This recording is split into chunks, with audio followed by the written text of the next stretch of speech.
This boy was born cursed by fate. Even his own father called him a disgrace to the family on the day he was born. That's because he was born with only one arm. But to make things worse, he suffered injustice. Even so, he spent his entire life training with just one arm to become the strongest, and he did it. With only one arm, he managed to defeat even the one blessed by the god of the sword. But despite all that, he met a tragic end. A bit of betrayal, humiliation, and in the end, torture. His life ended miserably. But what would happen if this man who suffered so much were reincarnated with both arms? A man with the resilience of a true beast, now without physical limitations, and in a body with a bit of talent. Revenge would become part of his destiny. He would become a prodigy among prodigies at the Academy of Magic and Swordsmanship. But for now, let's go back and see everything this boy went through. The story starts on a rainy day at a castle. Inside, a baby lies in a room while a blonde man stares at him with disgust. The baby had done nothing wrong. That man was his father, and he called his own son disgusting. The child's bad luck was being born at the exact same time as Kajin, a boy blessed by Kesha, the sword god with a gifted body and natural talent. His mother held him and cried because he wasn't Kajin. The reason they hated him was simple. He was born without a right arm. Each night his mother leaned in and whispered, "Can you die soon, my little baby?" The child was heartbroken, but he didn't want to die. Even in the womb he had heard his father say, "This child is our hope." His father could never beat his older brother, so he wanted his son to surpass Kajin. Instead, the boy was born without an arm and without a god's blessing, shattering all his father's hopes. Elsewhere in the garden, another child was surrounded by maids. It was the blessed young Kajin. The maids all fought for his attention. Watching from afar, Daven's mother noticed her own son was still slow. No maid helped him, and when he finally stood and took a step, she was disappointed. Kajin could already hold a sword. When Daven first picked up the sword, Kajin was already learning how to use mana. His mother thought if her son were Kajin, she'd be happy. Over time, Kajin became the image Daven was compared to, and the one he envied. So at 7, Daven was sent to serve him. From the outside, it looked like family support. In truth, his parents sold him for 300,000 liden. And little Daven, the boy without an arm, never saw it coming. Kajin hated him. He abused him again and again, simply because he felt like it. Daven became Kajin's punching bag. He held back his tears not from pain, but because grown-ups saw it and did nothing. Daven's uncle had once been strong enough to keep Kajin in check, but he left the family and never came back. So no one stopped Kajin, and he grew into a butcher. After a brutal training match, one subordinate's sword broke and the boy surrendered. Kajin's talent and blessing had become poison. He felt no pity and kept beating the boy, mocking him for thinking surrender would make it stop. Then he looked over the others and called for the next one. This time he chose an older Daven. Daven envied Kajin's talent and strength. As he stepped forward, he wished he could be strong too. Their swords clashed until Kajin snapped at him for staring and smashed him into a castle pillar. He demanded to know how a one-armed loser dared look at him like that, then beat him again and asked if hard work alone could ever beat him. Kajin raged that Daven could train his whole life and still never reach him. Then he struck him again. Even so, Daven truly wanted to beat him. He knew hard work might not be enough, but he kept going. Kajin meanwhile got lazy. As he grew older, he sank into alcohol and worse. Still, Daven couldn't beat him. He was a lazy genius against a stubborn worker. Years later, at a tournament, Kajin and Daven faced each other again as adults. Kajin attacked in fury, and their clash sent Daven flying, but he refused to lose and slammed his blade into the ground with all his strength. Kajin recognized how powerful the attack was, but that was only a setup, letting Kajin move in for a surprise strike. Daven answered with everything he had, and when their swords met again, a huge blast erupted. Soon after, the crowd panicked, unable to believe what they were seeing. Daven, the one-armed man, had defeated Kajin of the Storm Sword. Until then, his record against Kajin was 21 draws, 21 losses, and no wins. Now at 29, he had finally beaten Kajin. People had mocked him for years and called him talentless, but he still showed up and won. The crowd exploded over the one-armed man's victory. Daven asked Kajin how long he planned to keep acting like the strongest, but Kajin could only think that he had lost to trash like Daven. That made Daven remember the words he'd heard all his life, "If only my son were Kajin." Daven said that if he were Kajin, he wouldn't have lived like this. He said he would have used that talent for something better, instead of wasting life on alcohol and crushing the weak. Then he turned away, saying he had finally won, until his eyes widened. Kajin stabbed him through the chest from behind. The whole crowd fell into shock. Kajin had really stabbed Daven in the back. Daven could only think Kajin was a bastard to the very end. In his mind, Daven said he wasn't angry. He had finally beaten his rival, but now he was dying. He realized Kajin had used the famous mana sword of the Samam family. Only Saint Rayla could save him now. With a terrifying stare, Daven said Kajin would go down in history as a loser, and that should have been the end. Later, in what looked like a prison, Daven woke up tied up. He asked if this was hell, and a giant man laughed, saying he was lucky Saint Rayla had been in the arena. Who would have thought the miracle-working Saint Rayla would be there? The executioner said she healed him anyway, even though he was dirty and worthless in their eyes. Daven understood how he survived, though his body still felt wrecked. Then the executioner asked if he had really made a contract with a demon. Daven was stunned, and the man said that was the only way a loser like him could beat Kajin. He added that even Daven's parents admitted it, so denying it was pointless. Thinking of them, Daven realized they really might do something like that. Still, he asked if it was true. The man claimed they found sacrifices and bottles of Daven's blood at his family home, and said Daven had sacrificed 300 innocent children to gain power. Pointing at him, he declared that young Master Kajin stabbed him to protect the Samyun family's honor. Daven laughed, realizing he could beat Kajin, but never the Samyun family. The guard said Daven had stained the family's name, so his mana would be sealed, and he'd spend the rest of his life in prison. The soldier cursed him, then cut the tendons in his limbs, and bound his mana with chains. After that, he was thrown into a cell. When the bars opened and light poured in, Daven realized Kajin had come to visit. Wearing a crooked smile, Kajin said Daven finally looked right. He had become a sword emperor now, praised as a hard-working genius, and he thanked Daven, saying it was all because of that loser. After Kajin left, Daven's food rations dropped even more, and hunger gnawed at him. Coughing blood, he thought that if he had to die, he at least wanted to die with honor. He should have died that day in the arena. As he lay freezing on the floor, he wondered if he had been born with both arms, would things be different? If he were a direct descendant or had the blessing of Kishak, the sword god, would his life have changed? Would his family have loved him? He didn't want to die, he wanted to live. Then everything seemed to stop, and suddenly he woke up to an adult yelling at him. The first thing he noticed was pain in his right arm. He couldn't tell if all of it had been a dream, but it felt too real. Looking at the man scolding him, he somehow knew he was from the main branch of the family, though he didn't know how. Then he heard the man call him Vinchin, and memories rushed into his head. Even so, this didn't feel like a nightmare. Nothing could be worse than that prison. Was this a dream where he had his right arm, or some gift just before death? The man grew angrier and asked how long Vinchin planned to ignore him. Vinchin realized the man was trying to hurt him with mana, so he quickly used a method to block that kind of attack by putting distance between himself and his opponent. But when the man flew back several meters from the blow, something felt wrong. What kind of body was he in? He quickly apologized and said his hand slipped. The man refused any help and called him a reckless brat. As he got up, he said Vinchin acted that way only because he was from the main family. Still furious, he swore his son would crush Vinchin and prove the branch family could beat the main one. Right away, the protagonist compares this man to his old father, a man who dumped all his failed dreams onto his son. As he walks off, he says he won't forget Vinchin's arrogance or disrespect. He tells the boy to wait for the day of the assembly of true swords. Then he leaves Vinchin behind. Sometime later, Vinchin sits down alone. He keeps wondering if this really isn't a dream. Then more memories start flooding in. He learns his mother died right after giving birth to him, and his father never cared about him either. The other children all treated him like a punching bag. Out of the 8 children in the famous Idenka sword family, he was Vinchin, ranked 7th. He was such a coward that even after getting beaten by the youngest girl in the family, he would just hide in his room and cry. On top of that, the branch family kept targeting him because they wanted to beat the main house. The one-armed Daven of the Simeon family had become the useless Vinchin of the Idenka family. He starts wondering if this is reincarnation, but he can't make sense of it. Then he searches the room and finds a diary. Inside, the old owner of this body had written page after page putting himself down. His self-worth was so low that he had given up on everything. That makes the protagonist think maybe God answered both their prayers. In his final moments, he desperately wanted to live while Vinchin had always wanted to die. So the one who wanted death disappeared, and the one who wanted life took over. Until a voice suddenly asks if he really believes something that ridiculous. He spins around looking for whoever spoke and wondering who's in the room. The voice calls him naive or just stupid. It asks why he's overthinking, and says it's the original owner of this body. Panicked, he asks if that means he really is the real Vinchin. Then he sees a purple-eyed figure, and the stranger says he's right. He explains his original name was Vinchin, but after giving his body away, he no longer has a name. He asks to be called only Julian. Still confused, the protagonist asks if Julian didn't die and how any of this is possible. Julian says it was a revelation. That's something the gods give humans who are blessed at birth. Realizing this, he points at Julian and asks if he's a god now. Julian says yes, but only a lesser god. He explains he meant to call a spirit god, but brought the protagonist here instead. And if he wants to become a true god instead of a lesser one, he has to complete countless accomplishments, what they call calls. Finish those calls and he can become a true god. The protagonist says he gets the situation, but he has no interest in Julian's goals. If all this is true, then he's been given a new life, and he plans to spend it living, not helping with somebody else's wishes. Julian agrees. He gave up his life while the protagonist begged for one, and this is the result. But Julian warns that his spiritual energy is dangerously low.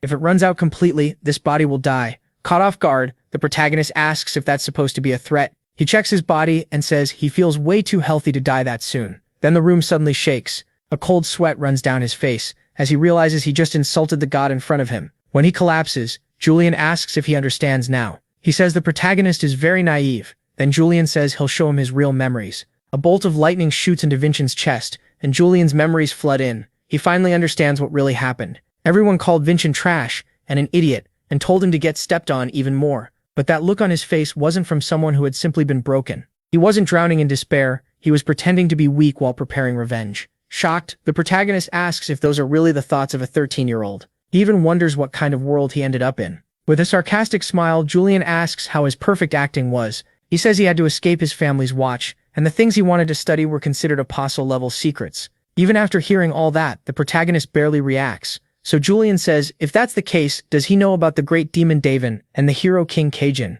That finally gets his attention. Furious, he demands to know how Julian knows any of that, since it all happened 500 years ago. Julian says history claims a one-armed swordsman named Daven escaped the Simian prison and through a contract with a demon, devoured thousands of lives to grow stronger. They say he killed over 10,000 people, which is why he's remembered as the Great Demon. Stunned, the protagonist repeats it. Daven from 500 years ago? Does that mean he's 500 years in the future? None of it makes sense. And it makes even less sense that Daven and Kajin are now said to share blood with the Simian family. He remembers clearly dying in prison 500 years ago. The Simian family abandoned the one-armed swordsman and chose the storm sword instead. The one-armed warrior died alone, while the storm sword became Sword Emperor, so turning it into stories about a great demon and hero king means the Simian family twisted everything. Enraged, he slams the ground and curses that rotten family. Julian mocks him, saying the hero king Kajin was the great demon's dear friend who loved him so much. Wasn't that romantic? The protagonist angrily tells him to stop this nonsense. Julian asks why he's so shaken, and he snaps back that the whole story is fake.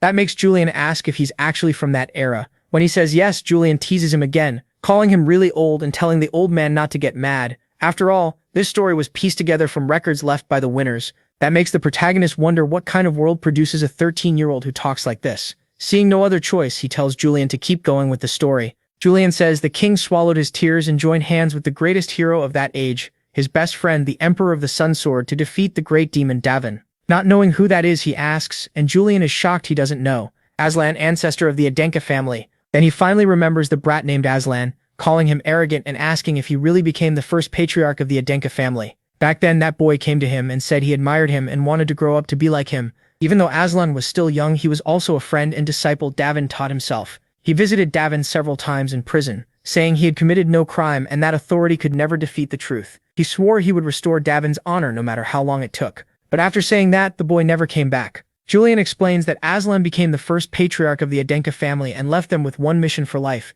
and it ties directly to his conquest. That mission is to surpass the Simian family and uncover the truth. Hearing this, the protagonist wonders if all of it is just coincidence. Then he opens his eyes and says no, this can't be coincidence. He may not know everything, but one thing is clear. Aslan Falker left the Falker family, created the Adenka family, and went after the truth. Adenka was built to restore Daven's honor. In short, fate put him in Aslan's bloodline. He quickly asks if completing that goal really can turn Julian into a god. Julian says yes, and once he becomes a true god, he'll even be able to grant an amazing blessing. He says it's a deal that helps both of them. The protagonist thanks Aslan in his heart. He'll carry on the mission his friend left behind and crush the Simian family. This time, he'll stay ahead of the family that betrayed him by becoming part of the Adenka family. Outside the castle, Julian asks where the old man is going. That instantly annoys him, and he demands that Julian stop calling him old man. The lesser god argues that if he's from 500 years ago, then he obviously is one. So the protagonist pretends he's forgotten everything and says Julian will have to explain it all again since he's confused.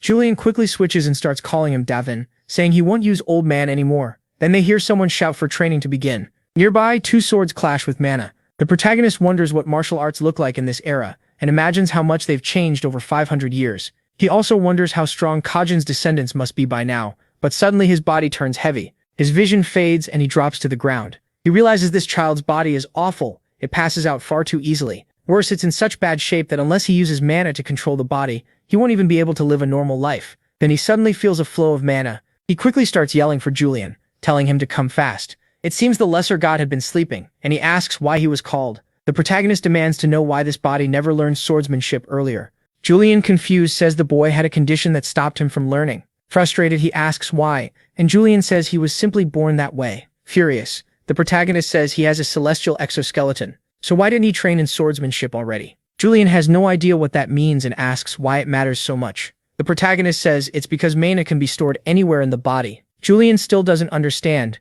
so the protagonist tells him to listen carefully. A martial artist uses mana to gain strength beyond a normal human. Usually that mana is stored in the heart, but with a celestial exoskeleton, you can store mana in more than just that. Heart. You can store it in your bones too. That means your mana can grow far beyond normal. The protagonist says Julian still doesn't get how huge that is, so he brings up Kajin, The hero king himself had a celestial exoskeleton. That makes this even more ironic. He was reborn looking like Kajin, the very man he killed in his last life. But this world, 500 years later, is stranger than he expected. Julian starts teaching him how to link imagery to the heart and imagine storage space for mana. The protagonist is stunned and asks if people don't use meditation to store mana in their actual hearts anymore. Julian has no clue what he's talking about. So he explains that Falker, the first Adenka, used a powerful meditation method to store mana in his own heart. Julian says people now store mana in imagery instead, calling each one a star. The number of stars shows a fighter's level, and storing mana in the body was abandoned long ago. He even thinks that old method may be completely lost. Hearing that, the protagonist realizes this new system was made to avoid the danger of storing mana in the heart. Back then, over half of martial artists died doing it. Their bodies exploded, but that doesn't matter to him. He starts filling his heart with mana right away. Julian panics, asking if he's seriously doing that now. The protagonist tells him to relax, his heart is strong. If he wants to be a real martial artist, he has to take that risk. Then Julian suddenly notices the mana is flowing in the wrong order, and asks if he doesn't know the circuit formula. The protagonist calls him noisy and asks if there really is such a formula. Julian insists there definitely is, but the protagonist says that in his time they just focused on the feeling. If it failed, the mana circuits twisted and exploded, though only about half died. Julian asks if people really died and he shrugs, saying that means at least half survived. Pretty decent odds, right? Julian gets mad and tells him not to act so careless, just because this isn't his body. That makes the protagonist ask why they neglected this precious body in the first place. He explains that it has amazing potential, strong heart, strong mana circuits. With proper training, it would have thrived. A good physique needs enough mana to support it, and by his estimate, Vincent Adenka's body will die before adulthood. According to him, meditation can slow the damage, but only so much. He likely has just 10 years left. Still, he says 10 years is enough. Enough for the Stormy Sword to become Sword Emperor and for armless Daven to vanish from the world. It's the same span Daven spent trapped in an underground cell, starving to death. Those 10 years felt endless and terrifying until someone knocks, asking what the young master is doing. A voice calls through the door asking what the young master is up to. The protagonist doesn't know who's out there, but the servant barges in anyway and sees the room is a mess. He asks why the young master trashed the whole room. Getting up, the protagonist asks if he's his servant. The boy says, of course, who else would he be? The protagonist remembers him, Wilson, the one Julian will cut down in 3 years. He feels a little sorry for him, then drops the thought. He tosses his clothes to Wilson, says the timing is good, and orders him to clean both the clothes and the room. Wilson is confused. Vincent seems bolder than usual. He asks how the room got like this and even wonders if something weird happened. The protagonist says nothing strange happened. Wilson snaps back that he must have learned black magic or something like that, and says he should report it to the butler and the patriarch right away. The protagonist notes how formal the words sound even while the servant is being blatantly rude. Then he points out that he only gave him extra work. Isn't that a servant's job? Wilson loses it, saying he already said he hates doing this and asks if he's really here just to clean up after him. The protagonist answers yes because he's a servant. Isn't that obvious? Then he suddenly takes the clothes back and says if Wilson won't do it, he'll handle it himself. Alarmed, Wilson asks where he's going. He says he'll find the butler, ask for fresh clothes, and mention that he had to come in person because his servant Wilson refused. That instantly rattles the boy and makes him furious. He snatches the clothes back and says he'll clean everything too. The protagonist realizes that no matter how timid Vincent was, a servant shouldn't be this bold and disrespectful. Someone likely put Wilson there on purpose. Julian agrees it was probably a test. If Vincent handled this rude servant properly, he could prove how the 7th young master of Adenka should act. Julian also says Wilson is supposedly from a gang and has killed many people. So what should they do? That makes the protagonist laugh. Real killers give off a different kind of presence, and Wilson doesn't have it. He's just a pathetic punk. Julian asks how he can say that so confidently. Because in his past life he was the kind of man who actually lived with blood on his hands. That's when Julian realizes he may have summoned someone far scarier than a king of spirits. A while later, Wilson returns and says he washed the clothes and cleaned the room. Vincent nods and thanks him for the hard work. Wilson keeps talking, telling him not to wreck the room like a battlefield next time, until Vincent asks him to bring a wooden sword about 1 meter long and around 500 grams. It should be made of black scented wood and there should be plenty in the family warehouse. Wilson sneers and asks what happens if he refuses. Vincent stands and says he'll get it himself, and tell the warehouse guards a few things on the way. Those guards are elite martial artists, and they're loyal to the family's direct bloodline. Wilson quickly tells him to wait and grabs his shoulder. In the next second, his vision spins. He's lifted and slammed to the floor by a small child. Vincent soon apologizes, saying old memories of being attacked from behind make him react that way. Wilson says he's never heard that before. Vincent tells him to take it as a warning. Even so, his own body aches from forcing that move with such a weak frame. Wilson gets up, furious, ready to argue, but Vincent meets him with a killing stare and asks if he has something to say. Wilson stammers, then repeats that his master wanted a black-scented wooden sword, about 1 meter long, right? Vincent asks if he didn't just say he wouldn't get it. Wilson mutters that he said he didn't want to, not that he absolutely wouldn't, and storms out, slamming the door behind him. A second later, he opens it again and awkwardly says the wind shut it, not him. Vincent is pleased by that small improvement. Still angry, Wilson goes to fetch the sword he was ordered to bring. On the way back, he fumes that he won't lose to Vincent again, and will show him who Wilson really is. He returns with the sword, almost expecting praise. Instead, Vincent says he once knew someone who lost his right arm, a man who suffered deeply because of it, and met a miserable end. Wilson just hands over the sword, confused by the whole thing and embarrassed. Then he leaves the room. Alone again, Vincent says he needs real training and heads to the training grounds. He strikes the dummies with sharp precision, but after only a few swings, he's exhausted. Even so, he feels made to be a martial artist. Then the dummy in front of him is split in half. A boy shows up and mocks him, saying he didn't notice someone this week standing there. He introduces himself as Raven Adenka, and makes it clear he already knows Vincent. Vincent stays calm, while Julian explains that Raven is a distant branch member of the family. He's also the favorite to win the Assembly of True Swords this year, and Vincent already knew his father in the past. Raven steps closer and says he expected to face Vincent if he won, so he came to see him himself. The Assembly of True Swords is a contest between children from martial families tied to the Adenka clan. Its winner earns the right to face a direct descendant of the Adenka family, which means Vincent. Raven taunts him, asking if he'll hide in fear, since the swords used there aren't made of wood. Vincent answers that a true martial artist doesn't fear swords. Raven laughs and says he talks big. Must be because he's a direct descendant. Vincent scolds him and says he should learn to speak better too. Even insults should carry some dignity. He says that because in his past life, even with one arm, he was respected by everyone. But now some brat cuts down his training dummy just to posture. That's shameful for a martial artist. Vincent adds that Raven's father must not have taught him any manners. At that, Raven immediately raises his sword to Vincent's Revan presses his sword to Vincent's neck and says he won't forgive anyone who insults his father. Julian quickly warns that Revan is already a 2-star fighter and has the Man of Steel trait, so Vincent needs to be careful. But Vincent is more annoyed that Revan copied his father's bad habits, acting childish and ignoring a martial artist's manners. So Vincent decides to teach him some proper etiquette. He snaps his wooden sword up under Revan's chin and says a brat like him would have been beaten by the family elders. Revan is stunned. Vincent shouldn't have mana, and he definitely shouldn't know how to use imagery. Revan still believes he's stronger, but he can't shake the feeling that Vincent could cut him down at any second. Vincent lowers his sword and says they can stop if Revan is already scared of a wooden blade. If that's enough to shake him, how is he supposed to face Vincent in the Assembly of True Swords? Still glaring. Revan says this isn't a place for wooden swords. That only makes him even angrier. He rushes forward, shouting that he'll kill Vincent today. He's completely lost control. Seeing things go too far, Julian tells Vincent to run, but the boy stays calm. Then someone grabs Revan's arms and says he can't fight young Master Vincent here. If Vincent got hurt now, he'd have a reason to skip the Assembly of True Swords. Still boiling with rage, Revan says they'll settle this in the Colosseum and calls Vincent a cowardly kitten. Julian asks why Vincent had to provoke him, since this obviously could have ended badly. Vincent says he only wanted to teach a rude child a lesson. That makes Julian snap. He says he should have summoned the Spirit King instead of some old man. Just then, Vincent finds a childhood photo inside the book he was flipping through. Julian hurriedly turns the page and tells him to focus. Then we get an explanation of traits and blessings. Revan's trait is Man of Steel, a blessing from the King of Dwarves that strengthens the body.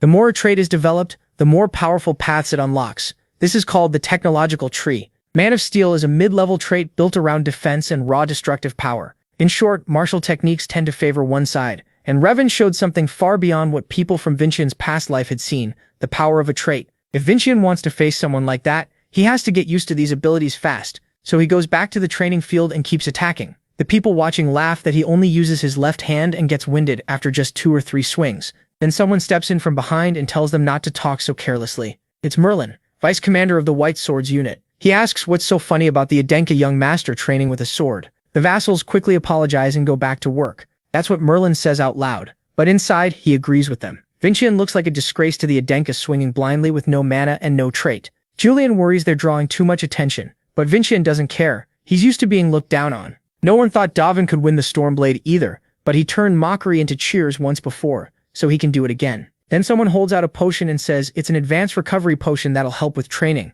The man introduces himself as Merlin, vice commander of the White Swords. Vincent asks why he's helping now if he was laughing earlier. Merlin admits that honestly he was, but then he saw the desperation in the boy's eyes. He says anyone who laughs at a martial artist like that is the real joke. Vincent says he'll remember Merlin's name, then apologizes for taking up his time and says he can manage. As Merlin leaves, he thinks the young master has changed a lot, and maybe things will finally improve. Vincian spends the whole day training. He keeps striking the dummy, then sits down to drink the potion Merlin gave him. That night, he studies mana and traits. He also works on balance and his cutting form. Then he starts to feel the mana in his heart and understand how it works. It feels similar to his past life.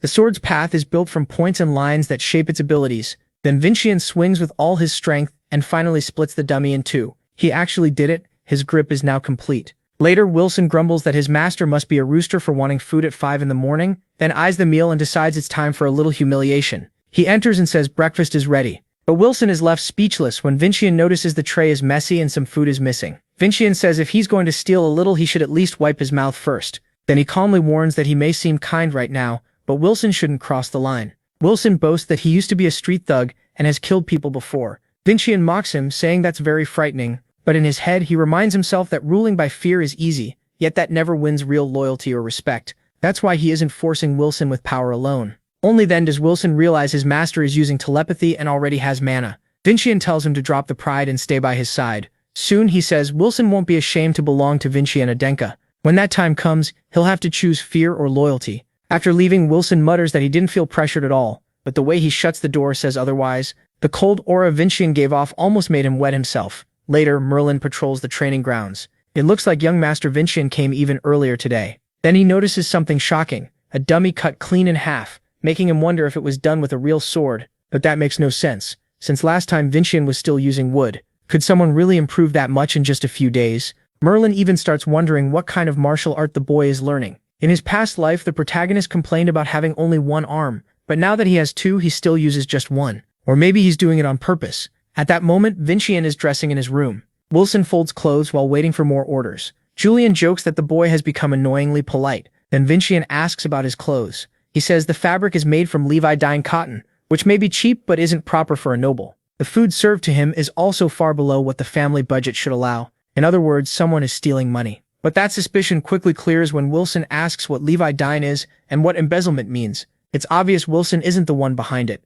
It has to be someone higher up. Meanwhile, Revan is in his room training hard. In his mind, Vincian's words keep haunting him, afraid of a little wooden sword that only makes him madder. He swings with all his strength, yelling, "Who's afraid?" Then someone knocks and comes in, his father, who says the training looks good. He reminds Revan there isn't much time left before the assembly of true swords. If they want to escape poverty and the suffering of being a branch family, his son has to beat Vincian. He grips the boy's arm and says Revan must become the one branch family member who surpasses the main family, no matter what. Revan can only answer, "Yes, sir," to the father, who put all his hopes on him. If he beats Vincian, his family might return to what they had before. Back in Vincian's room, Julian gives him information on everyone entering the event.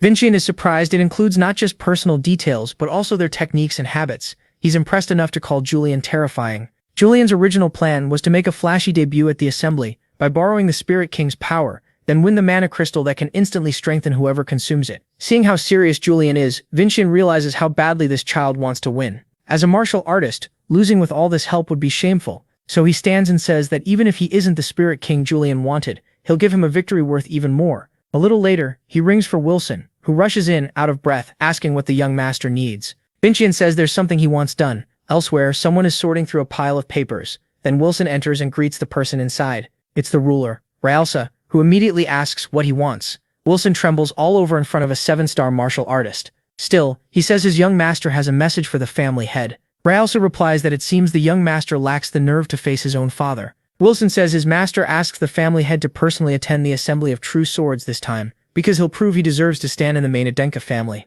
Raelsa is about to say the family head never attends, but Wilson adds that diverted budgets can make the impossible possible. She asks what he just said, and Wilson, shaking, says he only repeated his young master's words. With her permission, he quickly leaves. Raelsa understands that Vincian could have come himself, and it might have worked better, but he sent Wilson on purpose to show authority. Pleased, she says the boy finally gets what she meant. Meanwhile, in the Patriarch's room, the man was giving off a terrifying aura. Then he suddenly calls for Raelsa, showing he already knew she was there. She gets right to it and says young Master Vincian has invited the Patriarch to the assembly of the true swords. He coldly says she should stop this nonsense. He tells her to quit the pointless act, but Raelsa insists the boy plans to prove he deserves his place in the main Heddick's family. The Patriarch repeats the words, "prove his worth," then asks if she truly believes the boy has enough skill to talk like that. She says not at all. That's exactly why he promised to prove it. Now, she begs him to attend and even offers herself as security. He asks if she understands what that means. Ralsa says she does. If young Master Vincent fails, she will give up her head to the patriarch. He asks why she would go that far. She answers simply because young Master Vincent has something that makes up for his weakness. Ralsa is startled when the patriarch brings up the budget issue. He knows she did it on purpose for the boy's sake, planning to use that money for his future, so he says he has no reason to interfere. Ralsa serves that woman, not him. Still, whatever method the boy chose suits her style, and he made his request without costing her dignity. He wonders if this boy is really Servana's son, the child of that legendary woman. Then he rises and says fine, she wins. He'll attend this year's Assembly of the True Swords. At last, the day of the event arrives. Raven is among the fighters, looking fully determined. His goal is simple, beat Vincent. Then he looks up and senses an unusual presence. He's shocked to see Patriarch Khan there. Raven assumes he came to watch the rising star among the collateral line. Soon the event begins. Raven pressures his opponent, who struggles to hold him off. Coming down with a heavy strike, he warns him not to get overconfident, but his sword suddenly snaps. Raven immediately moves to finish it, smashing into the boy's shield until it cracks.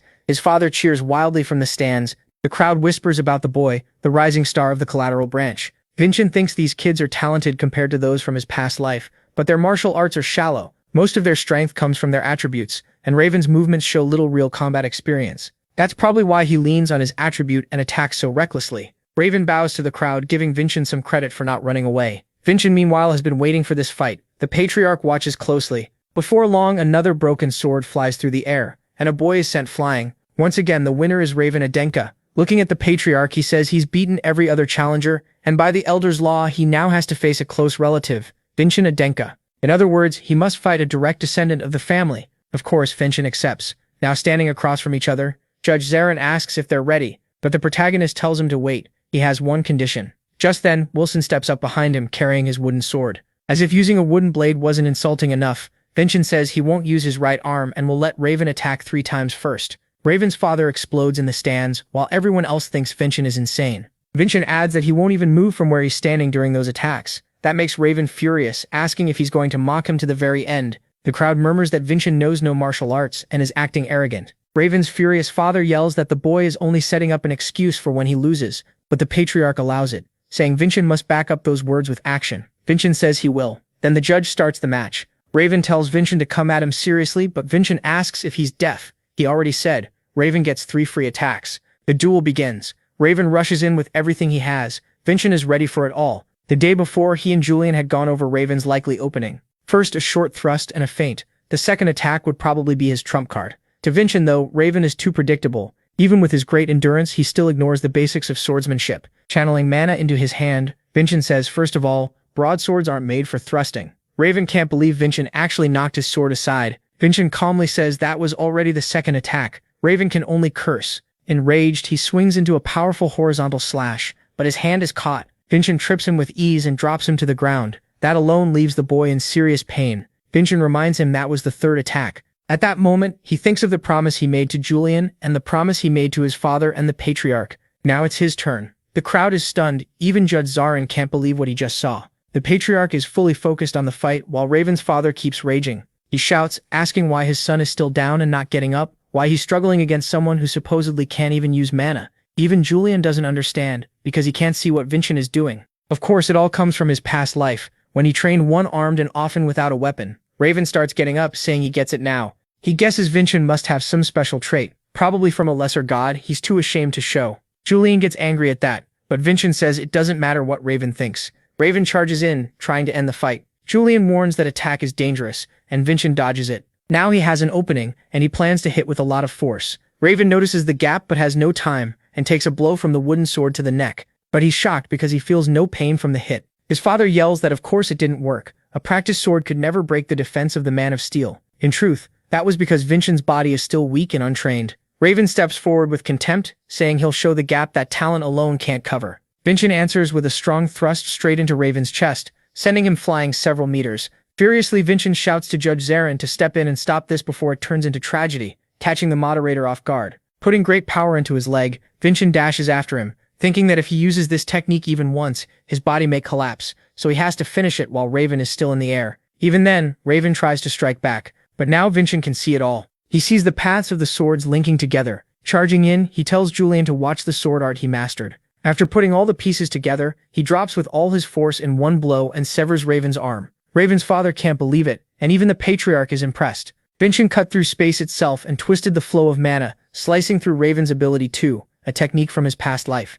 Raven screams in agony, crying that he can't feel his arm anymore. Vincent angrily asks the judge if he needs to cut off a leg too before being declared the winner. Only then does the moderator announce Vincent Idenke as the winner. People rush to stop the bleeding, but say only a priest can help now. Vincent meanwhile scolds Zarin, saying he warned him to stop a tragedy, and the man can only apologize. Julian asks how he's staying so calm when his body is about to collapse. Looking at the patriarch, Vincent says he kept his promise. At first, the man says nothing. Then he admits the boy promised to prove his worth and show the difference of the direct bloodline, and he truly did, with great skill. He personally declares Vincent Idenka the winner of the Assembly of the True Swords. He orders everyone to follow him, because the awards ceremony will begin soon. By nightfall, Vincent stands before the patriarch. Inside a box rests a beautiful stone. The patriarch says only one who overcame hardship can receive this miraculous stone, and he is about to hand it to the boy when someone bursts in, shouting that this makes no sense. It's Raven's father, claiming the whole thing is a fraud. He accuses Vincent of borrowing power from some apostle.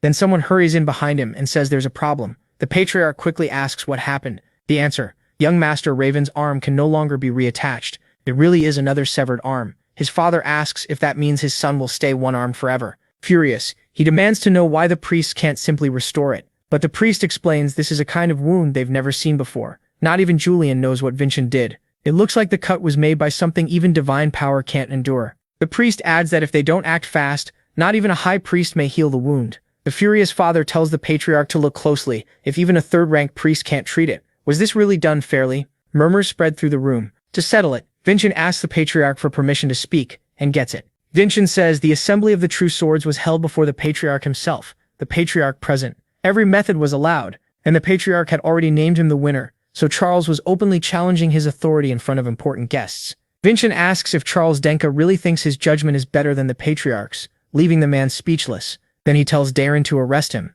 Vincent was seriously ordering Charles Denka's arrest. Charles tried to defend himself, but Vincent cuts him off. He had questioned the patriarch in public, so Daven says he'll carry out the order. A moment later, Charles was on his knees and tied up. Then the patriarch called out to Charles and asked if he still didn't understand that he owed Vincent. By Zdenka law, no one is judged twice for the same crime, and if Vincent hadn't stepped in, Charles would already be dead. The patriarch adds that, as both a father and a family head, he'll let this pass, but warns him not to speak again. After that, he praises Vincent for handling it well. Julian laughed, clearly pleased by the praise, but Revan's condition still looked bad. At this rate, his arm would stay like that forever. Then Julian quietly whispered something to Vincent. He had a way to turn this around. So Vincent asks the Reverend if even a miracle stone couldn't heal Revan's right arm. The man hesitates, and Vincent takes that as a yes. He tells the patriarch that since he caused the injury, he should be allowed to settle it himself. The patriarch agrees and leaves it to him. Vincent says Revan had insulted him as a martial artist, and Revan's father quickly apologizes for failing to raise him better.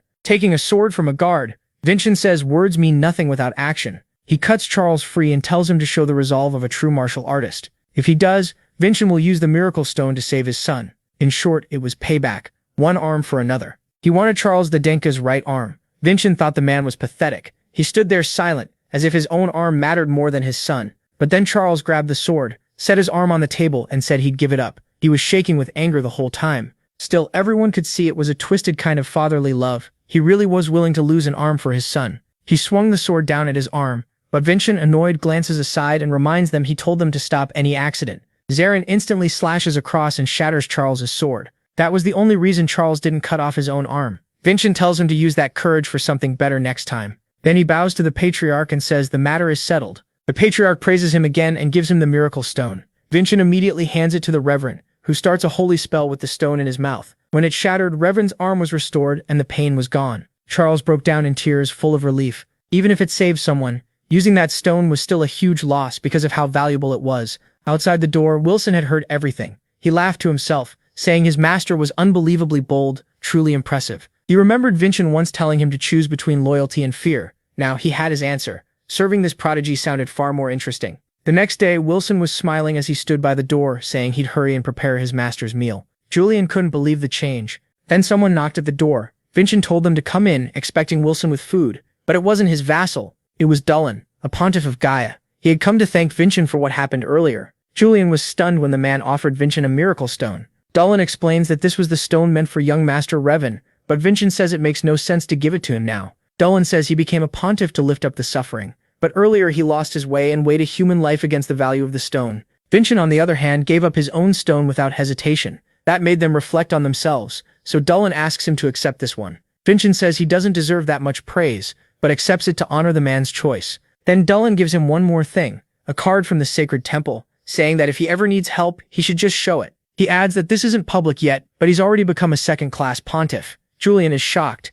In other words, with that card, Vincent could get treatment and temple services freely. Daven says he learned a lot from young Master Vincent and thanks him. Vincent simply wishes him well. Both of them were pleased with how things turned out. Then Julian suddenly remembers something. He says the patriarch once invited a family member to dine with him after the assembly of true swords. That happened to the second child from the direct line after a huge victory in the assembly. So there's a decent chance, maybe 50%, that the patriarch may call Vincent tonight. Vincent gets up and says that even if he's exhausted, now isn't the time to rest. He quickly changes clothes, saying that if Julian is right, it's better to be ready. That trust makes Julian happy. Then Wilson rushes in, saying it's urgent. He starts to announce that the family head, but Vincent cuts him off and asks if the family head has summoned him. Wilson is shocked that he guessed it. At the main Adenka mansion, Vincent heads through the halls toward the patriarch's office when a woman suddenly tells him to hurry. It was his stepmother. Since Vincent's real mother died giving birth to him, he politely greets her as mother. Her name was Virsa Helene. Once a fearsome martial artist, she now handled the Adenka household. She just says they need to go. His father is waiting.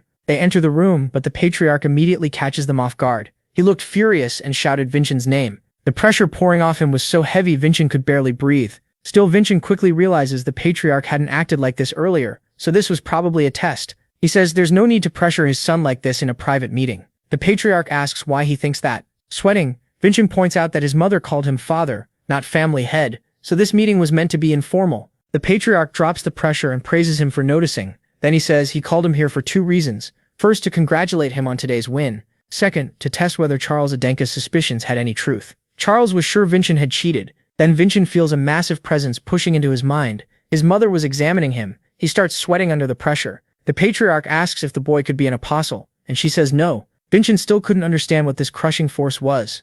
Julian realizes it must be his mother's special skill, eyes that can see through the truth. The patriarch goes on, asking what sword art Vincent used because it made no sense for him to sever a 2-star martial artist's arm without linking mana to his heart. His mother says the style resembles that of the great hero Cajun. Legend says Cajun used the sword in a strange way and could swallow any skill that came at him. He was so strong that he even defeated the great demon Daven with ease. Hearing that twisted version again makes Vincent angry. Then his mother steps closer and demands that he explain how he learned swordsmanship like the hero of Samayan. She keeps pressing him, asking why he won't answer. At that moment, Vincent realizes it wasn't really his father who called him here. His mother was leading this talk and interrogating him about his martial art. Panicked, Julian begs him not to say anything. This woman could tell truth from lies, so making up excuses wouldn't work. The pressure was crushing and they had no idea what to do. Julian tries to think of a way out, but his mother presses him again, telling him to speak. Julian is so scared he can't think straight. Then Vincent tells himself it's just one step past fear, and the rest will follow. So he takes that step for Julian and tells his mother that he received a revelation.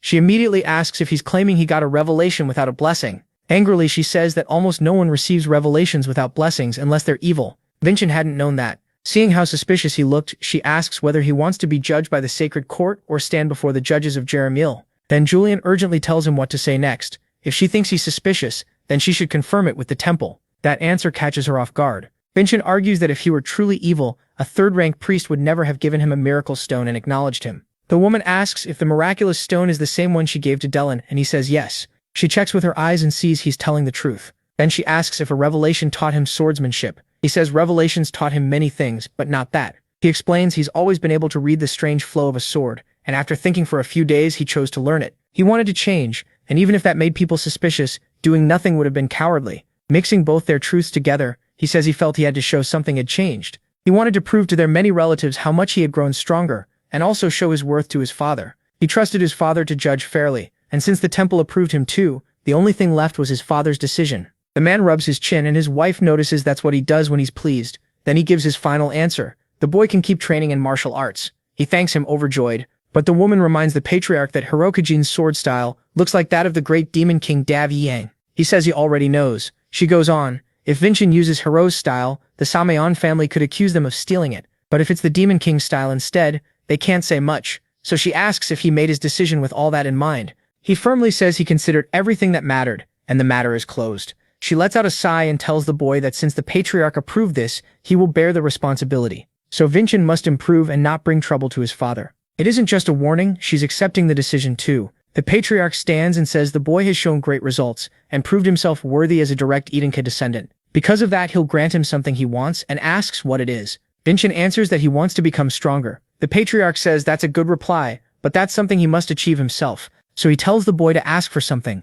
the patriarch can actually give him. Julian tells Vincent to ask for access to the library. The man says only 3-star martial artists can enter and asks if he's linked imagery to his heart yet. He says not yet, and that's why he'd like to use this chance to act a little spoiled. Laughing, the patriarch agrees and lets him into the lower library used by 3-star martial artists. He also tells his wife to give Vincent the Crimson Lotus. The patriarch tells him to take it as the reward for keeping his promise. The Crimson Lotus was the sword his father used in his youth, the blade that helped build his name across the world. It's practically part of the Idenka family's history. Julian can barely hide his joy, but Vincent tells him not to be satisfied with only this. They'll achieve far more later. The lesser deity is so happy, he wonders if he could have done any better by summoning the Spirit King instead of the old man, now inside his body. At that moment, he feels he can truly trust the man with his body. Outside, Vincent tells Wilson they should go, but then his mother appears on the stairs and asks if he has a moment. She says it's clear he's been working hard, and she's proud of her son. Since he won the Assembly of True Swords, custom says he must enter the Crimson Fortress, and she asks how he plans to subdue the Crimson Demon. The Crimson Fortress is one of the Idenka family's training grounds. Only those who finish its trial are fully recognized as martial artists, and to enter one must win the Assembly of True Swords and defeat the low-ranked demon called the Crimson Demon. Not knowing the answer, he admits he doesn't. That surprises her. She thought he had a plan for everything. She also says that strange sword move he used earlier must have hurt his whole body badly, so he should listen carefully. No one can beat that demon in one strike, and if he fights it now in his current condition, he will die for sure. After hearing his mother warn that he can't defeat the Crimson Demon with a single blow, Julian wonders why she's helping them. To Vincent, it almost feels like she's started to accept them. She could have turned against them, but she didn't. Maybe she doesn't like them, yet she won't act as an enemy either. Before she can keep talking, Vincent thanks her for the warning and says he won't disappoint her, then leaves without even hearing the Crimson Demon's details. Seeing his martial skill and courage, her heart stirs at the thought of his future. The next day, the vassal hums while folding sheets, saying he'll support the protagonist however he can. When someone suddenly smacks him on the head, the maid Sari asks what kind of trouble he's planning with the young master, since she still doesn't trust him. He answers that he's only doing laundry, which surprises her. He's actually working. Serantic asks where the young master is, and he says Vincent is in the library, where only family martial artists are allowed. Inside, Vincent is frustrated because he can't find records from 500 years ago. Julian says that's strange. It looks like that whole period was removed on purpose, as if someone erased it. Vincent decides to leave that for later. Right now, what matters most is raising his skill. At his current level, he can't beat the Crimson Demon, so he needs a training method before reaching imagery theory. Julian points out that Vincent called Aslan's father a child, and uses the late Hero King's sword art, which makes him wonder who Vincent really is. Vincent thinks that if he said he was the Demon King, Julian would probably panic. But lying would also be rude, since Julian once owned this body, and shares the same fate. So he decides to tell the truth and says his real name, but hearing it gives Julian a terrible headache. He can't even understand the name and asks him to say it again, but the pain only gets worse. Vincent worries about Julian, so Julian gives up on learning his identity for now. Then Vincent finds a book called First Love of a Watermill. Julian wonders why a romance novel is sitting with mana training books, but since this is a family library, it's probably not just romance. As they read it, they realize someone hid a secret historical record inside a love story. Vincent thinks this could be a useful clue, and as he reads more, he finds that the main character doesn't use imagery, but uses the power of love as a trait instead. Vincent thinks it might work, but Julian says that's impossible and dangerous. Vincent argues that whoever did it survived long enough to write this book. Even if it's risky, this is the first real shortcut they've found to grow stronger fast, and they need to test it right away. On his way out of the library, Vincent runs into Saray, who asks if it's true that he beat Raven. Vincent asks Julian who she is, and from his memories he realizes she's someone who truly cared about the old pathetic him. When she learns he really did defeat Raven, she drops to the floor in relief. She thought the assembly would only make people ignore him more. Vincent asks Julian if he knows how to comfort a woman, but Julian says they never taught that in magic and spirits class. Since neither of them knows what to do, Vincent simply apologizes for keeping secrets and says he's trying hard to become a leader she can be proud of. While he's trying to comfort her, Raven shows up and ruins the moment. He says he's been looking for Vincent and has something to say. The two move to a room and face each other in silence. Serantic asks if anyone wants a sandwich, but Raven, ashamed of his loss, pulls out his sword and says he'll repay what happened at the assembly. Vincent doesn't expect an attack, so he draws his own sword. He knows he can't use the same trick as last time. He tells Suri to leave, but before anything happens, Raven says he owes Vincent a great debt. Vincent forgave his disrespect and gave him the miraculous stone. He even spared his father from losing an arm. Powerless and ashamed of his own cowardice, Raven decided to offer the most important thing he has, his loyalty. He sets his sword down, kneels before Vincent, and swears himself to him. Vincent is glad to see not every young martial artist is hopeless. Julian asks if Raven could be lying, but Vincent says he turned the sword toward himself, a warrior's sign of offering his life. He's serious. Julian says he'll trust Raven too, but before that he proposes a deal to Vincent. Vincent accepts the oath and rests the sword on Raven's shoulder. He says Raven may stand by his side until the day he betrays him. Raven then notices the sword in Vincent's hand is the Crimson Lotus, which means the Patriarch has already chosen him.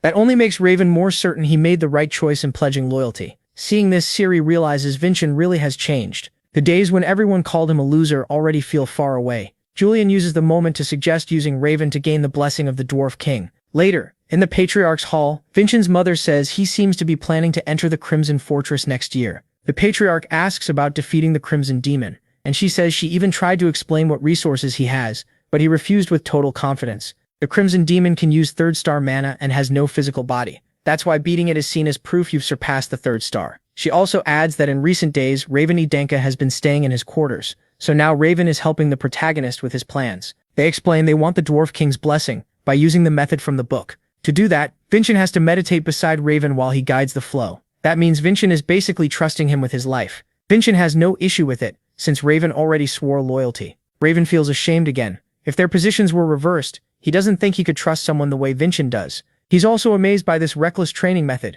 He never thought someone from the main family would risk his life just to get stronger. Julian scolds Vincent, saying he's acting like he's on a tightrope over a cliff. Even Raven says he's moving too fast and shouldn't rush. But Vincent says this is how he's always lived. No one ever handed him anything, so he had to risk his life to move ahead. Julian is nervous he could actually die, but Vincent nearly finishes the flow. Only the final link is missing. He forces the two parts together, but they break apart right after. The clash causes a huge explosion. Raven gets blasted back and crashes onto the bed, badly hurt. Elsewhere, his father says the next Crimson Fortress enrollment is in half a year. Since Vincent already beat a second-star martial artist, subduing a Crimson Demon should be just another test for him. Back in the room, Raven asks if he's okay. Even with 2 stars, it took Raven half a year to absorb the Dwarf King's trait, and despite being a genius, he still needs 2 more months. But Vincent doesn't have that kind of time. His father gave him only 1 month to defeat the Crimson Demon. The butler comes to deliver the order. She's clearly worried he barely has time to get ready, and when she opens the door, what she sees shocks her.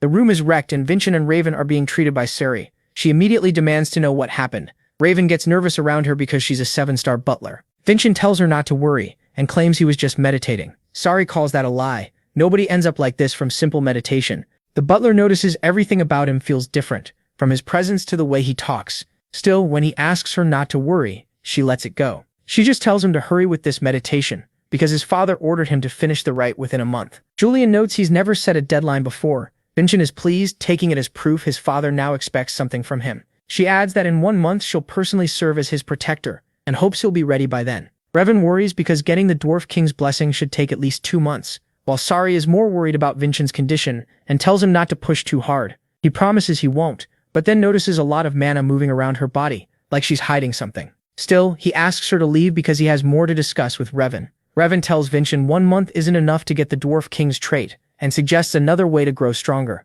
Then Vincent reveals something that shocks both of them. When he forced the flow, he actually completed the magic circuit. That means he can skip ahead to the final step. Julian is thrilled and says the truly worthy can do anything. Vincent says instead of just meeting the 1-month limit, he's going to surpass his father's expectations. 2 weeks later, the 3 meet in a forest. Vincent is going to manifest the trait again. They get ready, and Vincent tells Raven to stand back in case it explodes, like last time. But Raven refuses. He wants to see Vincent succeed with his own eyes. Vincent starts moving the flow, forming a full spiral. The pattern links up and spreads into several circles. Julian says it feels completely different. Then, when he looks up, he sees the Dwarf King. He's probably the only one who can see him, since he's a god too. The Dwarf King moves to strike and slams right into Vincent, finishing the trait. Raven says Vincent gained a first defense trait, body strengthening, which is already a little ahead of his own. He's stunned by how fast Vincent is growing. In less than a month, he got the Dwarf King's blessing. As the Dwarf King slowly fades, Julian tells him to head home. Vincent is glad he's finally built the base he needs to subdue the Crimson Demon.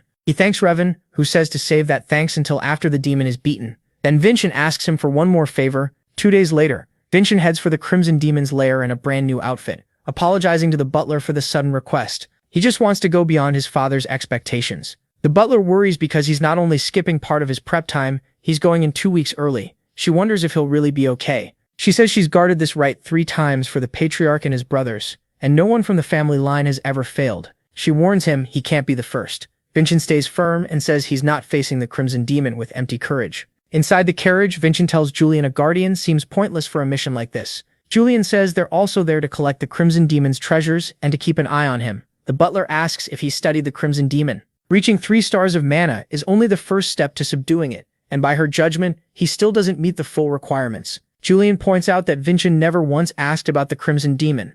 Vincent tells him not to worry, this demon was his first hunt. She warns that even with his strange sword style, he can't drop his guard, so Vincent asks why she's trying to help him. She says she's the test's official guardian, but he sees through it and asks if she's really trying to hide budget issues. Still, if she doesn't want to explain, that's fine. She also never asked about his training. At last, they reach the test site. The Crimson Demon's lair is an ancient temple ruin, a memorial to Father Aslan after he defeated one of the remnants of the great demon Daven. Then she draws her sword and says she'll prepare the area, raising it upward. A huge beam of light bursts out, and a mana barrier covers the whole temple, so monsters can't pass through it. Vincent begins the test, and the Crimson Demon appears. He tells her to watch closely and report exactly what she sees, how he surpasses his father's expectations. The Crimson Demon attacks first with a scythe. Julian tells him to dodge, but making distance would only help this enemy, so Vincent does the opposite and closes in. The Crimson Demon, which had been attacking, is forced to defend against Vincent's assault and can't counter properly with its scythe as he keeps pressuring it.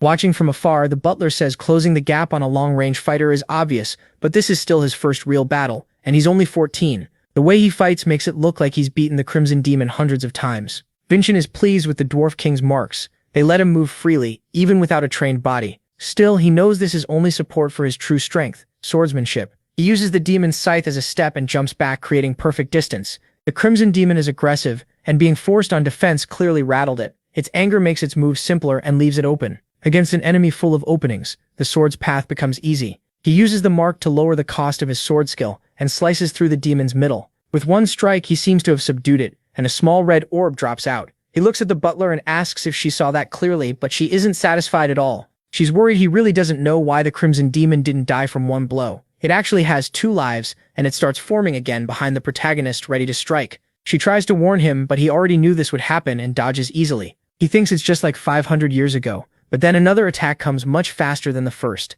He barely avoids it and realizes its form hasn't just changed, it's stronger too. These demons evolved over the last 500 years. The butler explains that once revived, the Crimson Demon becomes enraged. Its speed and power both rise. It slams at him with its palm, smashing the ground with huge force. Vincent dodges but admits it's dangerous to face it now. Then he finds his escape blocked by a wall. The Crimson Demon swings its scythe and splits the wall in half. Julian says this is going badly and tells him to use the plan. But Vincent says he first has to force the demon to lower its guard. He's likely trying to corner it before the finishing blow. Once that final opening appears, he can use the plan. Watching from afar, the butler says that if she steps in, Vincent automatically fails. She doesn't want to ruin his future, because he's Sylvana's son. She came from a ruined family and survived by doing illegal work, but meeting Sylvana was like facing a monster. What shocked her even more was Sylvana reaching out and asking her to join them. Back then, Sylvana was traveling to become a martial artist, and she wasn't alone. Her companions were Vincent's father and his current stepmother. At first, the butler didn't even know why she agreed to join them, but she became part of the adventure that later turned into legend in Edenka. Sometime later, she fought a red ogre with that group. She says she wasn't the main fighter that time, while Sylvana took the chance to cut off its head. Sylvana was strong, beautiful, and had a way of making people smile. She became the hope of her life. So when Sylvana gave birth and died, the butler chose to use her own life to protect that child until he became a respected martial artist. But after 14 years, all she had seen were the endless times he was mocked by his brothers. She had stopped expecting anything from him and even thought about leaving Edenska. One day, when she saw Wilson sneaking around, she found out Vincent had finally been recognized by the family. Meanwhile, the Crimson Demon charges at Vincent. Without changing his expression, he calls for Revan, who appears at once and blocks the demon's strike. The butler is shocked by Revan's sudden help. Vincent says he's counting on him, then sits down and starts to meditate. She's stunned. Doing that now seems insane, because one hit or even a shove could kill him. Even with the Crimson Demon still locked on Vincent, Revan fights hard to buy time, even managing to push it back a little. The Crimson Demon turns to him and attacks, but Revan blocks it. He thinks it's weaker than expected, but then a storm of attacks catches him off guard. His Steelman trait doesn't protect the sword, and under the demon's blows it starts to split apart. After one heavy hit, the blade finally shatters. The Crimson Demon goes for the last strike, but even unarmed, Revan stops the scythe with his bare hands and calls to Vincent. Vincent says he's done enough, then uses his sword skill to cut the demon down, ending the Crimson Demon for good. The butler asks if this was his plan all along. She praises him, then adds his father won't like that he got help. Vincent tells her not to worry. She made this mana barrier so no monsters could enter, but now that one demon is dead, more will come. This fight was just Revan's way of proving his resolve to him. Now Vincent has to prove his own. He bites down on the magic crystal he got, restoring his mana. Even with body enhancement, he can only use that power twice a day, and because he still couldn't judge the Miracle Stone's limit, he had to meditate. When the Crimson Demon attacks, he answers with a huge slash from his sword skill. The blow forces the demon's core open, exposing several weak points. In that instant, Vincent finds the path of the sword again and kills the Crimson Demon in 1 second, leaving the butler speechless. She realizes she never needed to worry. He's become someone truly incredible. Vincent spits out a little blood, but he doesn't fall. Julian is amazed and curious about that technique, since just a few uses left Vincent's body in terrible shape. She tells him to rest and says she'll carry him home if he passes out, but Vincent says it's like the assembly. The last one standing is the real winner. Then something bizarre happens. A huge magic circle appears overhead. Everyone panics when they realize it's a summoning circle. The butler says nothing like this was ever recorded in the rite of passage, as stones begin stacking together. What appears is a giant stone serpent, a guardian of the artifact. A guardian this massive staying, hidden until now, likely means it was made with the temple itself. She tries to speak to it and ask its purpose, but gets no answer, probably because it's too ancient. She tells Revan to get Vincent out of there, since he can barely stand, and gets ready to fight it herself. As she prepares her 7th grade sword skill, the guardian attacks first, making the children think she's dead, but the stone beast suddenly freezes solid from the inside out. Seeing that, Revan is stunned by the power of a 7-star fighter, but Vincent says it's not over yet and strikes a pillar nearby. No one understands why except the butler, who realizes he's trying to tell her something. When she looks closer, she spots a tiny insect-shaped jewel on the pillar, the guardian's real body. It flies straight toward the children. She rushes over and slices it in half. She couldn't sense its true form, likely because of its age, but Vincent found it right away and warned her. He's lying on the ground, clearly spent, but still points to a box in the frozen rubble. It was probably what the guardian had been protecting. When she opens the box, she finds the bones of a dead dragon. It looks like this relic was left by the founder of Aslan. Julian says a dragon skeleton is an incredibly rare material worth a fortune. Vincent figures that's why he created a rite of passage there. She tells the young master to keep the bone. Usually spoils like this belong to the family, and letting him keep it could bring her trouble, but she says he earned it, and she'll face the result. Vincent decides to split the bone and give half to her, because he couldn't have done it alone. The patriarch stands at the graveyard of the old patriarchs. The butler reports that Vincent passed the rite of passage, but he says that should be sent to the presbytery. She says what she saw was too amazing not to tell him herself. She explains that the hostile Revan Adenka was moved by Vincent and risked his life against the Crimson Demon, letting the young master bring it down. As expected, the patriarch complains that he didn't do it alone, but she goes on saying that after that, Vincent killed another Crimson Demon by himself and found a dragon skeleton left by the founder of Aslan. She shows the bone cut in half, and the patriarch asks if Vincent split it himself. She says yes. The patriarch says she's forgetting something, then tells her to break the bone. She strikes it, but nothing happens. Then she uses her technique and puts in all her strength, but the bone still won't break. The patriarch says it takes at least a first-class smith to break a dragon skeleton. It seems his son has a rare talent, and he asks her to keep watching over him. Back in the room, Wilson is nervously worrying about something, but Ciri tells him to keep quiet because Vincent needs rest after the subjugation. He's scared because he'll have to go with Vincent to the Crimson Fortress, a place full of terrifying monsters and martial artists. Ciri teases him, asking if a back-alley thug is really scared of a few little monsters. Vincent asks Julian if he still hasn't noticed the mana flowing through Ciri's body. Julian says he's never felt anything like it, even though he's known her longer. Vincent says he saw a similar flow 500 years ago and asks her full name. She says she's Sarvanna Heasley from the ruined Heasley family. That makes Vincent realize at once that she has a magical body. Julian has no idea what that means, or why the Heasley family matters. Vincent explains that her family studied mana and the body. They discovered the celestial exoskeleton and created a skill called magical body. Like the celestial exoskeleton, she can pour mana into the body. If that power stays stable, she might stop the celestial exoskeleton from dying. Vincent asks if any elder from her family is still alive, but Wilson snaps, asking if he knows why she had to leave. She says her grandmother died, and that was the only family she ever knew. Julian can't understand how a family with powers like that could be ruined, but Vincent says if someone wanted to hide the truth about the celestial exoskeleton, the first thing they'd do is silence the ones who made it. There was one more person, but she's dead now. His mother Sarvanna was also a Heasley. Julian's face shows he never knew that. Her name had been banned in the house because the patriarch always looked sad whenever he heard it. In fact, they're only here because of her, especially the butler, who she once helped. While they talk, the butler enters to say young Revan is leaving.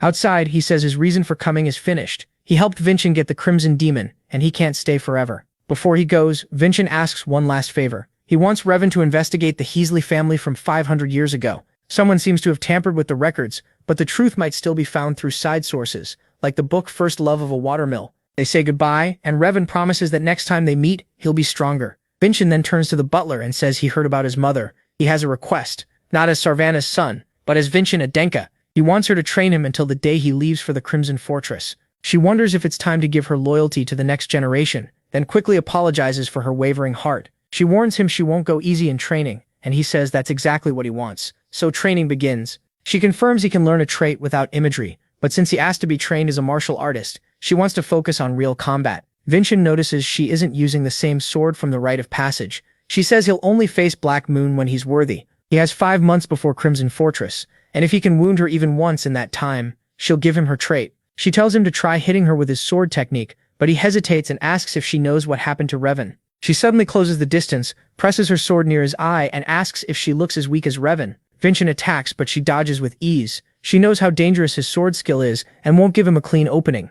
She notices how sharp his eyes are, like he could kill at any second, not the eyes of a normal 14-year-old. Then she mentions he became friends with Father Dolan, so if something happens they can rely on his help. A week later the training continues, but Vincent is still far too weak to match her speed and gets dropped in one hit. Even so, she says he's improved a lot in just a week. She also notices his sword is about to break again. She's already lost count of how many swords he's gone through this week and starts thinking about complaining to the blacksmith. When she reaches the forge, she says he's already lost the title of master. Now even his weapon quality is falling. She says it'll be a problem if he keeps filling Idinka's armory with junk. The dwarf glares at her offended. He asks why she came in so irritated this late at night. In response, she shows him the pile of swords broken during training. After checking the damage, he asks if she fought some beast with razor teeth, a martial artist from Nova Estrelis, or even a greatsword user. She says it was just training with Vincent, who carries the Crimson Lotus. That shocks the dwarf, and he blurts out why such a weak-looking kid has the Crimson Lotus. In the middle of the night, Ralsa and the dwarf call for Vincent.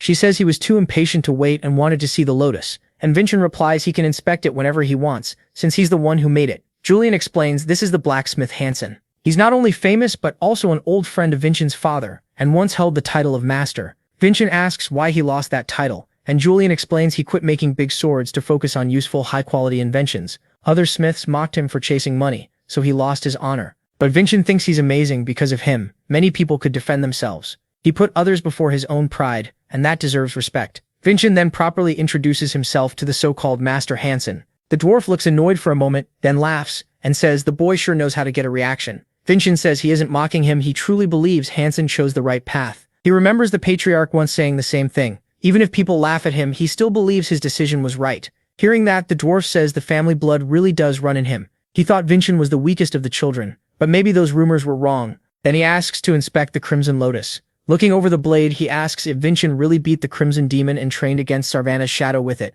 When he learns that's true, he's shaken. The sword is still perfectly intact, as if Vincent fought with his own power instead of relying on the blade. He asks to see his swordsmanship, but Vincent hesitates. The dwarf snaps and asks if he's about to make up some excuse like being tired. Julian says Vincent already used up his daily charges, but Vincent refuses to waste the chance to learn from a master. Just then Ciri appears behind the dwarf and scolds him for shouting so late at night. Vincent asks if they know each other, and it turns out the dwarf used to help poor children, with Ciri being one of them. They're basically like father and daughter. Vincent says he'll visit the forge tomorrow and bring Ciri with him, which sends the dwarf back to the forge. Vincent realizes Ciri's kindness came from having a good father figure. The next day, he shows the dwarf a little of his swordsmanship. After watching closely, Hansen says the style is strange and reminds him of the techniques of the Hero King and the Great Demon from legend. Now he understands why the Crimson Lotus was given to Vincent. The dwarf admits Vincent has caught his interest enough to make him want to forge a sword for him, but he needs one rare material first. The blade he wants to make requires something money can't buy, a mastodon horn.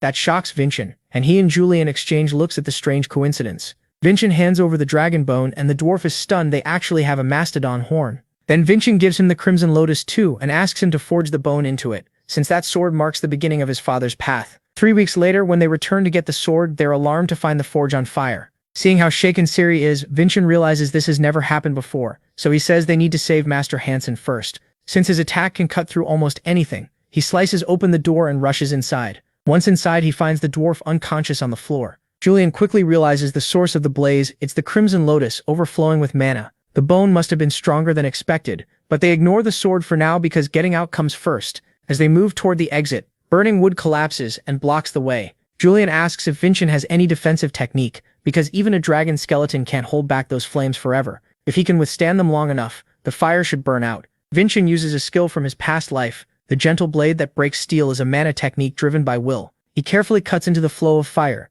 keeping the flames from reaching them. Julian is stunned, wondering who Vincent really is and how he can be this skilled. After hours, the flames finally die out. When the dwarf wakes up, he asks how Vincent was using Sanian swordsmanship. That makes Vincent glad. If Hansen recognized it, then maybe he isn't as rusty as he thought. More importantly, the sword is finished. Hansen says he'd never forged with dragon skeleton before, so he didn't know the flames would overflow that badly. The moment Vincent takes the sword, it starts to glow, like the blade is resonating with him. A small steel master symbol appears on it. Julian finds that odd. If Patriarch Arslan left all this behind, he should have known what dragon skeleton would do. He probably planned this, using the first bone as practice, before making the next weapon. So Vincent asks Hansen to forge him another sword, because if this one is already this good, the next should be even better. The dwarf says that's impossible. There's no dragon skeleton left. But the very next day, Sarvana's shadow appears with the second half of the skeleton. Hansen says he doesn't know how long it'll take, but he'll forge a perfect sword from it. On the way home, Raelsa admits she almost gave up on guiding him partway through, but she's happy with how much he's grown.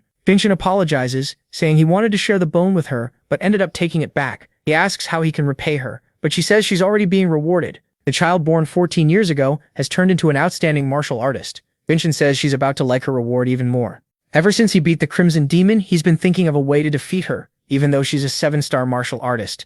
And today he plans not just to fight her but to win and claim her characteristic. The duel between Vincent and Raelsa begins, and he struggles to endure her ice attacks while she mocks him, saying he's nowhere close to beating her. She attacks from above, but he barely blocks with his sword. The clash creates a huge blast, yet both swords stay intact. Raelsa is impressed. She used power equal to 4 stars in that strike, and normally that much mana would have shattered the blade. But she has no time to think about it because a sword line is suddenly aiming for her neck. Vincent follows with his sword technique, but Raelsa dodges at once. She realizes his power is completely different now and wonders what the Crimson Lotus has become. Thanks to the Dwarf King's trait, the sword no longer breaks, it absorbs the shock of attacks. Its new power is simple. The Crimson Lotus can absorb its wielder's traits. Once Raelsa sees how much stronger that makes him, she decides to stop holding back. She vanishes with incredible speed and appears behind Vincent. By circling him over and over, she scrambles his vision and creates a false image, but Vincent doesn't fall for it. Instead of chasing her movement, he reads the mana she uses to move. He deliberately misses, so Raelsa appears behind him, thinking the fight is over.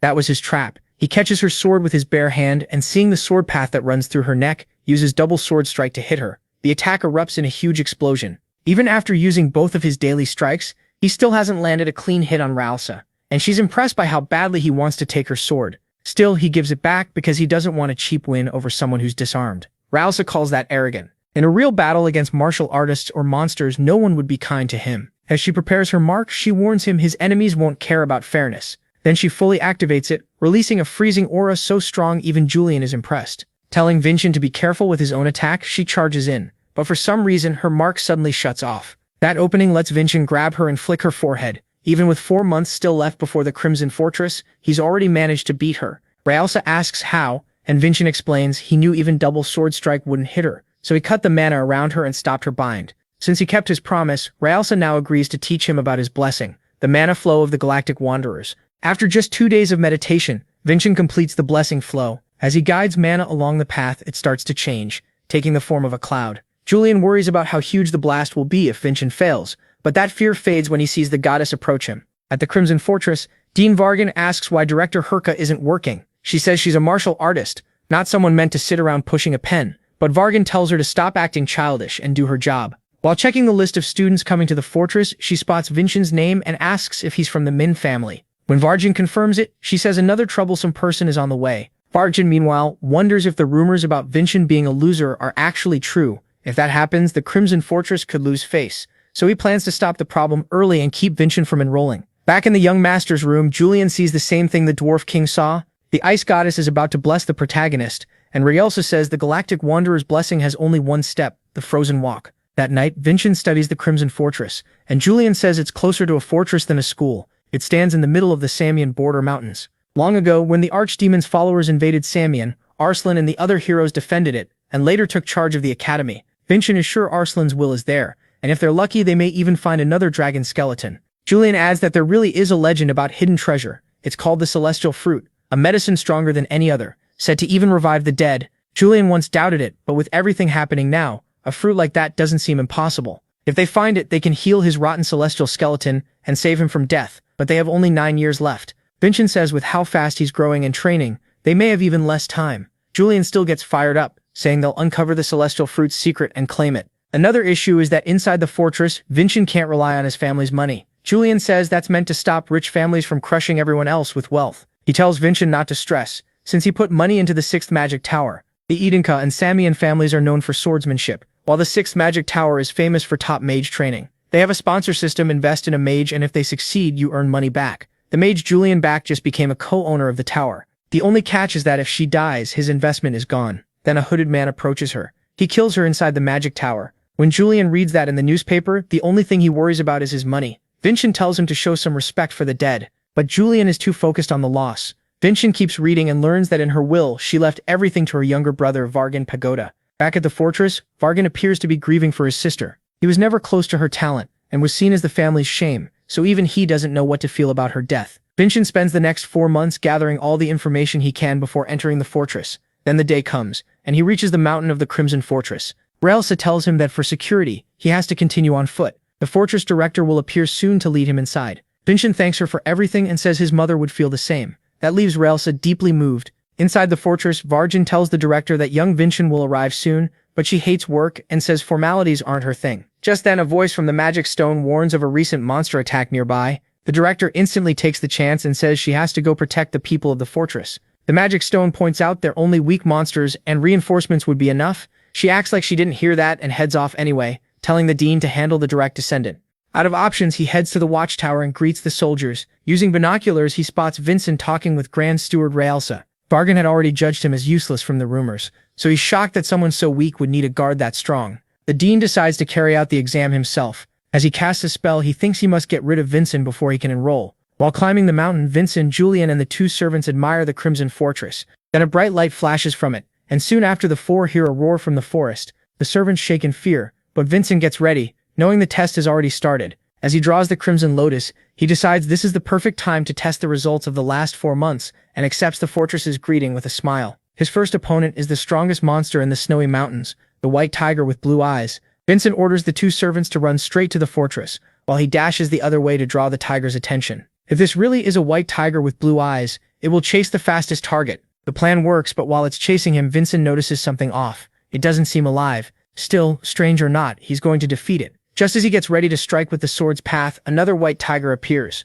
Using body strengthening, he dodges both attacks, leaps up and lands on a tree. Then Julian warns him and points to several more white tigers on the hill. Vincent realizes something is wrong. White tigers don't move in packs. They're top predators, so they don't need to. And even though they're meat eaters, he can't smell blood from them. Julian suggests they may be illusions made with magic. From the tower, Vargan is impressed that Vincent figured that out so quickly. Still, these illusions are made with high-level magic, so they're basically as dangerous as real tigers. He waits to see what the useless 7th son will do. Vincent considers running until the caster runs out of mana, but Julian says the mage is likely using a copying element instead of controlling many spells at once. He casts one spell and copies it, which makes it easier and uses less mana. That element has one big weakness. If Vincent beats the original, the copies vanish. Julian asks how he'll spot it. Vincent says that if a person is controlling this, they'll protect the real one with the fakes. The tiger at the top of the hill that's staying still must be the original. Using the Galactic Wanderer's blessing, he rushes to the top of the hill, leaving Vargan stunned because he just used Raelsa's trait. But the mage won't just stand there and hand him the win.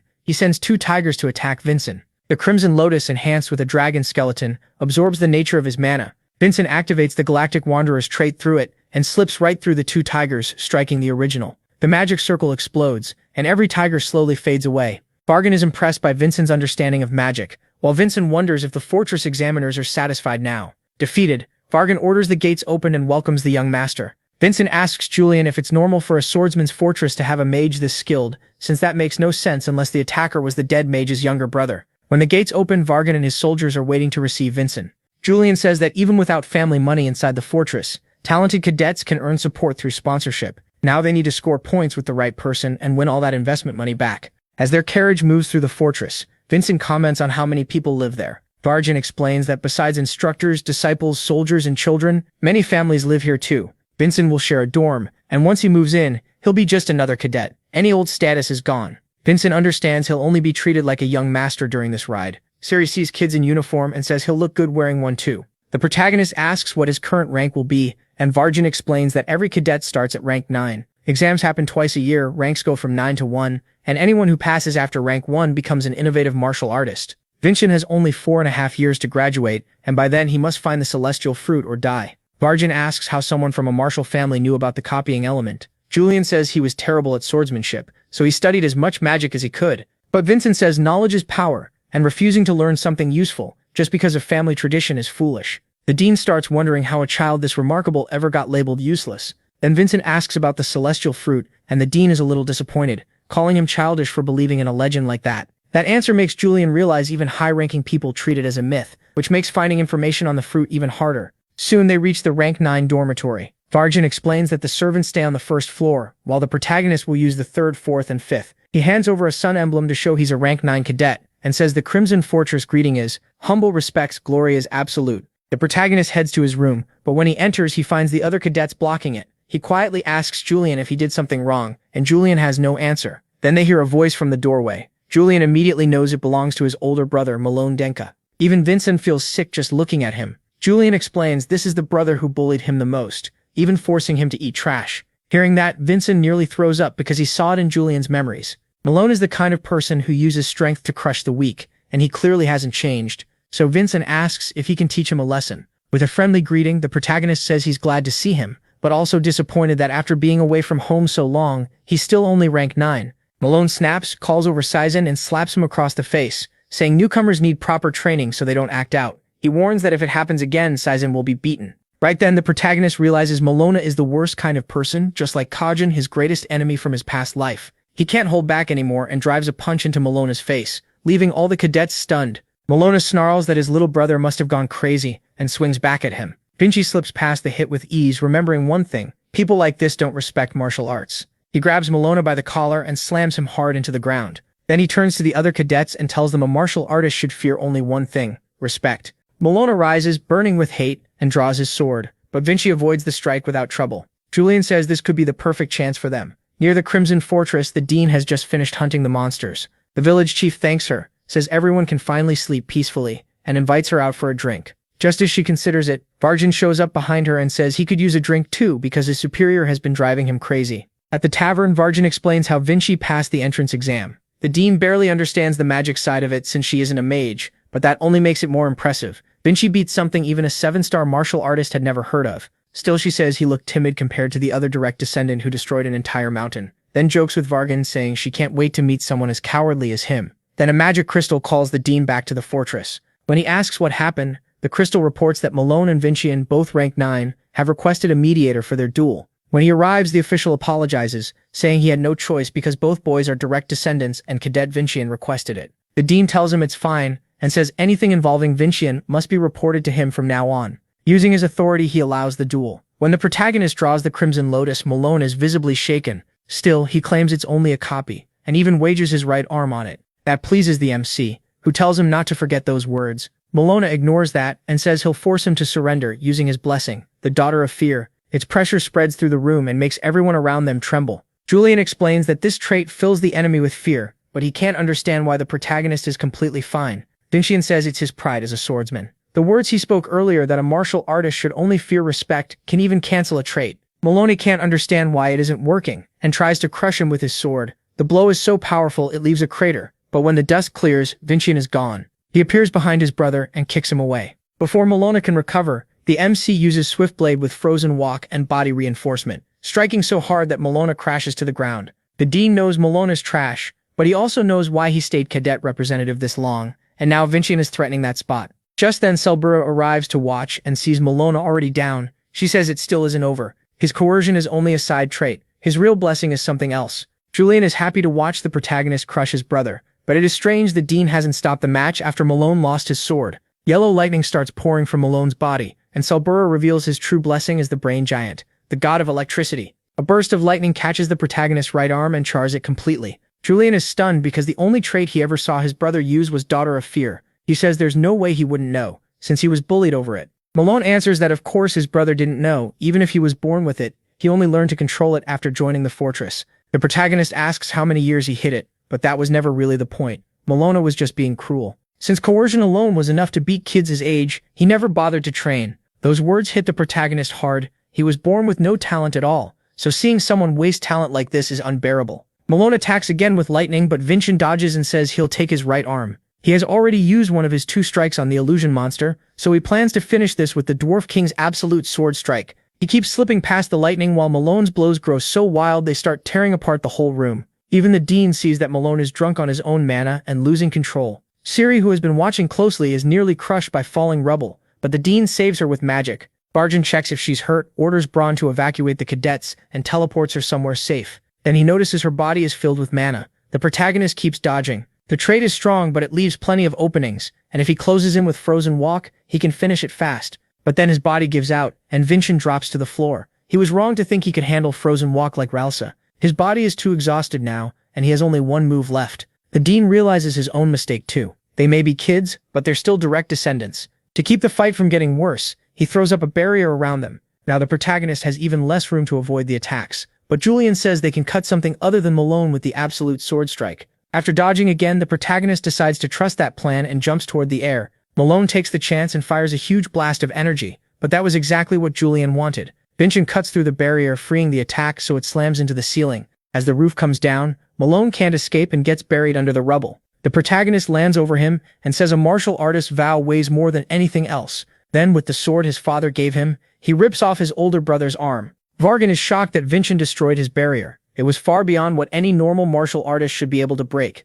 yet one strike shattered it. Malone screams from the pain of losing his arm, and the Dean finally ends the duel. Right then, Wilson arrives with a 5th-class priestess. Chevin asks who carries the mark of a 2nd-class priest and why the protagonist has something so valuable. Still, anyone holding that symbol is treated as if the priest himself were present, so a 5th-class priestess has no place questioning him. Chevin heals the burns on his arm. Seeing that, Malone screams for his own arm to be healed too, but Arvin asks if he's really sure. He wagered his right hand in an official duel, so letting the same person who took it restore it would ruin whatever honor he had left. Malone gives up that honor and begs to have it healed. Julian acts like he didn't hear him and tells him to say it louder so everyone can hear. Malone shouts that he has no honor left and begs them to fix his arm. Satisfied with the humiliation, Julian allows the priestess to heal Malone's arm. Even after restoring it, she tells him to rest and avoid hard training. The cadets who watch the duel are stunned that Malone lost so easily. One asks if they could ever become like Vincent. He tells them to overcome their fear first, then they'll reach far more of their potential. Malone is still boiling with hate and tries to catch the protagonist off guard. He charges a stone and gets ready to throw it at his head, but the Dean stops him.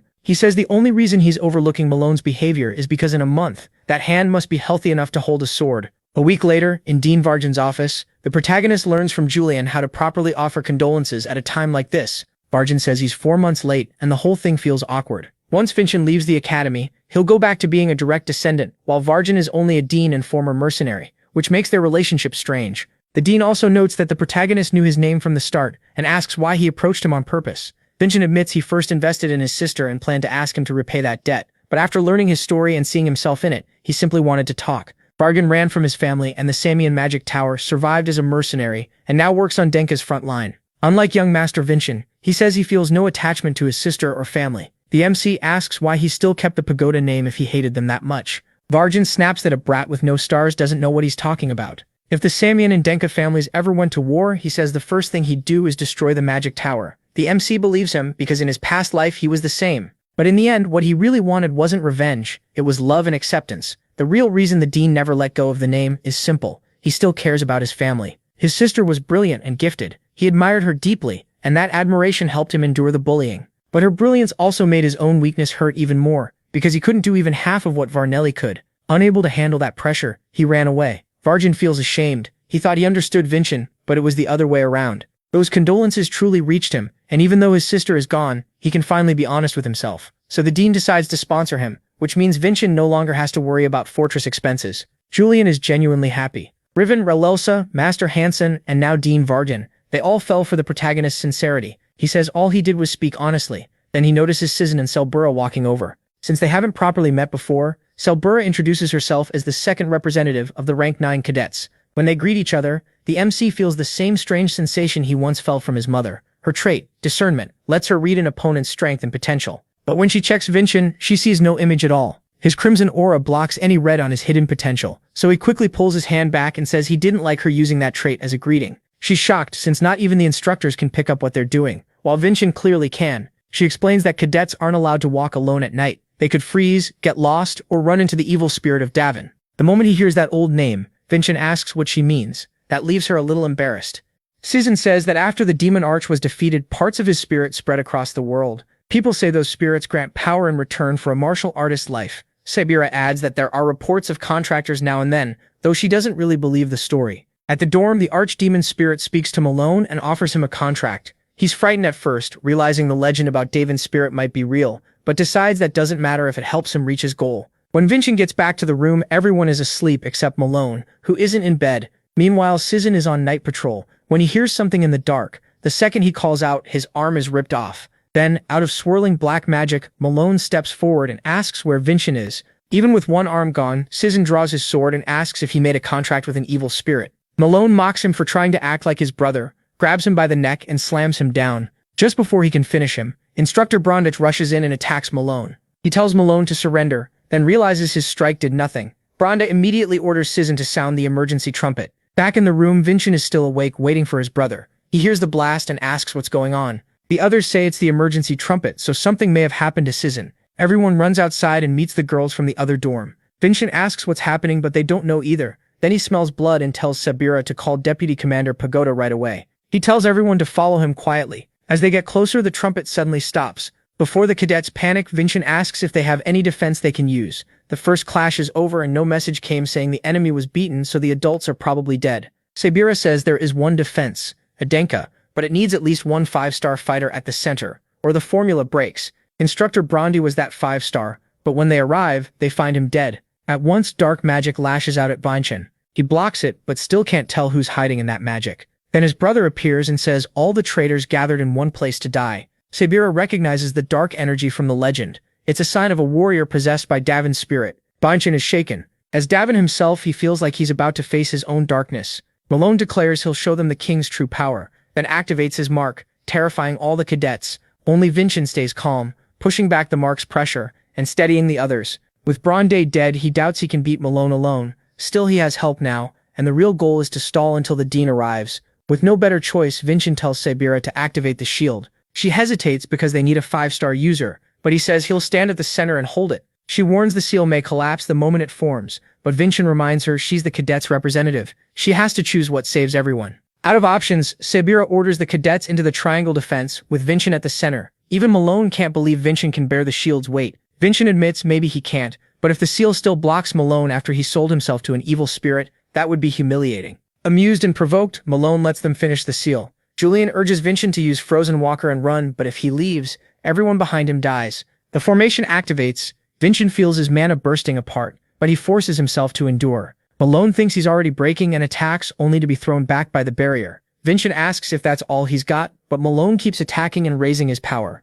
His aura is so monstrous, the children feel like the archdemon himself is standing before them. Vincent calms them, reminding them that a martial artist should fear only respect. Seeing a 14-year-old bear the seal and still encourage everyone, Sabira refuses to just watch. She orders all the cadets to pour in mana on her signal. This surge blasts Malone backward, and Vincent tells him to give up. The martial artist will be here soon. Malone is almost ready to stop, but the evil spirit feeds his bloodlust and makes him stronger. Vincent instantly sees a huge attack coming, and a bolt of black lightning slams into the barrier. The impact shakes the ground and lifts stones into the air. One cadet gets hit and passes out, and the triangle seal slowly begins to break apart. Malone presses the opening and unleashes a massive lightning strike at everyone, but when the dust clears, the barrier stands again. Cizan, still alive, uses the last of his mana to restore it. He's finally overcome his fear and now faces Malone head-on. At that moment, the evil spirit seems to take Malone over completely. The seal is at its limit, and so is Cizan. In that desperate moment, Vincent suddenly sees a path for his sword to reach Malone. It catches him off guard, since he wasn't planning to attack yet. That path leads to Malone's right hand, the one already cut before. Vincent hesitates, but with the seal about to fail, he has no choice. He moves in and prepares the absolute sword strike. With a single step, he's already behind Malone, but the cut is too shallow to do real damage. Malone turns and prepares another attack. A huge bolt of black lightning strikes Vincent head-on, and everyone panics. He manages to block, but his left hand is hit and can no longer hold the sword right. Even hurt, he can't fall back, so he charges again, but Malone stops him easily. Then things get worse. Another black lightning bolt tears straight through his arm, ripping it apart. In his past life, that would have been the end, but not in this life. He still has his right arm. He raises the sword with it and strikes. Malone's arm is cut off, and the hit sets off a huge explosion. For a second, Vincent thinks he won, but Malone rises again, this time without the evil aura. That sword path had severed his link to the spirit. Even so, Malone's rage is still there, and he attacks again, though weaker now. Vincent knows he has to strike once more, but he's already pushed far past his body's limit and can barely move. Just when everything seems over, Malone is yanked into the air by ropes, and Vargan appears with a sealing spell. Malone slowly begins to freeze. The dean says no martial artist can escape this spell. Before he fully goes down, Malone tells Vincent it isn't over yet. Even the director is impressed by Vincent, but his injuries are so bad he can't even speak. He still refuses to collapse, using his sword to stay upright. The director tells him he can rest now, and his mind fades. He wakes in a white space filled with windows. He has no idea where he is. Then he hears Julian's voice, but when he turns, he sees his own body slowly disappearing. A few days later, the fortress director speaks frankly with the patriarch. She politely greets Lord Edenka and asks him to honor the absolute glory. He tells her to drop the formality and explain what happened. The red-haired director hesitates, knowing this won't be easy to say. 15 rank 9 cadets were injured, and one instructor died. Sism was the first to face Malone and barely survived. Hearing that, the patriarch says the dead should be honored, and the injured should have all their treatment paid for. The director feels guilty she didn't deal with that first, but the old man says evil spirit contracts are full of unknowns. He adds that her choice to stop it after careful planning wasn't wrong. The real issue is why Malone survived the contract at all. History says people who take those contracts gain huge power in exchange for their lives. Once that power runs out, they die. The director says the fortress mages examined him but still found no answer. Still, the cadets claim Malone was freed from the spirit after Vincent struck him. That alarms the patriarch, who realizes the strange swordsmanship Vincent used before can also cut a spirit contract. Since his foolish son stepped beyond a martial artist's limits and made that contract,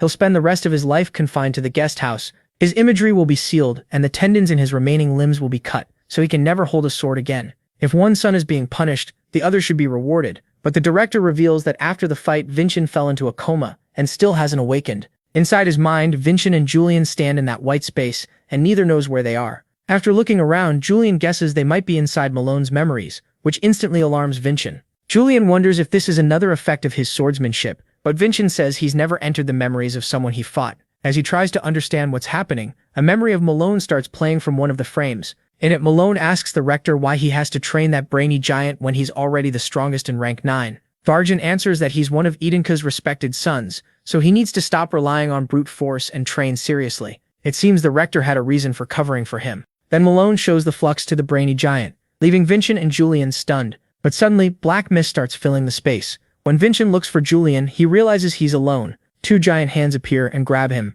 and then a woman's voice asks why he won't die. When he looks up, the ex-handicapped sees his mother from his past life. He realizes he's no longer in Malone's memories but his own. People he once cared about appear, like Master Nydia Falcon and Arsalan, then slowly fade as he tries to learn what happened after his death. Then a sword stabs through his chest, and since these are his memories, the enemy from his past life must be here too. He's back in the prison where he spent over 10 years. A man insists he did nothing wrong, that power can't hide the truth. Arsalan, in tears, says he'll clear his name no matter how long it takes. Soon after, an older Arsalan appears in front of him. The last time he saw Arsalan, he was still a child, so this grown-up version is new to him. Adult Arsalan says Arsalan is Julian, but the protagonist can't hear him well and asks him to say it again. Then Arsalan says that in 500 years they will meet again, no matter what. Vincent is left confused, but before he can ask anything, he wakes up in his room drenched in sweat. Vincent wonders what Julian did. The lesser god appears and asks if he's okay after suddenly vanishing, but the MC says he's fine and his body has healed too. He's still puzzled, wondering if adult Arsalan met him before he died. Siri and Wilson are shocked to see the young master finally awake. They get so overwhelmed that they throw themselves at him, hugging and crying. Wilson thought he might never wake up, while Siri is just relieved. The ex-handicapped, who never had this kind of affection before, doesn't know what to say, but thanks them for caring. The director walks in and asks if she's interrupting the moment, then greets the sleeping beauty who finally woke up. She doesn't care for formal talk and tells him to just call her sis. Vincent asks if she shouldn't be at the fortress, but she says a recent incident forced her to report straight to the patriarch. She adds that Vargan handles the fortress better anyway, and since she hates working, she's leaving it to him. After wrapping up a few things in the central area, she plans to head back with him. But first she has a small favor to ask. She wants him to rough up the young master of the Sanian family. The moment he hears roughing up and Sanian together, he gets excited. Then she explains it's only a friendly exchange event, which kills his mood since he was ready for a real beating. The director says it's a special event where martial families compete. Both patriarchs will attend, and this year it's being held at the Crimson Fortress. The skinny guy asks why she's bringing this up only now.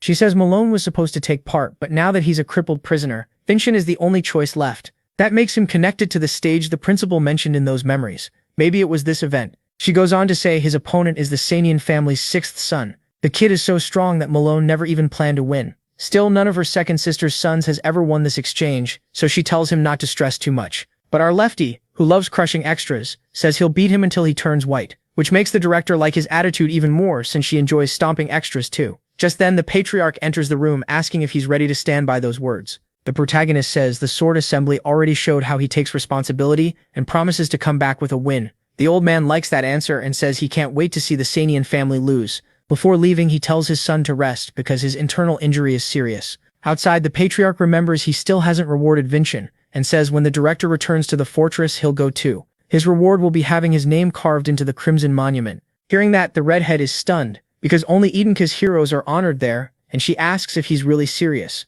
While resting in bed, the protagonist gets fired up about the friendly exchange event. He wants to help Edenka surpass the Sanian family, and this is the perfect chance to test where they stand. Vincent asks Julian if he knows anything about the sixth son, but since he never expected to face him, he never looked into him. Vincent asks what his chances are, and Julian says that with the surprise of his absolute sword, he might have a shot, but the odds are still bad. Vincent is at most 3 stars, while the other guy is likely 3 or higher. Realizing lying around won't help, the lefty decides to train a little. Julian warns that his internal injury is severe, and he shouldn't use mana. Vincent says he'll be fine as long as he avoids mana, then heads out to swing his sword, while the lesser god tells him not to wreck his body. As he starts training, he thinks about the coming fight. One thing is certain, beating up the Sanian family's descendants sounds great. Raven shows up while he's thinking, saying this reminds him of the first time they met. They sit down for tea and Raven says he found something Vincent asked about. Vincent gets excited, hoping it's about 500 years ago, but it's actually about his own family. Raven got curious how a family with no martial talent and only a modest estate compared to other branch families could still attend the sword assembly as spectators.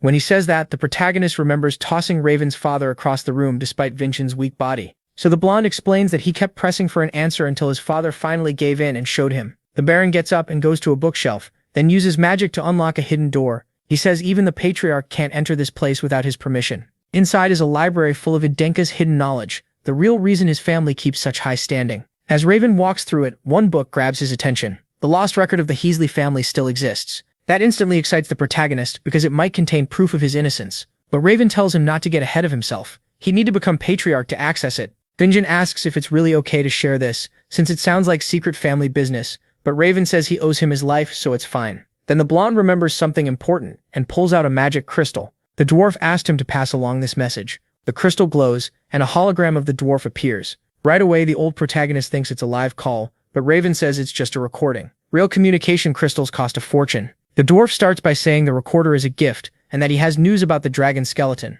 First, forging a perfect dragon sword is impossible. The fire in the workshop started when he struck the Crimson Lotus, after transplanting the dragon skeleton. The reason is that the skeleton absorbs the user's mana trait, and because he carries the blessing of the god of unwavering flames, everything burst into fire. That's why making a weapon like this is almost impossible. Still, if they made a hammer from the dragon skeleton, it could work, since 2 bones hitting each other don't absorb mana. Even then, he says it doesn't solve much, because using the bone for a hammer means there'd be none left for the sword. Then the old man signs off and tells Vincent not to bother his daughter. Raven says that's all he had to deliver, and he needs to get back to the workshop for his sword. He asks if Vincent has a reply, and Vincent immediately says to tell the old man to forge the hammer from the dragon bone, because he'll just find another skeleton for the sword. Raven says he expected that, but it's still wild how he talks about impossible things like they're settled facts. Later, Julian says everything they've learned so far has been useless, but the protagonist says the opposite. Now every path is open, so they just need to grow stronger and make their own way. That starts with beating the 6th son of Sanian, though he has no clue how, so he asks the useless god if there's any way to win.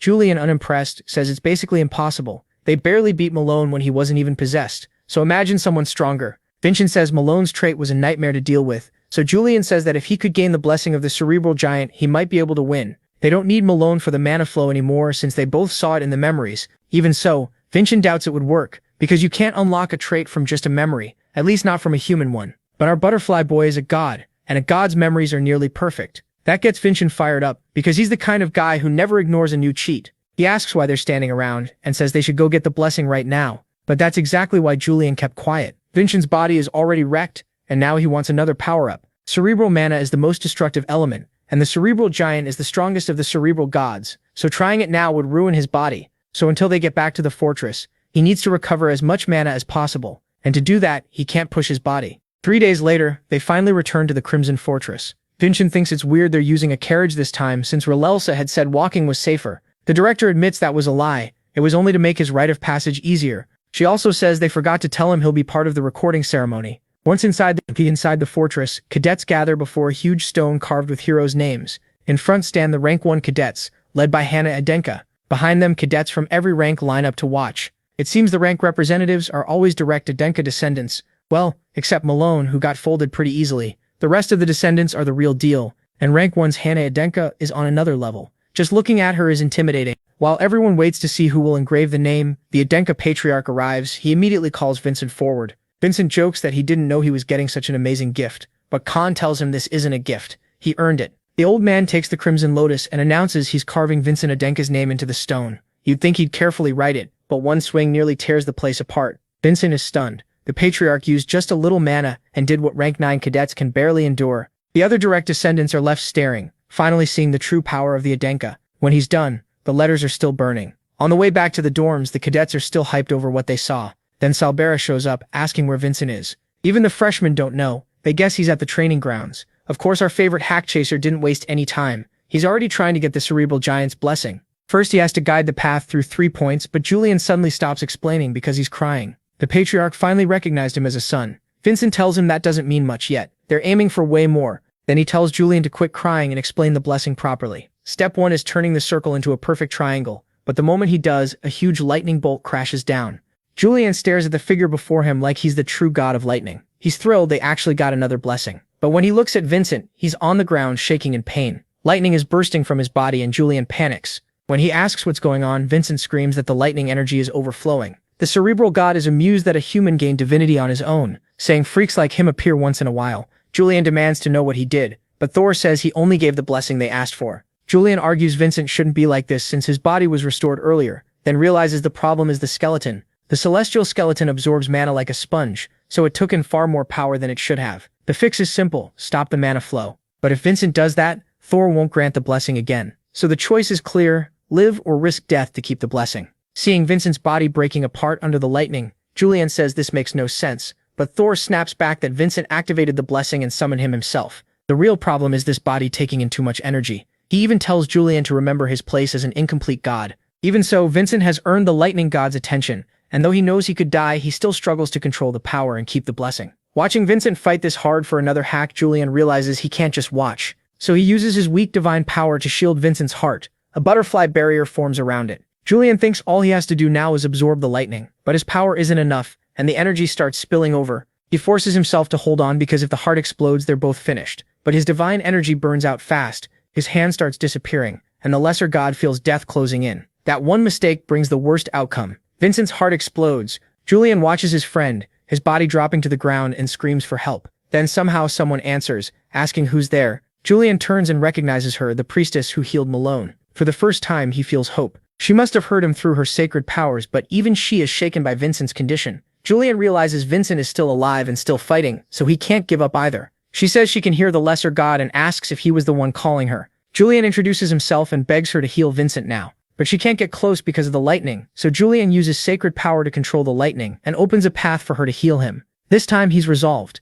Even if he disappears, he'll hold on to the end. The healer gives off a green light that slowly brings life back to Vincent's empty eyes. Then the scene shifts to Vargan's office. He asks Siri if she's truly ready for training. He says that during Vincent's fight with Malone, he felt unbelievable mana inside her. Like Vincent, her mana goes beyond what modern magic understands. Vargan warns her the training won't be easy, and he's never been gentle. Even so, she still wants to learn. Her young master keeps growing stronger, and she wants to do more than patch him up when he returns hurt. Cedric wants the strength to stand beside him. That loyalty even makes Vargan smile. Still, she's a maid, so she needs her master's permission to begin training. Just then, lights start pouring in from every direction.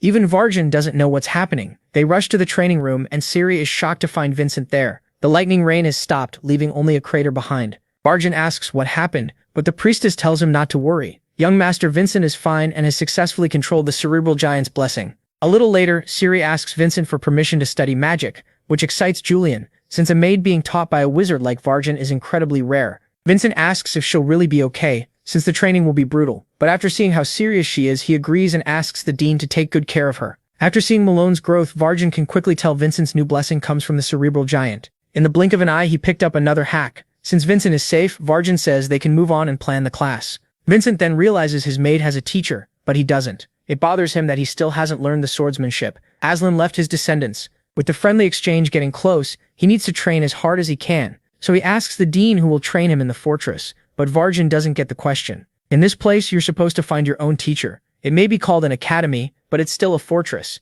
Usually, an elder sponsors a promising child and provides a teacher. Vincent asks Julian for help, but Julian says not to expect much. There's no elder backing him. If anything, it's worse. Nobody wants to sponsor the so-called useless Vincent. With no one left to ask, he sends a letter to the only person who might help. Wilson says the letter is for the patriarch, but he was too scared to face him alone, so he handed it to Relsa instead. She brings it to the family head and gives him the letter. After he reads it, she asks what's inside. He says his son needs a teacher in the fortress. That worries her, since this should have been handled much earlier. The patriarch doesn't get why Vincent sent the letter, but Relsa says it's simple. He's a son asking his father for help because there's no one else. The patriarch, not being clueless, asks if she wants to teach the boy, but Relsa passes the job to someone else. She says it has to be a master of Adenka swordsmanship. Not knowing who to choose, the patriarch asks Relsa for help, and she says she already knows the right person. It's someone the family head knows very well, the strongest swordsman among the Adenka. The patriarch says the man has to want it himself, but Relsa promises she'll convince him no matter what. He's the only one who can properly train Vincent. That swordsman is Merlin. As he walks through the training grounds, he realizes it's been months since he first met Vincent, and wonders how the boy is doing. Then Relsa suddenly appears and asks if he still takes these night walks. She says she has a new offer for him, a private tutor job at the fortress. The second he hears teacher, Merlin shuts it down. Relsa presses on, and says she wants him to teach the useless young master Vincent Adenka. That gets his attention a little, but not enough to make him care about working as a teacher, so he refuses again. As her last move, Relsa reveals that Vincent just gained the blessing of the lightning giant, the same blessing Merlin has. Now he's interested, and she offers a bet. Soon, the young master of the Adenka will duel the young master of the Sanyan. If Vincent wins, Merlin has to stop slacking off and train him. Meanwhile, Vincent keeps trying to control the lightning giant's power, but it's clearly not as easy as his brother made it sound. He nearly hurts himself over and over. Julian admits he really can't control it yet, especially after seeing the room completely wrecked. Vincent can feel the lightning inside his body, but he can't guide it, and Julian worries that at this rate they won't even reach the microcurrent stage. Vincent takes the chance to tease the lesser god, saying he had to cry his eyes out to get this new power-up. That makes Julian realize those desperate screams he heard earlier were from him. A few days earlier, they got a letter from Relsa. She still hadn't found a teacher before the friendly exchange. One reason was simple: the man she wanted had no interest in working, and the other problem was the elders' influence. They don't want Vincent getting involved with the heirs they've already trained, and since the elders exist to limit the patriarch's power, even he can't force it. So Vincent says they'll have to win the friendly exchange on their own. Julian asks why he can't just use Sanyan swordsmanship like he did during the fire. Vincent says he can, but using it in public would cause huge problems because he'd have to explain it to his mother. Both of them hate that he can't use the sword style from his past life. Then Vincent remembers someone else's technique and wonders if he can use it now. At the Samian estate, a blonde boy quietly studies a white tiger with blue eyes. He knows it's the beast Adenka heirs must kill to enter the Crimson Fortress. Then a bald man walks in. He tells the boy his opponent is the useless seventh son, Vincent Adenka. But lately he's been getting strange results and climbing fast. He adds that the friendly exchange hurts the Sanyan more than it helps. Winning gains them nothing, but losing would be humiliating. While they talk, the white tiger breaks its chains and lunges at the boy, but he cuts it down in one move and says he'll never let the Adenka have anything. Back at the fortress, Selbura brings Vincent a gift and wonders if he'll like it. She heads over with the present, hoping he'll be happy. But when she reaches the training room, the mana from his sword nearly blasts her away. Once she can see clearly, she realizes Vincent has created a new sword form from Crimson Lotus. He quickly asks if she's alright, and Selbura shows him the gift she brought. Inside the crystal is footage of the Sanyan Sixth Son's training. She's so flustered that even touching Vincent's hand makes her blush, but she still warns him the end of the recording gets pretty cruel. When he activates it, holograms appear and this 500-year-old man is amazed by modern technology. But once the match begins, that curiosity disappears. Vincent reacts like he already knows every move the boy will make, even the feints and quick attacks. After a string of blows, one strike shatters the opponent's sword, forcing an instant surrender. But even after the boy gives up, this monster still doesn't stop. Vincent is furious because this kid is exactly like Cajun from his past life. Not just the face, even the techniques and habits are the same. It's exactly like the days when he was crippled. Then the story shifts to the mages meeting for the friendly exchange. The event is usually split into 3 parts: treasure hunt, monster subjugation, and one-on-one duels. The mages handle the treasure hunt and decide what kind of monster to create. The dean speaks first and says that based on the 2 fighters' level, the best choice is a level 8 reptile or demon, since those are hard enough for 3-star martial artists. But a mage from the magic tower suggests a level 8 giant fracture instead, which makes the dean furious. He asks if they're serious, because that's a monster meant for fighters above 4 stars. The skinny mage tells him to relax.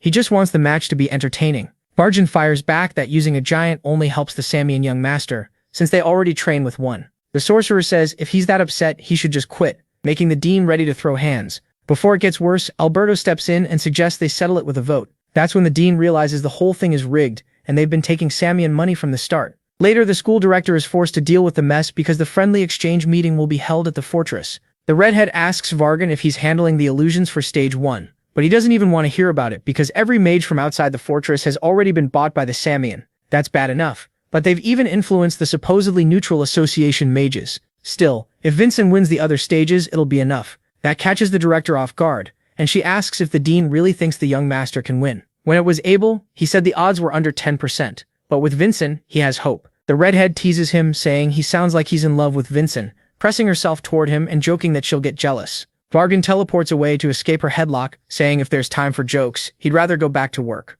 Still, it seems the director really does have feelings for the dean. At last, the day of the friendly exchange arrives. When reporters see Vincent, they say Idenka must be in trouble, if Malone had to be replaced. Vincent ignores them. He only cares about why Kagan acts exactly like Cajun. Soon, Kagan arrives at the fortress. He walks up to Vincent and politely introduces himself, and Vincent answers in kind. As they shake hands, reporters go wild, saying they look evenly matched. Kagan keeps up his nice guy act, saying it's good to meet someone his own age, but the former cripple sees through it. There's plenty of malice behind that smile. The Samian says he hopes Vincent can show his strength, and the director and dean recognize it as a greeting that treats Idenka like the weaker side. Vincent answers calmly that he hopes Kagan can prove his talent too. The reporters love the tension and realize the exchange has already started. The fortress director officially opens the event and reveals the first round, the treasure hunt. Both participants will enter a magic space and retrieve a chest while dealing with monsters created by sorcery. They won't go alone. Each can bring 2 level 9 cadets. Since Idenka lost last time, they pick first. The director even hints that he should choose Silbera,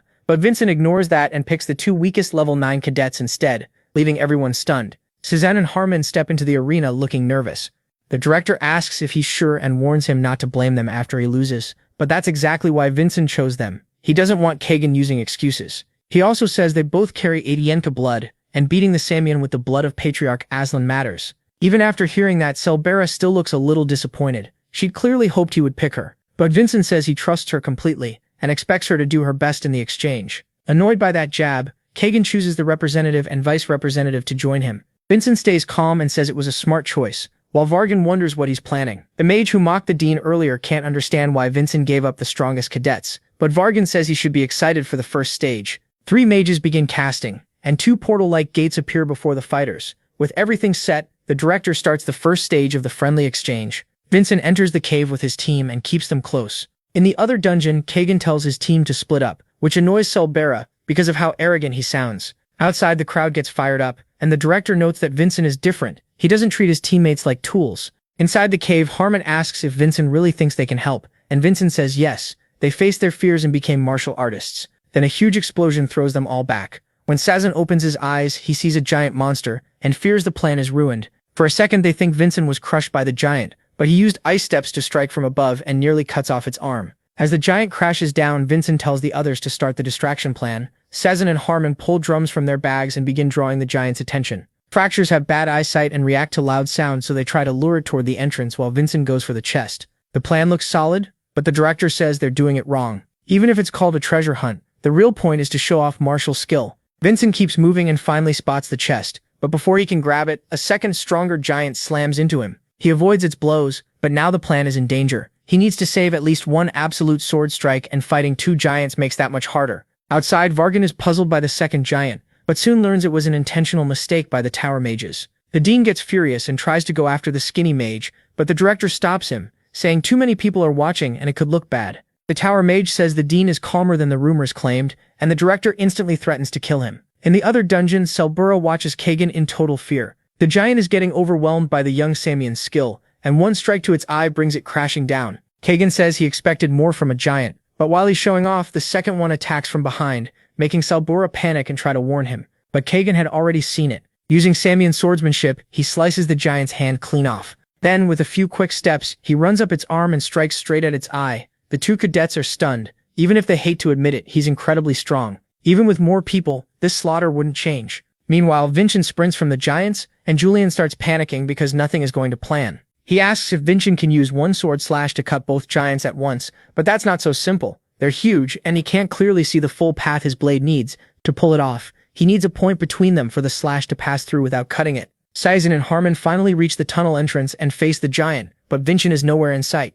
Then he suddenly appears, carrying the chest. Vincent says the plan changed. Someone else is coming. When Saizen asks who, he sees both giants charging toward them. The two of them nearly lose it. As the giants rush in, Vincent yells for Julian to get ready. Even though Julian is scared he'll be the target, Vincent dodges the first giant's attack and searches for an opening. But just as he thought, he can't find a path that cuts through both. Still, even without seeing it, he feels the other half of his soul finding a sword path that leads to Julian. Vincent prepares his move and uses Absolute Sword with lightning, slicing through the first giant. The slash keeps going, cuts through the second one too, and flies straight at Julian. Outside, the director asks what kind of swordsmanship that was, and the dean says it's Vincent's special move, a slash that can cut through anything. But even that attack can't pierce a god, which annoys Julian since he wasn't sure if Vincent had almost killed him. Vincent says killing a god is impossible, but he's confused about how Julian heard his thoughts when he wasn't using telepathy. That strange reaction makes the others ask if someone is with him. Vincent lies, says no one's there, and tells them to stick to the plan.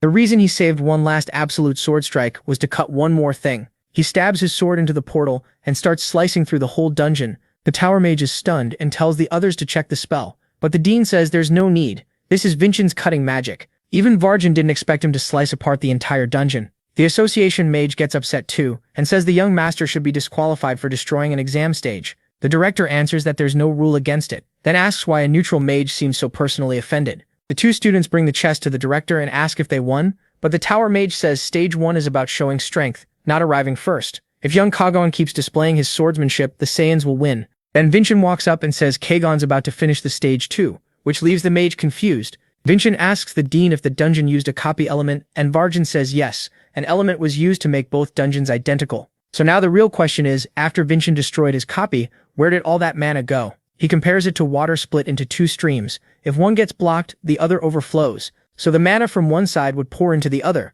Kagon realizes the giant just got stronger, but its attack pattern is still simple, so he thinks he can still cut off its hand. But when he uses a Saiyan technique on the giant's fist, it's become so tough that it ignores the attack and nearly lands a hit on Kagon. The giant keeps throwing more blows, and Kagon realizes something must have happened outside. A dying monster doesn't suddenly get this strong. The giant winds up for one last attack, and this time Kagon is in real danger. But Selbura beats her drums and pulls the giant's attention away before it can strike. She runs, risking her life to lure it away, thinking she'd never do this if Vincent hadn't told her to give the tournament everything she had. While she distracts one giant, the other surviving titan attacks her too. Now both of them trap her with nowhere to run and attack together. But Kagon shows up, furious they ruined his perfect showing. He demands to know how they dared mess it up. Then the blonde uses full moon strike, and just like Vincent, he wipes out both giants with one attack. Even then, he isn't happy, because Selbura ruined his perfect plan. As he leaves the dungeon, Kagon tries to stay calm, sure he still cleared the stage well and probably outshined Vincent.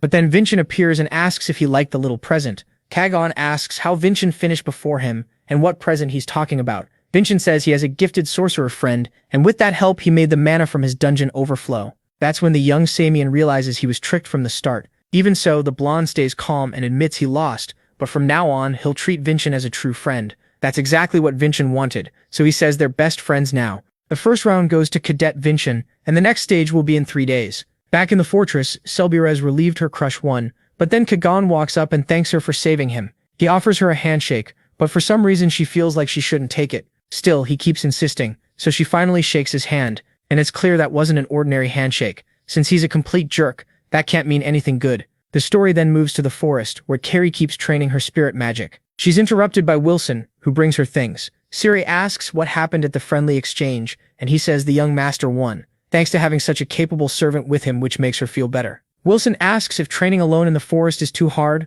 but Siri says it's better for now. She connects with spirits more easily there, and if she stays near the young master, she'll lose focus. Suddenly, she hears a voice calling for help. It doesn't sound human, it sounds like a spirit somewhere in the forest. Back at the fortress, Selbira and the others celebrate the victory, but Vincent doesn't get why they're only ahead by 1 point. Selbira says even 1 point against Edinka is huge in history. She says she was only helping the Samian side, so she shouldn't have much to say, but Vincent tells her she was key to his win because what she did at the end helped the judges give him the victory. Selbira is amazed he planned all that, and says she'll help Kagan even more in the next match. But when they shake hands, Vincent feels something terrible from her hand. Looking closer, he sees a Samian chain seal, and quickly asks if she had contact with Kagan. She says he thanked her after the match, and shook her hand. Julian is alarmed by Vincent's reaction and asks what that is. Vincent explains the seal slowly strangles a person's mana until they die. Julian asks if the curse can be broken, but first they need to know what kind of seal it is, since the form changes by type. Vincent tells Selbira to come for Praga training the next morning,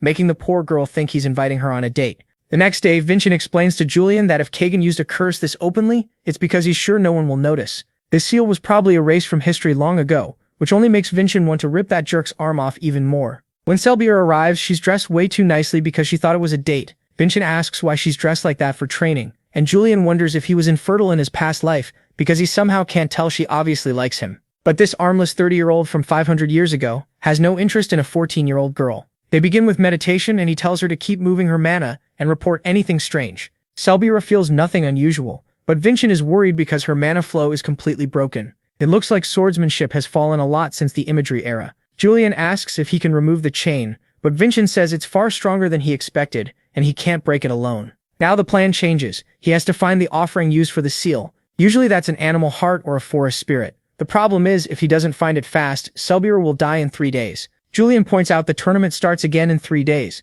but Vincent shuts that down. The priority is saving their companion. He says that if his old comrades had still been with him, they could have helped him escape the prison where he spent the rest of his life. Julian asks how he knows so much about the curse, and Vincent says he went through something similar in prison. That makes Julian feel sorry for him, and wonder what kind of crime got him locked up for 10 years. Right then, Selbira collapses in front of them. Vincent rushes her to the treatment room, but even the healer can't tell what's wrong. After checking the mark on her hand, Vincent realizes it's getting stronger and she doesn't have much time. He has to find the offering before it gets worse. Going back to when Siri heard that cry for help, she follows the voice and runs into the young master. He asks what she's doing there, then explains the situation. Vincent says the offering is probably a small animal or a spirit, since those are easy to hide. Siri says she can help, so they head toward the voice she heard earlier. She says it came from the ravine, but when they go down, they find nothing. It's not that Vincent doubts her, but Selbina needs help now, so he's ready to cut through everything until he finds the spirit. Before he can act, Siri finds the spirit buried in the snow. She asks if there's any way to save it,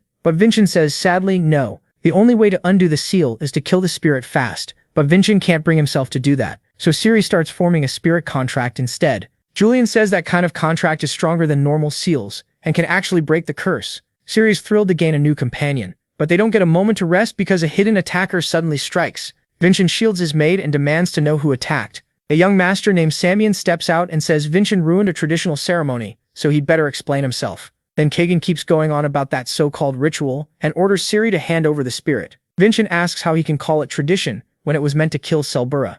Kagan only looks annoyed that Vincent figured it out. He says they belong to a higher class, people born to bear destiny itself above anyone who crosses the line like Selbura. After what happened in the dungeon, Kagan was furious his plan fell apart, so he came for revenge on whoever stopped him. Since Vincent is from the same rank, Kagan thinks he should understand. Instead, Vincent raises his sword to Kagan's throat and says people like him haven't changed in 500 years. This ritual is simply wrong. Kagan still doesn't flinch. He puts his own sword to Vincent's neck and says they'll see who's right when the exchange ends. Back at the infirmary, the curse finally fades from Selbura's arm. She wakes up confused about where she is just as Vincent arrives to check on her. Kagan tells him she's fine and only just woke up, but Vincent still checks to make sure the seal is really gone. The priestess asks if he shouldn't be getting ready for the second stage, but he says he's already prepared. Then we cut to the Idanka main castle, where one of the 4 great elders reads about Vincent's huge win, while Fidenel says he even overcame Senyan's sabotage. Normally they'd be glad to see one of their own beat the rival family, but Elder Delbek says the 4 elders have ruled Idenka for 500 years, and the new patriarch is weakening their control. Fidenel says that's why they're backing the first and second sons as heirs. The first is driven by ambition, and the second cares only about martial arts. The elder asks what happens if Vincent beats the Senyan too. Not long ago, Cain carved Vincent's name into the Stone of Heroes and even gave him the Lotus Crimson Sword, To them, it's obvious the Patriarch plans to use Vincent against the elders, so they decide to ruin his momentum. Daven proposes sending a letter to the Senyan, saying their cheating in the first stage won't be ignored, but the second stage will be handled by Idenka. Then the second stage of the exchange begins. The director explains the subjugation battle has just one rule: destroy the monster in front of you as fast as possible. Kagan's opponent is a lizard man known for making bone spears, but its fierce attacks still can't touch him. Kagan leaps from above and cuts it clean in half. Bargain says it took 14 seconds, a new record that even beats Lady Diaz. Kagan is thrilled, sure Vincent can't top it. He even points his sword and says Vincent will be next. Julian asks how they're supposed to beat that time, but Vincent says not to worry, when it comes to speed they won't lose. The director asks if he's ready to start, then Vincent notices something odd about the lizard man. The view shifts to the elders' table, where we learn Daven tampered with the second stage. He kept the lizard man from mating for 2 months, something most fighters don't know matters. A monster denied that long becomes wildly stronger. When the cage opens, the crazed lizard man charges at Vincent. He knows dodging the first strike is safer, but then he won't beat Kagan's record. So without any fear, he opens his arms and lets the monster thrust its weapon into him, using that instant to stab through its hide and trigger the mark of the god of lightning, frying the lizard man on the spot. The dean asks what's going on because he can't see, and the director tells him to look at Vincent's time. Even she didn't expect him to go this far just to beat the Senyan. With only 6 seconds, Vincent wins again. Healers rush over at once to pull the huge stake from his shoulder. Watching this, Kagan can't understand why Vincent used such a brutal way to win, but Vincent's grin answers for him. That brings the second stage to a close. A woman who heard all this wonders if the boy is Sarvana's son and says she can't wait to meet him. Back at the Crimson Fortress, the healer complains she took this job to avoid working, and things were going great until Vincent showed up. Vincent thanks her for healing his chest, calling it a miracle, but the priestess says it isn't fully healed. She doesn't have that wooden plaque, so she can't treat him like its real owner could. Compared to that person, she only patches people up. So Vincent's heart still isn't fully recovered, and if he keeps overdoing it, he may lose the ability to use mana. Then the director arrives and invites him to dinner. Since the 2 patriarchs of the Idenka and Samian families have finally arrived, Vincent quickly gets dressed and follows his father to the meal. But when he meets the Samian patriarch, he's completely stunned. Her build is massive, and she introduces herself warmly, saying it's a pleasure to meet Vincent. She tells him to eat as much as he wants because these are special Samian dishes. She urges him to fill up on the family's best food. Vincent studies her closely. Like his father, she carries the weight of an entire family. Yet unlike what he expected, she speaks calmly with Khan and jokes that he's gotten stingy with age for hiding such talent. She teases him for keeping Vincent a secret this long. That alone is enough for Vincent to leap back and draw his sword, which impresses her, since he sensed the tiny bit of mana she let out. Vincent is shaken. To her it was nothing, but to him it felt like death brushing past.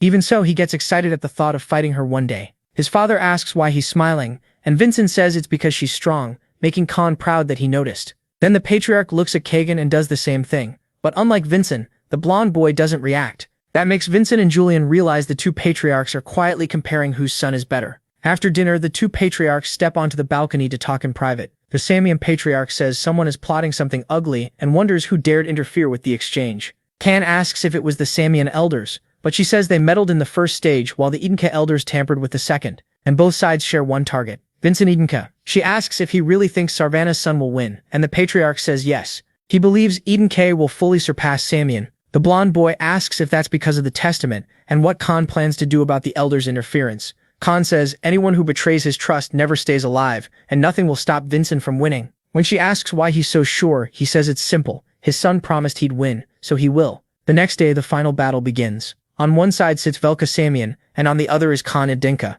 both watching the match. The 2 young fighters cross swords as the director announces the long-awaited duel. Julian warns Vincent not to forget his condition. With his damaged heart, he can only use one absolute sword strike, so he starts by testing Kagan with the electric giant's power. Kagan blocks it with one hand and says if that was only a test, then he'll have to burn Vincent to ashes to be satisfied. Crimson mana starts pouring from his body. It's the same hidden art that beat Vincent in the past. Mana fueled by life force, the Crimson Emperor's power. Kagan sees that Vincent recognizes it and asks if there's anything he doesn't know before rushing in. Vincent tries to block, but the strike still lands. He's stunned, then realizes this boy has already surpassed the Kagan he knew in the past. The fight goes on, and Vincent is pushed back by non-stop attacks. Kagan wants to cripple him again, but Vincent keeps fighting back. Their blows collide and explode across the arena. Vincent knows the Emperor's power weakens in long battles, but Kagan gives him no break and keeps attacking. Kagan starts to believe victory is his, but that confidence falls apart when Vincent uses Kajan's sword style. In his past life, Kajan was a madman who kept beating opponents even after he had already won. He would even mock them for losing to a one-armed man.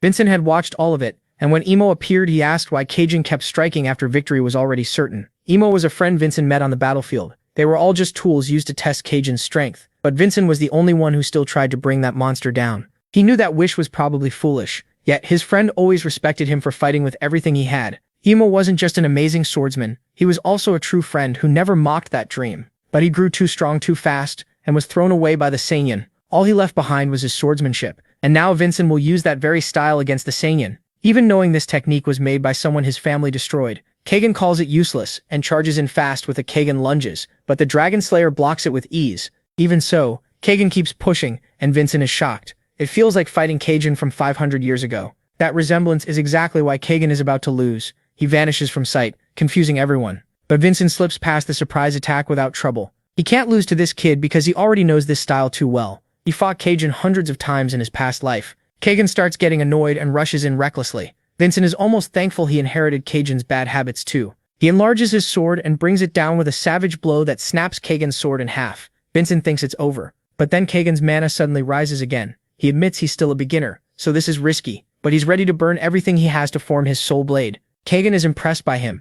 Not even his own mother knew he had this gift. The blessing of the sword gives insane talent, and at its final stage, the user can turn a sword into an imagined element. Vincent points out that Kagan already burned through his strength with the Crimson Emperor, but the madman doesn't care and charges anyway. Kagan says he risked his life in the second stage, so now he'll go all out even if his body breaks. Vincent refuses to lose to someone like that, and he's ready to risk himself too. Both of them are terrifyingly strong, but Vincent's technique starts to give out and shatters, making Kagan think victory is his. But Vincent doesn't depend only on sword skills. He slams a punch right into Kagan's face.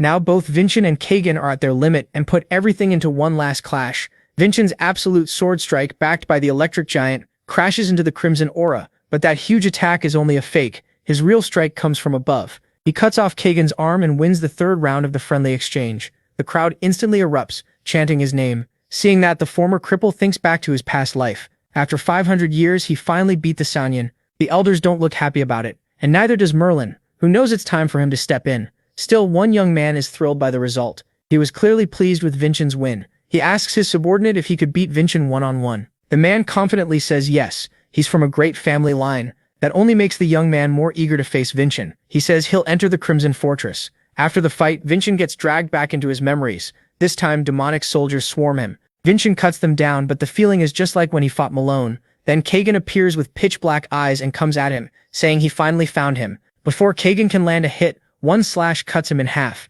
Aslan appears and Vincent demands to know what is going on. Then the real archdemon rises in the sky, ready to strike. Aslan says he sensed it and warns Vincent to recover fast. Now Vincent has to move past the Saiyan and face the truth he left behind, as he gets ready to fight the demon. Vincent wakes up in his room with everyone gathered around him. He still doesn't understand Aslan's last words. Even after beating the Saiyan, he still wasn't worthy of seeing the truth. Then the Edinka Patriarch walks in, and all the cadets immediately stand straight. He tells them to relax, he won't stay long. Ken says he's proud his son kept his promise and wants to reward him. Vincent says he still isn't a true Edinka and needs a master to teach him the family's swordsmanship. The Patriarch asks if he realizes the elders still dislike him, but Vincent says that after beating the Sanjin they can't stop him anymore. His father gives a faint smile and tells him to come along. At the end of the hall stand Realsa and Merlin is surprised Vincent remembered his name. Realsa introduces him as Vincent's new teacher. He's an 8-star martial artist and the holder of the electric giant. His full name is Merlin Falker. The moment Vincent hears Falker, he freezes,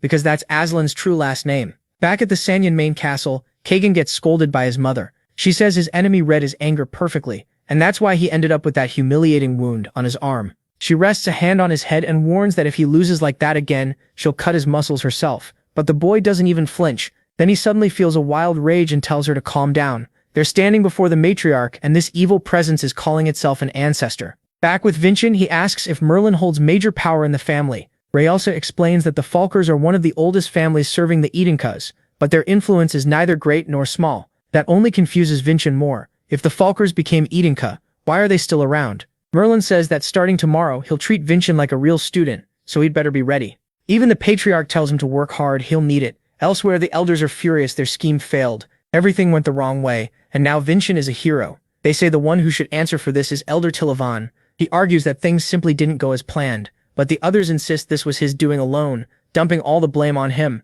Sensing the threat, Tilavan says he'll fix it at once. While the Samian elder may already be near death, the The matriarch asks why he hired those mages, and the bald elder says he only wanted a total win over the Edenkas. That just makes her angrier, because they still couldn't get a full victory even after cheating. She says she hates politics and dirty tricks. They don't suit a martial artist. That's also why she never beat Khan in a straight fight. She adds that the family has no ties to the Magic Tower or the association. She'll let it slide for now, but he can spend some time quietly gardening or doing something harmless. Terrified, the elder retreats to his room, contacts an Edeninka elder, and asks what went wrong. Tilavan says Vincent's ability was far beyond what he expected, which makes the Edeninka elder furious. He says someone has to take responsibility, and orders him to find a way to get rid of Vincent before things get worse. Meanwhile, Vincent is sleeping peacefully until an assassin nearly kills him. He dodges and pulls his sword at once, but it turns out to be a test from Merlin. He says it's past midnight, and now he's officially Vincent's master. From here on, Vincent will train day and night until he can truly control the electric giant.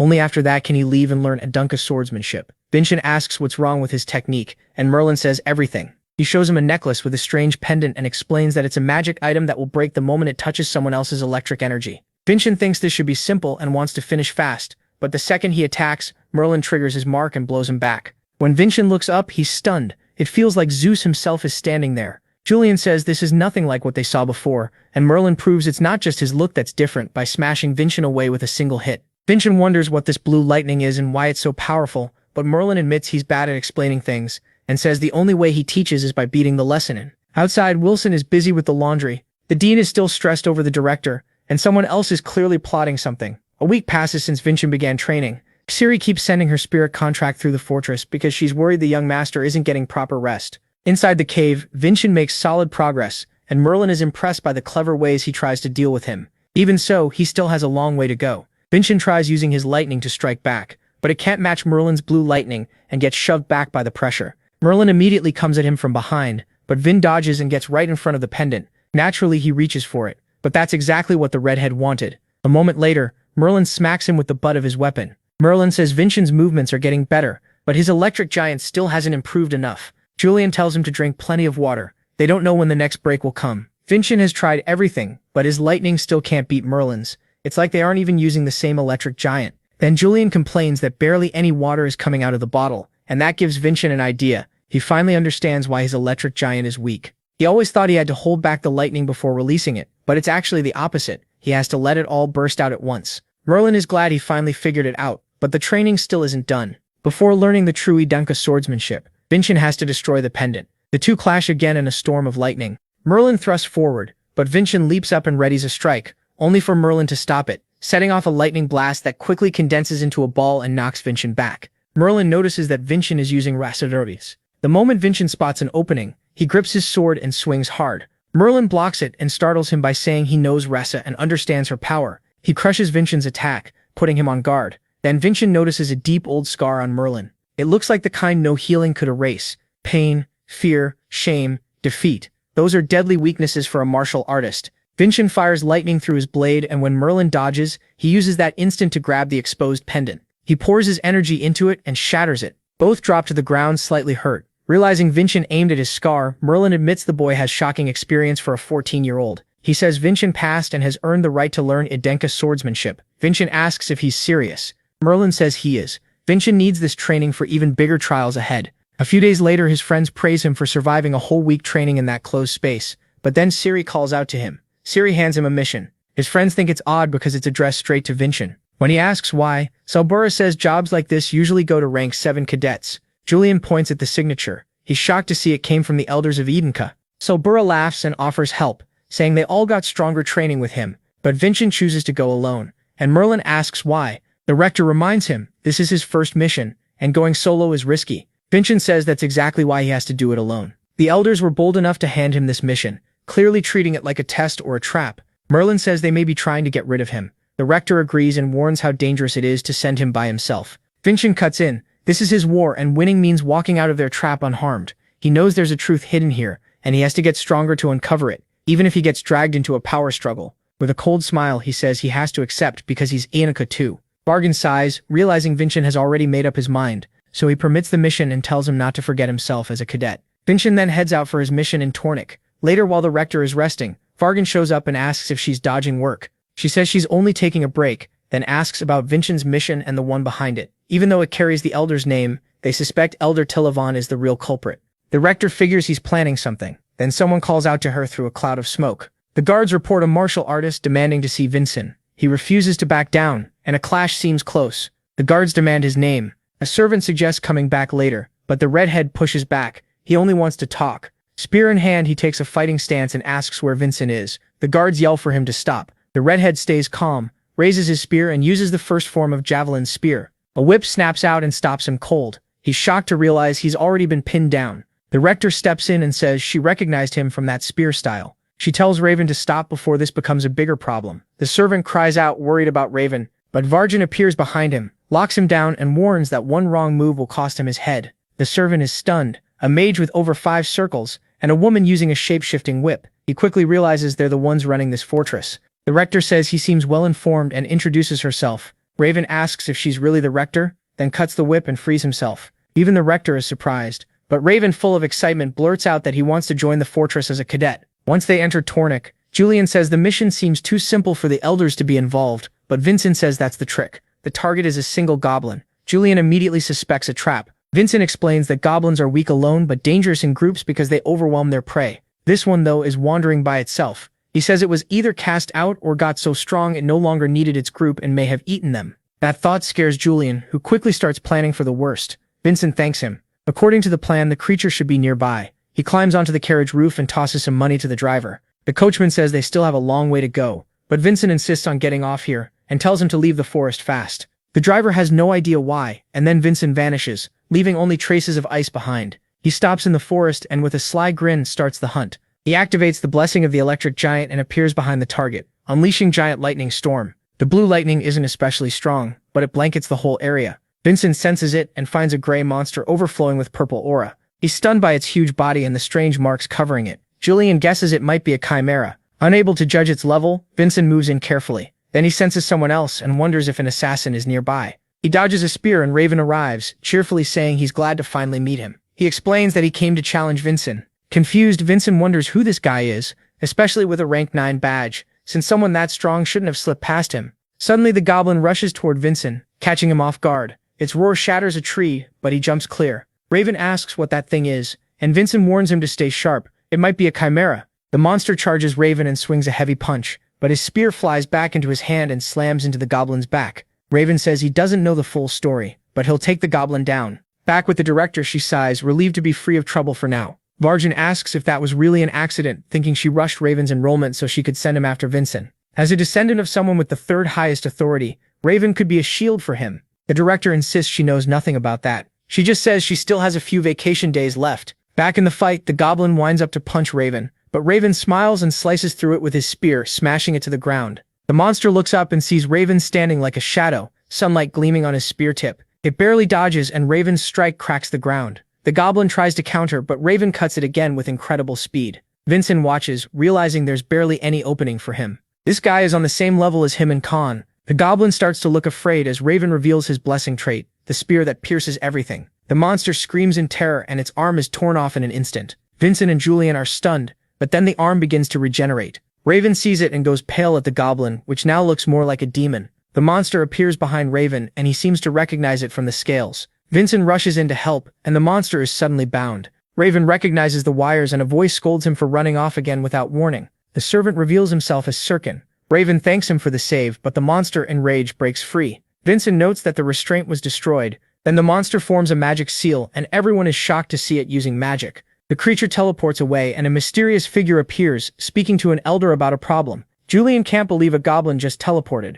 Vincent asks who these 2 newcomers are. They introduce themselves as the young master and butler of the Vardican family. Raven says he became a cadet today, and was sent to find Vincent under the director's orders. Julian reacts to the family name, and Vincent asks if they're important. Julian explains the Vardicans are one of the 3 great martial families, famous for spearsmanship. That also explains why Raven is so strong. He adds that the Vardican patriarch has only 1 child, making Raven the sole heir. Vincent wonders why the only heir of that family is at the academy. Julian suggests staying with them for now. No one would dare touch the Vardican successor. They can work together and use that as cover while they figure out the elder's real goal. Vincent quietly appreciates the director for sending 2 powerful allies. Sirkin says he wants an explanation. He asks why that goblin was here and why a direct descendant like Vincent was sent alone. This mission clearly wasn't just about taking down a monster. With a hard stare, Sirkin warns them not to drag Raven into an internal Idenka conflict. Depending on the answer, they may leave. Raven suddenly cuts in and says something else matters more right now. He challenges Vincent to a duel. Vincent is baffled, and Julian remembers Raven already talking about this. Raven says watching Vincent fight Khan lit a fire in him. He had planned to beat Khan first, but now his real target is Vincent. He wants to grow stronger with him and then surpass him. Julian thinks the guy is intense, while Vincent sees someone blunt and competitive, and figures they might get along. Still, he refuses, leaving Raven staring in confusion and asking why. Vincent says his priority is the mission. Raven begs for just one fight but gets turned down again, so he calls Vincent a coward and a chicken. Vincent doesn't budge. He says no duel happens until the goblin is dealt with. Sirkin realizes Vincent is basically forcing them to help. Raven asks if they can fight once the goblin is dead, and Vincent says maybe. That's all Raven needs to hear. He gets fired up to hunt the goblin. Sirkin can only think his young master is hopelessly obsessed, and that this time Vincent caught them. After reaching Tornik's main street, they eat at an inn and decide to stay the night. As they talk, they bring up the danger of being pulled into the Elder's schemes, and Vincent says the goblin looked like a chimera. Sirkin agrees, while Raven adds that its scales and horns were especially strange, so they decide to investigate more. Then Vincent senses a presence and a smell like the Sanyan prison. A man comes down the stairs. He freezes in shock and blurts out Vincent's name. Vincent is surprised the man knows him. The stranger suddenly stumbles down the stairs and Vincent catches him, demanding to know who sent him. Then red mana starts pouring from the man's chest, and panic takes over. Vincent sees the man's mana flow spiraling out of control and asks what's happening. A moment later, he turns and shouts that the man is about to explode, but the others say they can't feel anything. Only Vincent can sense that mana as the man's skin cracks and his eyes glow from the overload. The body starts to burst, and Vincent yells that it's dangerous. The man explodes. Raven shouts because Vincent is right next to the blast. People scream and run, while Sirkin wonders why he didn't sense the explosion and throws up a wire barrier around Raven. Raven says they have to save Vincent. He's still inside it. As the explosion swells, Vincent cuts through it, shocking them both. He drops to the ground, worn out, and Raven rushes over. Sirkin is stunned. He thought Vincent had been swallowed by the blast, but he actually sliced it apart. Raven carries him away while Sirkin checks the body. Vincent realizes he almost died.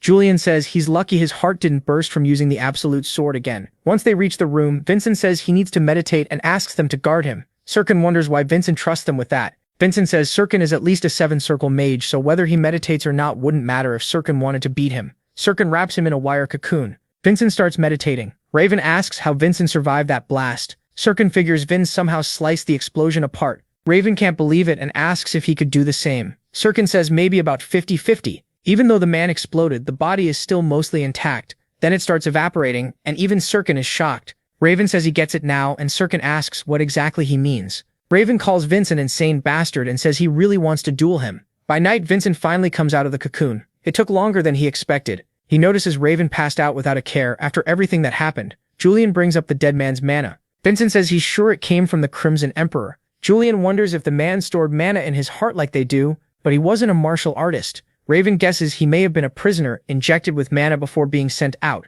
Vincent thinks this points to something bigger involving the elders in the Sanyan. Sirkin walks in and asks if Vin knew the man would explode, why didn't he run? Vin says there were too many people nearby, including a woman holding a baby. Sirkin asks if that mattered more than Vin's safety and goals. Vin asks what Raven would have done and whether Sirkin really thinks he would have left him. Sirkin gets the point, though he admits not everyone would act like that. Then he says Vin carries the finest sword among the Idenka. Vincent thanks him. Sirkin says that out of respect, he'll step back from the subjugation mission. Elsewhere, a shadowy figure appears with the goblin on a leash and tells it to be quiet. Soon enough, it'll get to eat Vincent Idenka, and maybe Raven too. In the forest, Raven walks along humming, excited to hunt the goblin and head back after killing it. Vincent can't sense Sirkin nearby and realizes he really kept his word. He remembers asking earlier why Sirkin was leaving the subjugation, and Sirkin answered that Raven comes first. If things got bad, he would have killed the goblin himself, but that would have gotten in the way of Vincent's growth. He wants to see how far Vin can go with an honest sword, so he promises not to interfere. Vin finds it funny having someone that strong cheering for him.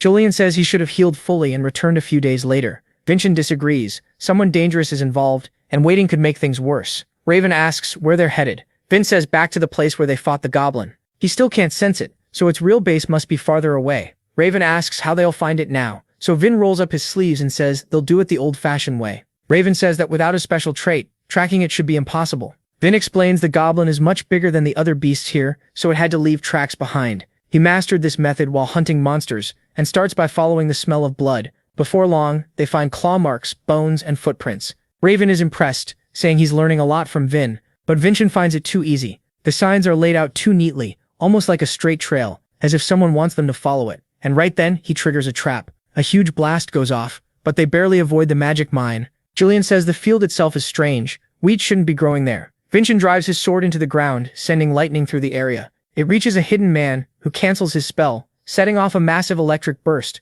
Vincent says he's the one who lured them here. The man praises them for figuring it out and introduces himself as Carvel, thanking them for accepting his invitation. Vin asks if the elders hired him. Carvel says Vin's head is worth 100 million. Vincent thinks he's talking way too openly. Carvel says one thing clearly, he has no plan to let Vin live. Then the goblin appears behind them. They immediately draw and strike at it, making the creature shriek. Vincent realizes it reflected their attacks. Carvel tells them not to forget about him, and fires magic projectiles. They dodge, but Vincent feels pain in his chest. His body still hasn't fully recovered. Carvel mocks them, asking if they really think they can beat both him and his chimera at the same time. Vincent says he'll handle the gauntlet. Then wires suddenly bind Kargan and explode around him.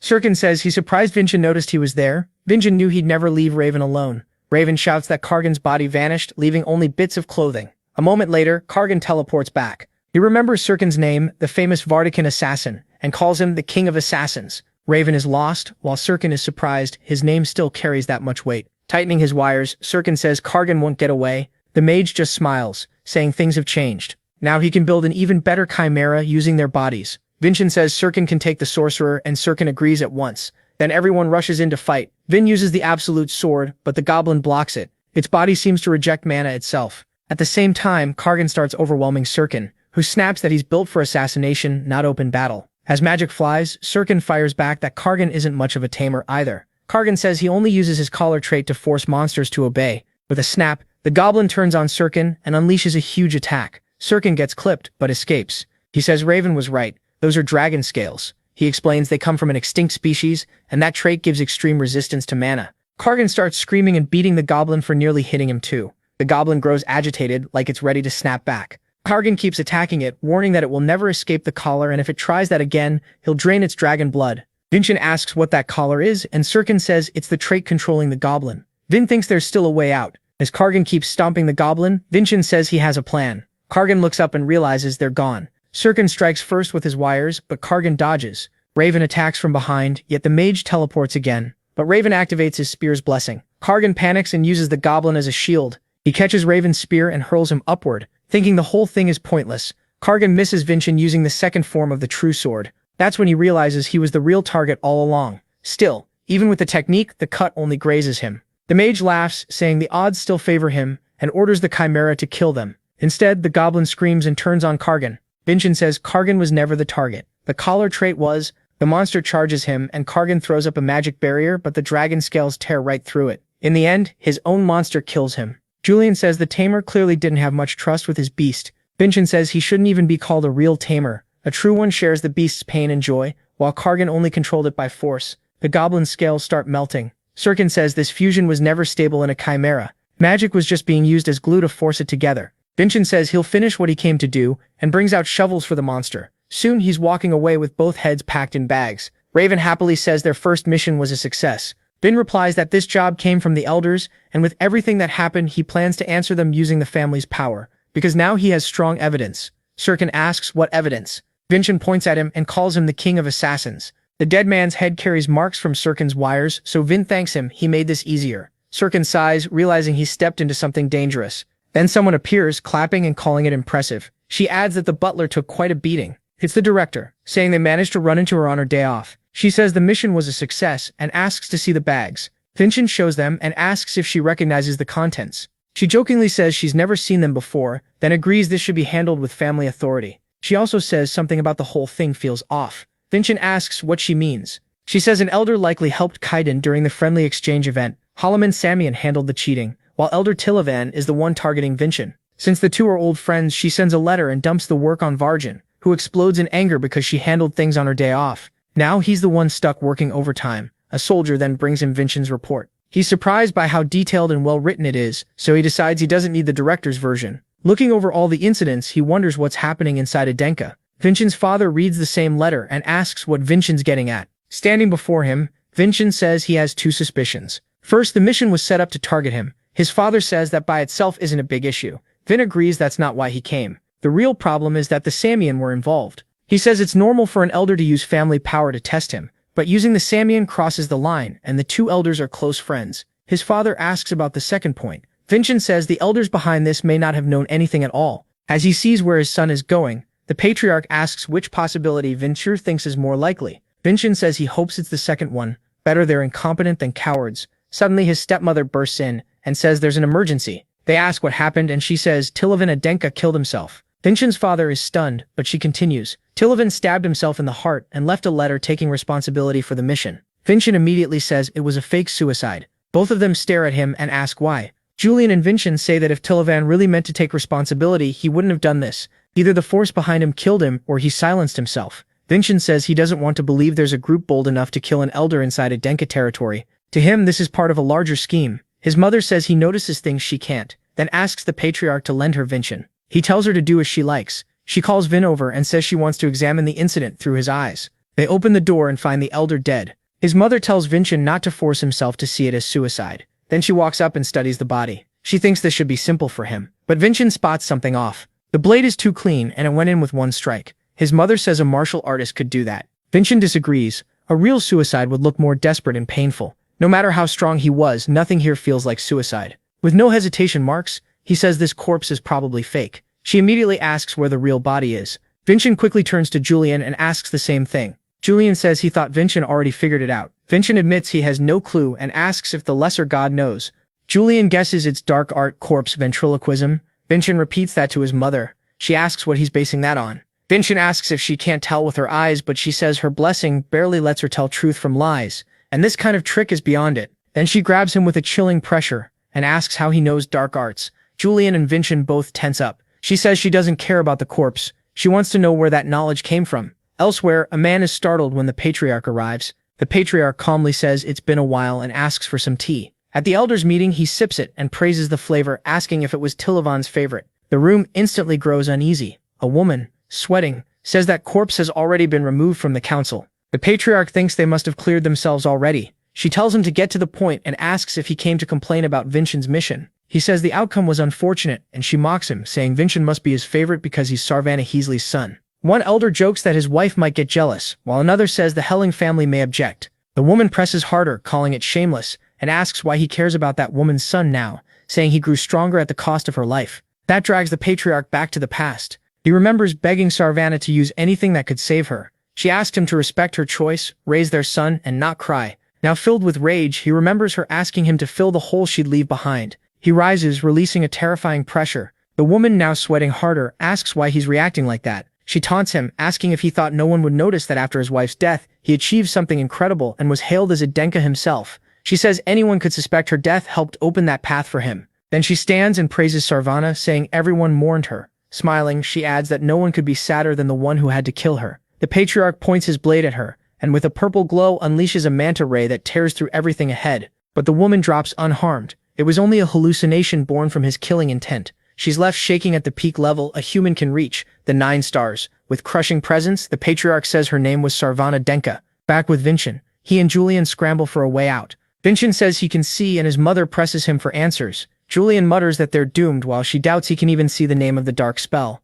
Vincent says he actually can't, trying to slip past her eye of truth, so he says he received a revelation. His mother is surprised and asks if it's like what happened at the sword assembly. Vincent says when he observes with his feelings, revelations come to him. That's how he found it. He notices her eye doesn't react. She warns him never to tell anyone. He agrees, and Julian is shocked that it actually worked. She asks what the god said and whether he revealed Tilavan's location. Vincent asks Julian to help him out. Julian says if even his mother can't sense it, then a huge amount of dark magic was used. Tilavan has burned away most of his life force. Vincent relays that, and she asks if a third party is involved. Julian says the chance is low. Tamov had no value left. With no one helping him, he pushed himself to the limit and is still somewhere in this room. She finds that hard to believe. Then Vincent asks her for a favor. He wants her to cut off Tamovan's head with her own hands. She says he'll be executed anyway and asks if Vincent can even force him out. That's why he needs her. He says he'll draw Tamovan out and she just has to block the old man's attack. His mother tells him to leave that to her. Vincent drives his sword into the floor. Lightning spreads through the room from his strike and races toward the corpse, forcing Tamovan to reveal himself as he attacks. But his mother stops the blow with 2 fingers. Tamovan is stunned as she snaps his sword. When he drops, she says he's become a dog of Samian. Using the Crimson Emperor's power, Tamovan pitifully claims he could have escaped if not for her. She asks if he really believes that. Then Vincent's sword path slices cleanly past the old man's neck. He thinks it's over, but suddenly Vincent collapses. His mother cries out and he writhes on the floor in pain. She asks what happened. Vincent says it started right after he used the absolute sword. Then he sees one of his nails vanish. Julian is shocked while Vincent says he didn't expect it this soon. The destruction of the celestial exoskeleton. His mother runs to call a priest. While Vincent says this wasn't supposed to happen for years, Julian isn't surprised. Vincent pushed his body to beat enemies far stronger than him. After using power beyond his level again and again, this backlash was bound to come. Vincent asks Julian if he failed again in this life, but Julian says no. Purple butterflies gather around him as he admits Vincent's methods were reckless, but worth it. Without Vincent, none of this would have been possible, and no one would have seen his worth. Julian says he'll use his divine power to hold the celestial exoskeleton together. Vincent yells at him not to, but Julian cuts him off. He already knows he'll disappear. Smiling, he tells Vincent to find a way to contain the exoskeleton before he fades away. Vincent screams Julian's name, and Julian says goodbye in a storm of butterflies. Vincent catches one mana butterfly and vows to find a way. Then Father Daven opens the door. Elsewhere, Siri is in a meeting. The director and Raven wait for him, and Raven hopes they'll hurry. Merlin suddenly arrives and she asks if he came all the way from the fortress at this hour. He says Vincent's report worried him and asks how Vincent is doing. She says he's fine and should be with his father right now. Siri leaves the meeting complaining it took longer than expected. As he says he did a good job, she notices that Siri and Merlin are staring each other down. The director asks if they know one another. Siri says, unfortunately, he's the one who gave Merlin that scar. Merlin instantly draws his sword and Siri readies himself too. The director tries to stop them. Back with Daven, he asks how Vincent's body got this bad. If he'd arrived any later, it could have been much worse. He says Vincent may look fine outside, but inside he's still a mess. Vincent says he may know a way and asks about the celestial exoskeleton. He explains he doesn't have much time and asks if there's any way to restore it. Daven says this is his first time hearing of such a thing. Vincent starts to think there's no hope and that both he and Julian will die anyway. But Daven says there is a way to protect Julian. Vincent has to learn to use divine power. He dryly asks if that means becoming a priest. Daven says that's one option, but there's no time. Instead, he tells Vincent to go to the Celestial King's tomb. The king was a legendary disciple who built the temple, and inside is an item with incredible power, the Holy Grail. Vincent asks if he's supposed to hunt down some myth, but Daven says it's not exactly a myth. A martial artist once gained power that way. And when Vincent asks who, Daven says it was Aislinn Denka, his ancestor. Back with the director, the two still look ready to kill each other. Merlin says this is his first time seeing him since their battle. Siri explains he was a mercenary back then, and their paths crossed more than once. Merlin lifts his sword and says this meeting will end like the others. Siri charges with a grin, and Raven shouts at him. Just before they collide, the director stops them. She reminds them they're now the masters of two cadets, and if they can't wait until Vincent and Raven leave the fortress, she'll kill them both herself. Merlin later sees Daven trying to stop Vince from entering the tomb alone, but Vincent has already made up his mind. The others overhear, and Cedric says he must be chasing another adventure. He tells Merlin Falker they'll finish their fight next time, and Merlin says he hopes so. Then they leave. The director, surprised, asks if his name really is Falker. Near the tomb, Daven questions whether Vincent really plans to go in. Vincent says he didn't come all this way to turn back. Under all that pressure, he knows he can't delay because of Julian. Daven reminds him that no one has ever come back alive from the tomb and they know nothing about what's inside. Vincent asks why Daven told him about this place at all. After all, with the guards, he could have reached it without a second-class priest. Daven asks if he knows the Holy King Laimagor. Vincent says only a little, remembering what he studied. Laimagor was the hero who founded the Gaia religion and died fighting the Archdemondavan, but much of his story was lost. Daven says he is the priest who inherited the Holy King's power, and priests like him carry a prophecy. Only someone who has faced death and recognized God can find the Holy Grail. Even Daven doesn't fully know what it means to pass through death, but he believes Vincent is the one the prophecy was talking about. He admits he got scared when he heard Vincent was really going into the tomb. Vincent tells him not to worry. He's the Holy King's chosen one. Then he steps inside. Daven watches Black Mage swallow the entrance. He clasps his hands and prays for him. As Vincent walks down the stairs into total darkness, he notices he's been descending for a long time with no end in sight. He calls out for Julian, then remembers Julian can't hear him here. Even after 10 years in prison, being alone still gets to him. Unable to find the way, he wonders if he missed something in the dark, when a voice suddenly warns him not to look back. If he does, he'll lose his way and be trapped forever. Vincent pulls his sword and demands the speaker show himself. A light suddenly appears, and shadows rise up. They take the form of Shadow Clan assassins, and one man introduces himself as Melanon. He says he's been waiting for the one seeking the truth. Surrounded, Vincent has no idea what's happening. Melanon tells him to overcome the Samian and face the truth. They were left there by that wish, waiting for 500 years, and now he must prove himself and set them free. Vincent asks how he's supposed to do that. Melanon says only his swordsmanship can free them.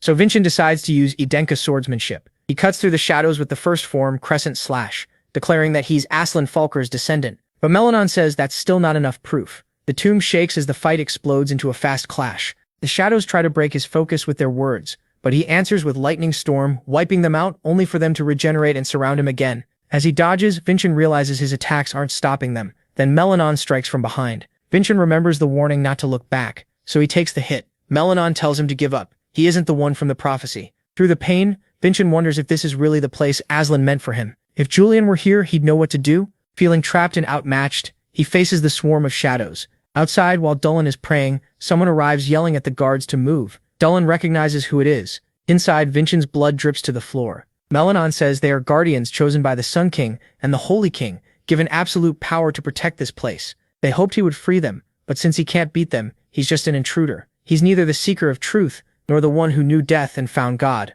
Vincent realizes there were actually two prophecies, and Melanon says he fits neither. Then he moves in to finish him. Suddenly, red mana bursts out. Vincent breaks free with it. Melanon recognizes it as Samian's mana. Using the Crimson Empire's power, Vincent unleashes the final form of Scarlet Song and cuts down everything with Bloody Full Moon. He realizes he introduced himself wrong. He should have said he was Daven, the man who went through death and overcame it to stand here. By the prophecy, they should hand over the Holy Grail. Melanon is relieved to finally be freed, and the shadows disappear. A huge door appears before Vincent. He opens the tomb, wondering if the Holy Grail is inside. The coffin opens, revealing the Holy King. The king says the task Aslan left behind has been fulfilled. Then he summons the Holy Grail into his hand and says his role here is over. Now Vincent must move on to his next mission. The Holy Grail, he explains, will lead him to the celestial fruit. He thanks Vincent for keeping the promise made to Aslan and fades away. Vincent salutes him, offering his respect. Then the whole place starts to collapse, and Vincent asks if this is the next mission. That's when he notices Sir Falkor behind him. Outside, Dylan keeps waiting, while the director says they've been inside too long. She explains the prophecy came from her family, and Merlin's family. It also mentioned a descendant of Koibel. She doesn't know why he's involved, but the prophecy is clearly coming true. So she worries about Merlin because if Vincent is the seeker of truth, Merlin may not come back alive. Vincent notes that Falkor was Aslan's original family name, so it's strange that line still remained after dropping it. He asks what happened to the Falkors, and Merlin explains that some Ajic families carry a prophecy about a mission left by the first patriarch. A Falkor descendant must sacrifice himself in the tomb for the Ajica who remembers that name. Vincent is stunned by that. Then a rock falls toward him, but Merlin slices it apart at once. He says the tomb lasted 500 years, but now it's about to fall. There's only one way out: destroy the pillar holding up the tomb. That collapse will open a small escape path. Vincent rejects the plan and suggests finding another way, but Merlin refuses, summons the lightning giant, and accepts his fate. Vincent warns him he'll die. Merlin says that when they first met, Vincent promised to remember his name.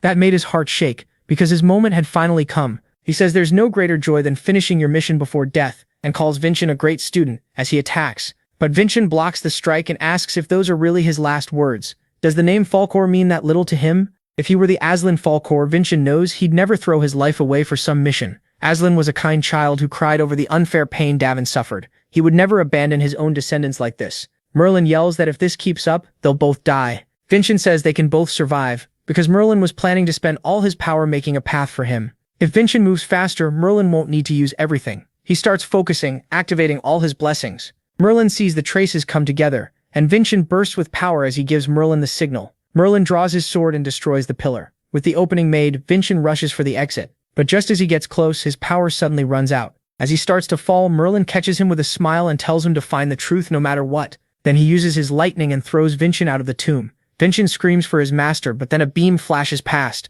The director cracks her whip, shattering the debris and wrapping it around Merlin's leg. He hangs on, relieved he made it. She says she figured Quebel's name was in the prophecy to save the Falkor. Vincent wakes up shouting for his master and finds him asleep beside him. The director says that for someone who caused so much chaos, he sure slept well, and asks about the item. Vincent says it's the Holy Grail and asks if they want to see it. Dylan can't believe it's real, and when he touches it, he starts absorbing its holy power. The cup fills with water. Vincent wonders if drinking it would give him divine power. The director, disgusted, points out it's been sitting there for 500 years and he still wants to drink from it. But the moment he does, divine power floods his body. A purple butterfly appears and Julian shows up in front of him, asking what happened and whether the exoskeleton was restored. Vincent says he restored Julian's sacred power and now has enough divine power to keep the exoskeleton stable. Julian then asks what happened to the place. Vincent says the tomb collapsed, Julian comments on the mess he's caused again. Later, the news hits the papers and people start talking about it. His mother reads it, thinking he was supposed to be home in bed.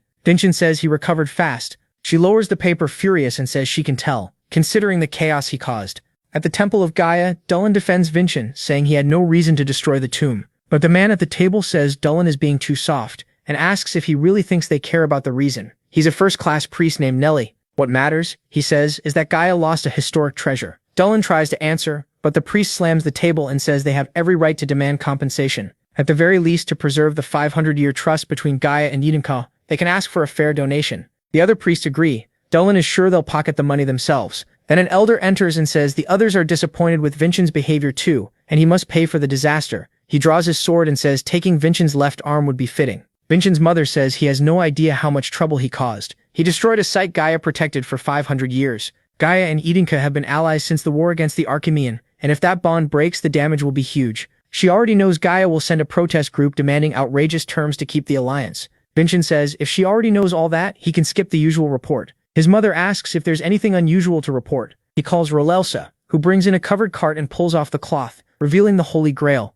His mother thinks it's just an ordinary cup. No matter how valuable it is, she says Gaia will still demand whatever benefits them. Vincent tells her not to worry, they'll be thanking him for this. She tells him to go on. Vincent explains they don't actually care about the tomb. Even as a historic site, it sat abandoned with only 2 guards and a priest could let anyone in. They had also stopped researching it. If it truly mattered, they'd still be studying the inside despite the danger. So to them, it had become useless. He asks if that proves enough. His mother says she's disappointed. Even knowing what her eyes can do, he still dares to lie to her face. Raelsa gets nervous when her trait activates. With a frightening aura, his mother tells him to say what he's hiding. Vincent admits he knows he can't lie to her, and asks her to look at something. They're both shocked to see a sphere that seems to have come from the Holy Grail. His mother asks if it could be fake, but Raelsa says it's far too old. With this, they can completely turn things around. A few days later, the priests arrive. Nelly says that boy won't get away with this, and mocks Daven for believing in the Holy King's power. That's how this ends, just because he believed in him. Daven says he's making a huge mistake,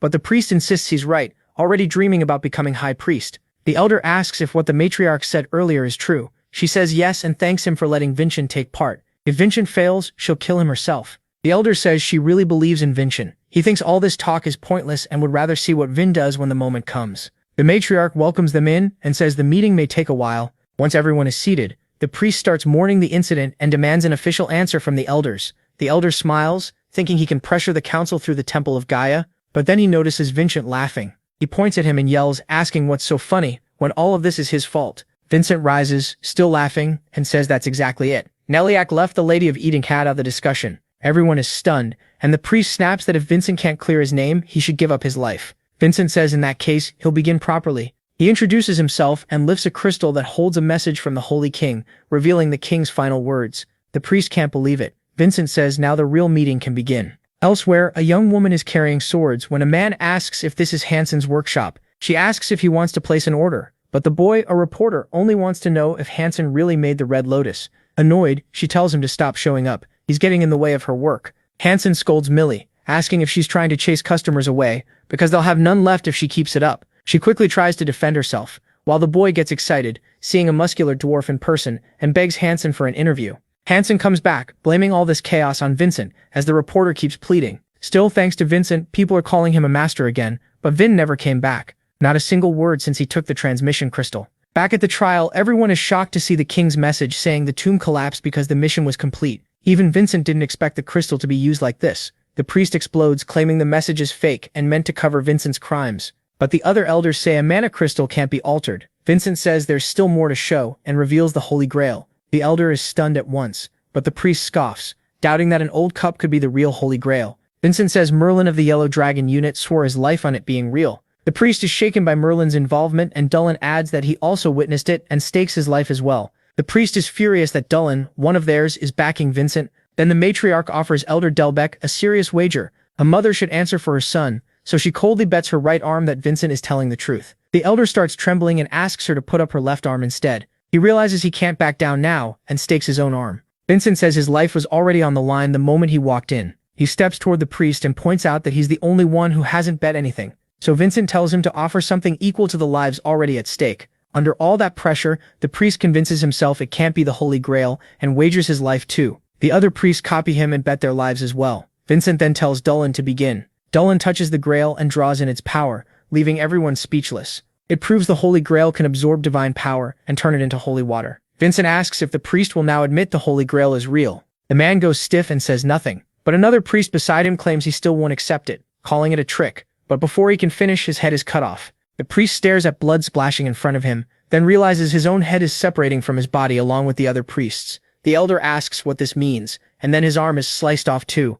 making him scream in agony. The matriarch, as Lady Idenka, declares that her son's honor has been restored. Everyone is left frozen in shock. Vincent, who didn't even notice her striking, finally looks at the woman known as the Giant of Idenka. The whole hall goes quiet when Vincent asks if he may speak and says he wants to keep them alive. With the Holy Grail and the High Priests, they can still be saved. His mother asks why. Vincent says he doesn't want to stay a child sheltered by her. He wants to prove his own honor. She allows it. Vincent tells Daven to move, and Daven immediately orders everyone to help, fast. The priests begin pouring their power into the Holy Grail. Julian says everything has gone just as planned so far and wants to see Vincent's next move. When the priest regains consciousness, he wonders how he was brought back. Daven sets the Grail on the table and says it's good to see him alive again, then tells the elder to come over so his arm can be restored. But Vincent cuts in and says the elder won't be getting his arm back. The elder demands to know why. Vincent says he's such an honorable martial artist that surely he wouldn't want the arm he bet so boldly returned, otherwise that honor would mean nothing. The elder, furious and groaning, admits the lost arm as proof Vincent spoke the truth. Vincent mocks him, saying he hopes to be that brave someday. Still in pain, the elder mutters that one day he will. The matriarch asks the priest if everything is settled now. Shaking, he admits Vincent is innocent and says they will no longer demand compensation. He quickly tries to leave with the others, thinking they can still get out before losing anything else, but Vincent stops them, saying there's still unfinished business. He shows the crystal and explains that the emperor gave this task to the Holy King, yet the temple ignored it and left it unsolved. Vincent, on the other hand, searched the tomb and earned the king's gratitude, so as descendants of that king, they should have something to say. The priest thanks him for what he did in the tomb and bows, and the others follow. Julian says that is the highest sign of respect in Gaia. But as the door opens, the priest quietly swears revenge, and suddenly reporters rush in. They see the priests kneeling and start taking pictures at once. The priest yells at them to stop, and the elder tries to call the guards. He refuses to let Vincent gain even more from this, and quotes a law saying the meeting can't be published. Vincent explains that anything bringing honor and profit to the Idenka can be reported. He just forgot that last part, and no matter how they spin it, this is clearly good for the Idenka. A few days later, news spreads that powerful figures bowed to a young boy. The temple tried to win and failed. Daven asks if it's really right to hand over the Holy Grail. Vincent says he inherited the king's power, so no one fits better, and since he'll need divine power ahead, he wants the Grail with someone he can trust. Daven realizes there's no arguing with that. He clenches his fists and admits the temple is rotten right now, and if he stays there, he might end up using the Holy Grail the wrong way. Then he asks if Vincent truly trusts him. Vincent does. After all, Daven is the same priest who gave him the miracle stone, and Vincent believes he'll use the Grail for good. Daven asks him to trust him on this, then tells Vincent not to push himself too hard. Suddenly, Realsa opens the door and says he should get ready. His mother wants dinner with him. Vincent brightens right away. At dinner, the matriarch asks if he's returning to the fortress. He says he's still a cadet, so he has to go back. Julian finds the dinner strange, since his mother never invites anyone to eat with her, and her stare still scares him. Vincent asks if he still gets nervous around her. Julian says he used to be extra careful so she wouldn't realize he was pretending to be useless. Vincent says there's no reason to be nervous after everything they accomplished. His mother says she wants to give him a reward. He brought great benefit to the Idenka, so she acknowledges his achievements and asks what he wants. Vincent asks for a little time to think. The matriarch sees that as payback for not handling everything herself. When he decides, he asks to take the cadet advancement exam. His mother says he's underestimating her power. She could make him a cadet of any rank she wanted. But Vincent is still satisfied with this. She asks why. He says it's the proper way. The exam is very competitive, and it only happens twice a year. If he used her influence, he'd be taking someone else's spot. He wants to rise by his own effort. The matriarch says that choice may be slower, but it will take him much farther. She once believed in things like that too, but age and duty changed her, and now she usually chooses the fastest path. She says he'll receive a mission that counts as his advancement exam, and she'll be cheering for him. Vincent thanks her. By his carriage, his mother watches him leave and tells Realsa to prepare things, because she'll write the mission herself. Realsa asks what the mission will be. The matriarch says he's going to melt him. Realsa asks if that's the city ruled by the Vire family, the place overflowing with money for no clear reason, maybe because they're stealing from the people. She asks if Vincent will be sent to strike them, but the matriarch says no, that would be too much for him. His mission is to escort the priest of Gaia being sent there. Realsa questions that since he humiliated the temple and now has to protect one of them. The head of the Vire family is greedy, and might even bribe that priest to kill Vincent. The matriarch agrees he'll be in danger and remembers that Vincent always chooses the right path. It's risky, but that's why it's called an exam. Back at the academy, the director welcomes him and congratulates him for achieving something amazing enough to make her emotional. Vincent says she seems really happy. She says that's because he took care of Daven, and she's glad to be rid of that scumbag. Vincent figures the director never liked him much. She says Daven even tried to make her his concubine. Then she's called away. When she returns, she gives Vincent his mission and says he leaves in 3 days. Vincent asks where he's headed. Vargan tells him it's Maltum, the southernmost city. Vincent recognizes the name right away. Roxa hears that and asks to come along. She says Maltum is known for its barrier, and even though it borders Helheim, there are no wars or tribute records, just lots of guesses about why. In Vincent's memories, those two families were always tied together. Since Helheim is his mother's side, he knows this mission serves her plans too. Roxa keeps sharing facts and Vincent realizes she really loves history. She blushes, embarrassed, then admits she wants to be a historian. Vincent barely reacts, so she asks if that sounds weird. He says it's a good dream, but wonders why she joined the academy. Roxa explains historians don't earn much, and knowing how to fight matters. She adds that she could be useful on this mission too. Then the others burst in. They heard about the mission and want to join. Vincent agrees and says they'll all go together. Everyone cheers, and Julian says they've got plenty of help now. Vincent says that's not the real reason they're coming. That leaves Julian puzzled. Vincent tells him to look at their eyes. They genuinely want to support him. With that settled, only one person is left. Raven lights up when Vincent says he'll duel him if he joins the mission. They shake on it with Raiden agreeing too, and of course his savior Serkon is coming as well. Julian says Vincent has gotten more resourceful, maybe thanks to him. Raven then says Serkon has something to tell Vincent. Later in the forest, Vincent is stopped by countless threads. He asks what this is supposed to mean. Serkon apologizes, saying he didn't mean to scare him. Vincent keeps a hand on his sword, and Serkon asks why he still hasn't drawn it. Vincent says he doesn't sense killing intent, so there's no need. That surprises Serkon. He's impressed by Vincent. Vincent asks about the technique. Serkon explains it's a barrier that protects both what's inside and outside. Julian calls it the Bloodthirsty King's territory, and Vincent repeats that to Serkon. Serkon says it's perfect for assassins and for private talks. Vincent asks what he wants to talk about. Serkon takes a moment, then says, very few people have ever escaped this technique. Only one managed it. Merlin Falker, a genius who, despite the age gap, completely crushed his skill. Serkon's face was cut, and the whole thing ended in failure. Later, after studying mana control, he managed to leave only a scar behind. But after he became a butler 15 years ago, he lost contact with Merlin. That shocks both Vincent and Julian, and they ask his age. Serkon says he's around Vincent's father's age. Then he reveals his real face and the scar. Julian is stunned by the reversal technique and says that's how Serkon fooled his enemies. Serkon asks if Vincent knows why he's showing him this. Vincent says no, he doesn't get any of this conversation. Serkon starts with one reason: Vincent saved Raven from the explosion. Second, he hopes Vincent is worthy of sharing Raven's dream. Vincent still doesn't understand. Then he thinks of Raven pushing himself through brutal training. Serkon once told him to stop because of the cold, but Raven said he had already lost twice. First when Vincent saved everyone from the explosion, then again against the Chimera. Both times he could only watch. He grips his spear tightly and says having a stronger rival is amazing. He wants to grow stronger with Vincent as the goal.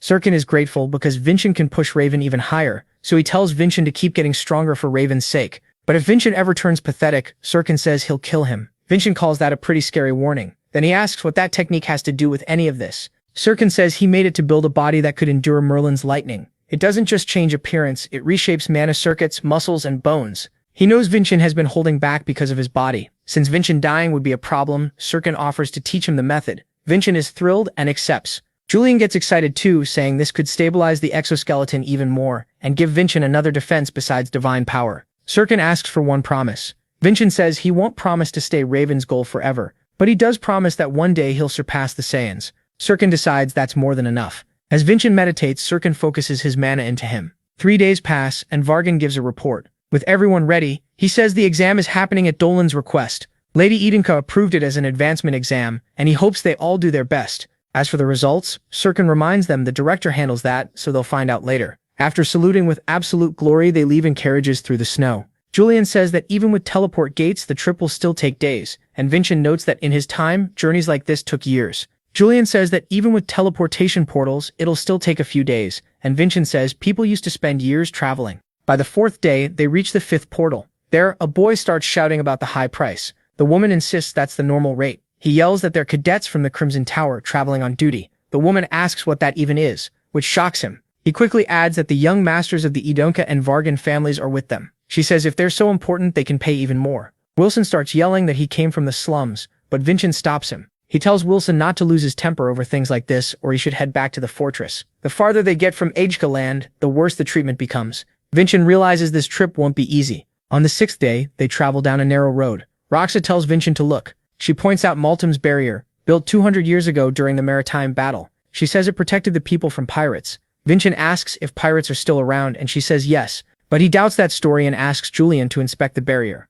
The coastal city has lived behind that wall for 2 centuries, yet people still talk about weak security, pirates, and hunger crushing the citizens. As they move through the city, they find people starving and desperate. Raven and Sirkin point out that hunger is far worse than people claim. The group wonders where to go since no guide was sent. Roxa guesses it might be because the Edenka have little influence in the south. Vincent finds that odd since the Halim are Edenka's only in-laws there. With Maltum so close to their border, their name should carry weight. So Vincent decides to visit the temple priests. At Gaia's temple in the city, they meet a priest named Lisane. When they bring up the mission, he tells them to leave for everyone's good. With a strange look, he claims the city is peaceful and doesn't need guards. Raven complains about how long they traveled, but the priest shuts the doors on them. Everyone is stunned that he brushed them off. Roxa asks what his problem is, while Vincent asks whether Julian finished checking above. Trembling and worn out, Julian finally returns. The distance weakened his powers, leaving him exhausted. Vincent asks about the barrier's condition. Julian says it has no damage at all. No spell marks,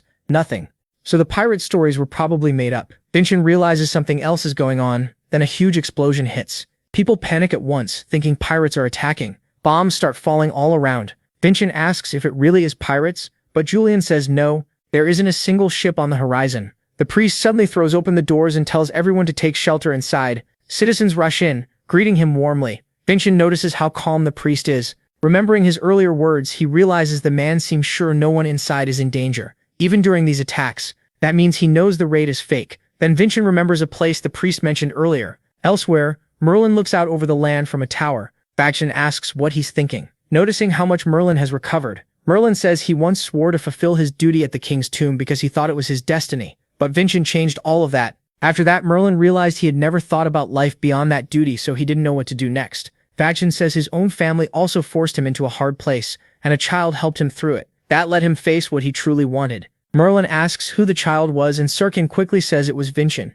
If Vincent changed Merlin's fate, Sirkin says maybe he can also help him find his answer. The next day, the group reaches a camp for the homeless. 2 men stop them there, saying the land belongs to the Vire family. Vincent says they're from the Crimson Tower, but the man replies that without a proper reason, no outside family can enter. Then he points beside him and says that's exactly his reason. The priest snaps that he already said guards weren't needed. Vincent says he's just following orders, but the priest keeps telling them to leave. Vincent realizes the man is stubborn, so he pulls out his level 2 priest token and says he wants to inspect the place. The priest slaps it away and orders him to leave again. By ignoring church rank like that, Vincent knows there's definitely something hidden here. Suddenly Raven dashes past everyone and throws open the door, shouting that there are tons of boxes inside. The guards are baffled, since they were watching the whole time. When Raiden moves to inspect one, a large man grabs him, warning him not to touch the boxes. Sirkin puts the man down in seconds. Vincent says if the man gets hurt, they'll all have problems. He explains they're the priest's guards, here for an inspection, and if anything looks wrong, they can report issues with the Vire family facility. That makes the men nervous. While the priest curses under his breath, the big man finally says fine. If that's the reason, then as long as they're with the priest, it's allowed. He introduces himself as Edmund, the manager. He tells them to follow him and look around. Vincent thanks him for cooperating. Edmund says there's not much to see, and the place is peaceful, which immediately catches Vincent's attention. The others ask what's in the boxes. The priest says they're all filled with magic stones, materials used to make magic crystals. He adds that the homeless get food and shelter in return for refining them. Stones, and the priests treat the workers' injuries since refining them is dangerous. Roxa asks how homeless people can handle work that normally only mages can do. The manager says it's possible because of a Vire family method, though he doesn't know the details. His friends add that this is why the family makes so much money. Those stones sell for a lot. Soon they reach the work area where people are breaking down minerals. The manager claims he's helping them as much as he can so they can stand on their own someday. Then he leads them to the final stop. It's the roof overlooking the barrier. Vincent asks about the buildings nearby. The man says they're for storing and maintaining the stones, but Vincent can tell that excuse is weak. Then the priest shows up and tells them to head back and rest. That night, Vincent watches those buildings. In the forest, lights reveal people being moved like slaves. The captors rush them along before sunrise. Then we're introduced to Helio, a martial artist from the Vire family. One man begs to be let go, saying he isn't homeless. He says the priest put him there and reminds them he has a daughter. Helio knees him, dropping him to the ground. Then he asks where the man's house is, saying he'll bring the daughter too. The man breaks down crying on the floor. Helio warns everyone not to even think about escaping. A boy with lifeless eyes keeps mumbling that he wants to go home, but suddenly he's caught. When they arrive, Helk says the real work starts here. He forces them inside, warning they'll be beaten if they resist.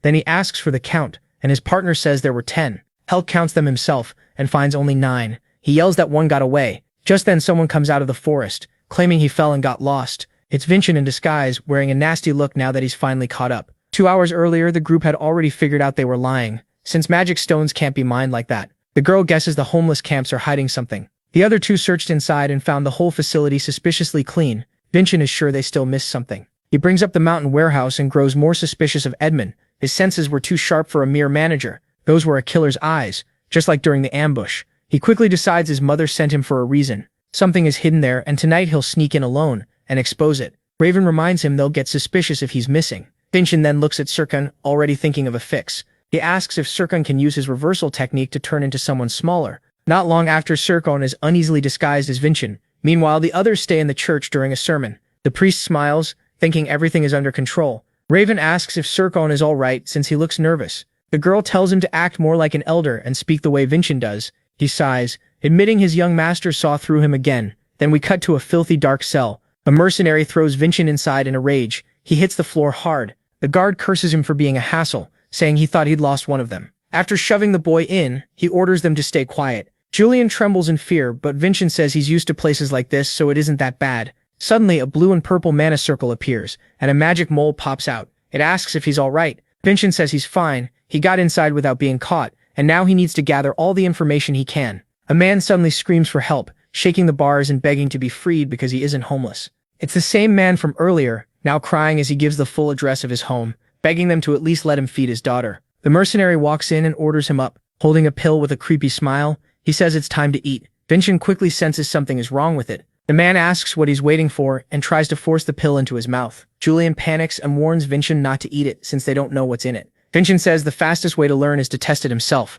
and swallows it. Julian stares in shock, asking what kind of idiot would do that, while the man orders the rest of the pills given to the prisoners. Then he sees an aura rising from Vincent. Vincent slips out of his shackles using a new technique so his body won't absorb the pill. With a hand on his chest, he explains that he can use lightning to analyze what's inside. The cell window glows from his power. Light gathers in his hands, refined, concentrated mana. Julian explains that if normal people who aren't martial artists take this, the mana builds up in their hearts until it hits the limit and explodes. It's dangerous even for martial artists. Vincent still can't figure out why they're kidnapping people and making them take it. But for someone like him, who can store mana in his heart, it could be a strong supplement. A few days later, the prisoners line up and enter the tower. Vincent thinks it's strange they've never brought anyone here before. The mercenary says they've reached the destination. He points at a door leaking black and red energy and orders them to go in one at a time. The first prisoner steps forward, shaking with fear. Then the others follow with their heads lowered, already hopeless. The mercenary grumbles, annoyed by so many failures. Soon the second-to-last prisoner steps up. The old man, terrified, he walks to the doorway and crosses over. Inside, he keeps moving forward. He wonders what this place is, as creatures with red eyes surround him. Their sharp teeth and dark aura close in, and soon that power starts eating away at him as he screams in pain. The mercenary laughs, glad at least one finally worked. As the man breaks down completely, he keeps repeating his address and saying he'll be home to see his daughter soon. Julian and Vincent grow tense. Vincent suddenly understands and recalls what he knows. It's a contract with the evil spirit of Daven.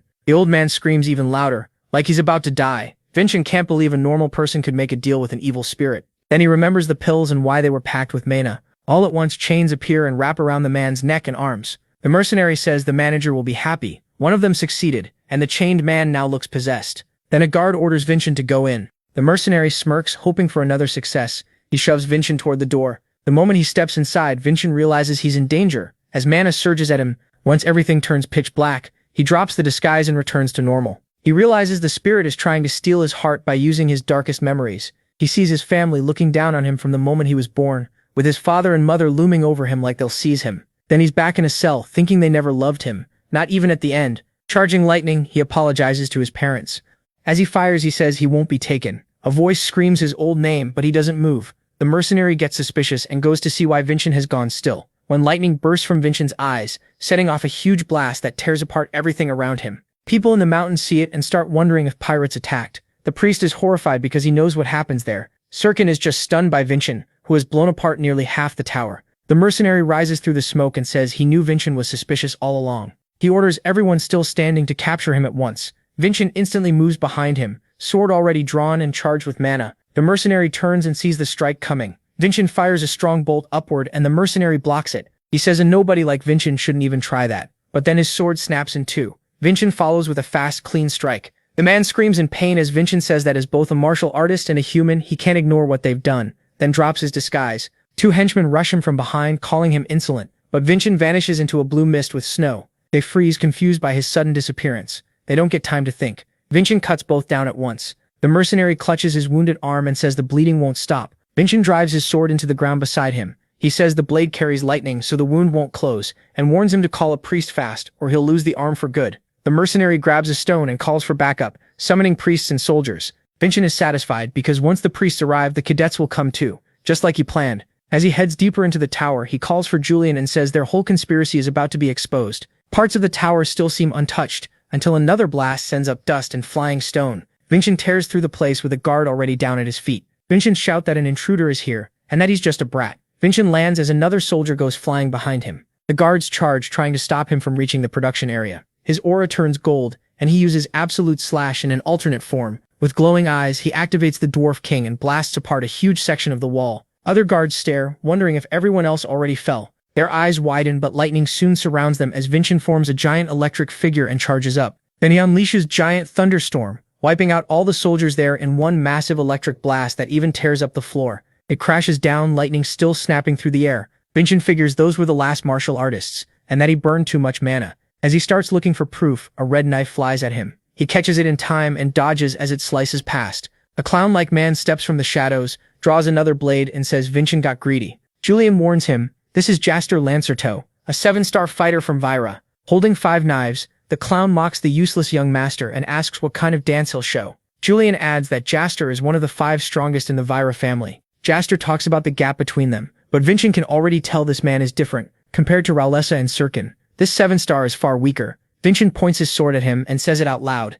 Jaster freezes for a second, then lunges with his knives. He throws a storm of blades, asking if Vincent will keep talking once he's dying. The knives tear up the ground. Through the smoke, Jaster spots Vincent's hair and laughs, bragging that this power gap is absolute and talent means nothing. Then Vincent speaks right beside him, arms folded, saying the mask looks even uglier up close. Jaster is stunned and realizes the one who blocked his attack below was Sirkin, using threads to hold the knives. Vincent reminds him, he said he was weak compared to other 7-stars. Now shaken, Jaster wonders how there can be 2 of them. Sirkin rushes in with a dark aura, threads whipping forward. Jaster is cut down before he understands what happened, while Vincent watches his body hit the ground. Sirkin asks if everything went the way Vincent planned. Changing back, Vincent says Sirkin's arrival, and Jaster showing up too, worked out perfectly. He guessed the mercenaries had backup plans after Sirkin showed his strength in the abandoned fields, and knew Raven wouldn't ignore this kind of evil. Raven arrives, demanding to know where those bastards are. Vincent says they're gone now and they need to search the lower floors. Sirkin sighs, realizing he got used again.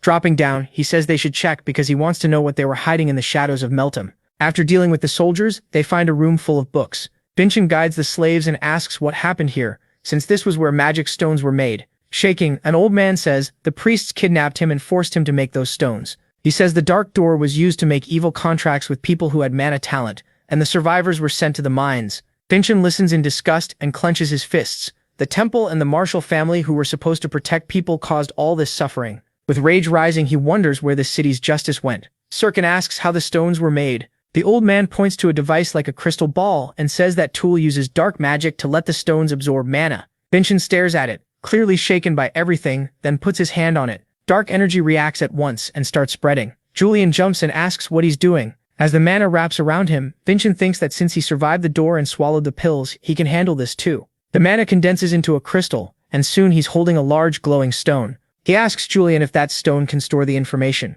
Julian says yes, it's perfect proof. Vincent tosses it up, and blue lightning bursts from it. Back on the surface with the tower ruined, the priests are healing wounded soldiers outside when Luzane demands to know how they lost to one boy. Then he sees something ahead and starts trembling. The heroes are standing there, and Vincent looks furious. The priests shout, asking why he attacked their facility, until one gets slapped across the face. Vincent asks if they feel no shame getting rich off innocent lives. With cold fury, he says they'll all be sent to the Jeremiel Tower of Judgment, and this place is finished. A voice in the purple mist says that would be a problem. Sirkin and Raven notice the air around them feels wrong. The manager appears and says his plan is only beginning. Vincent glares at him with killing intent. White hands push out of the manager's mouth.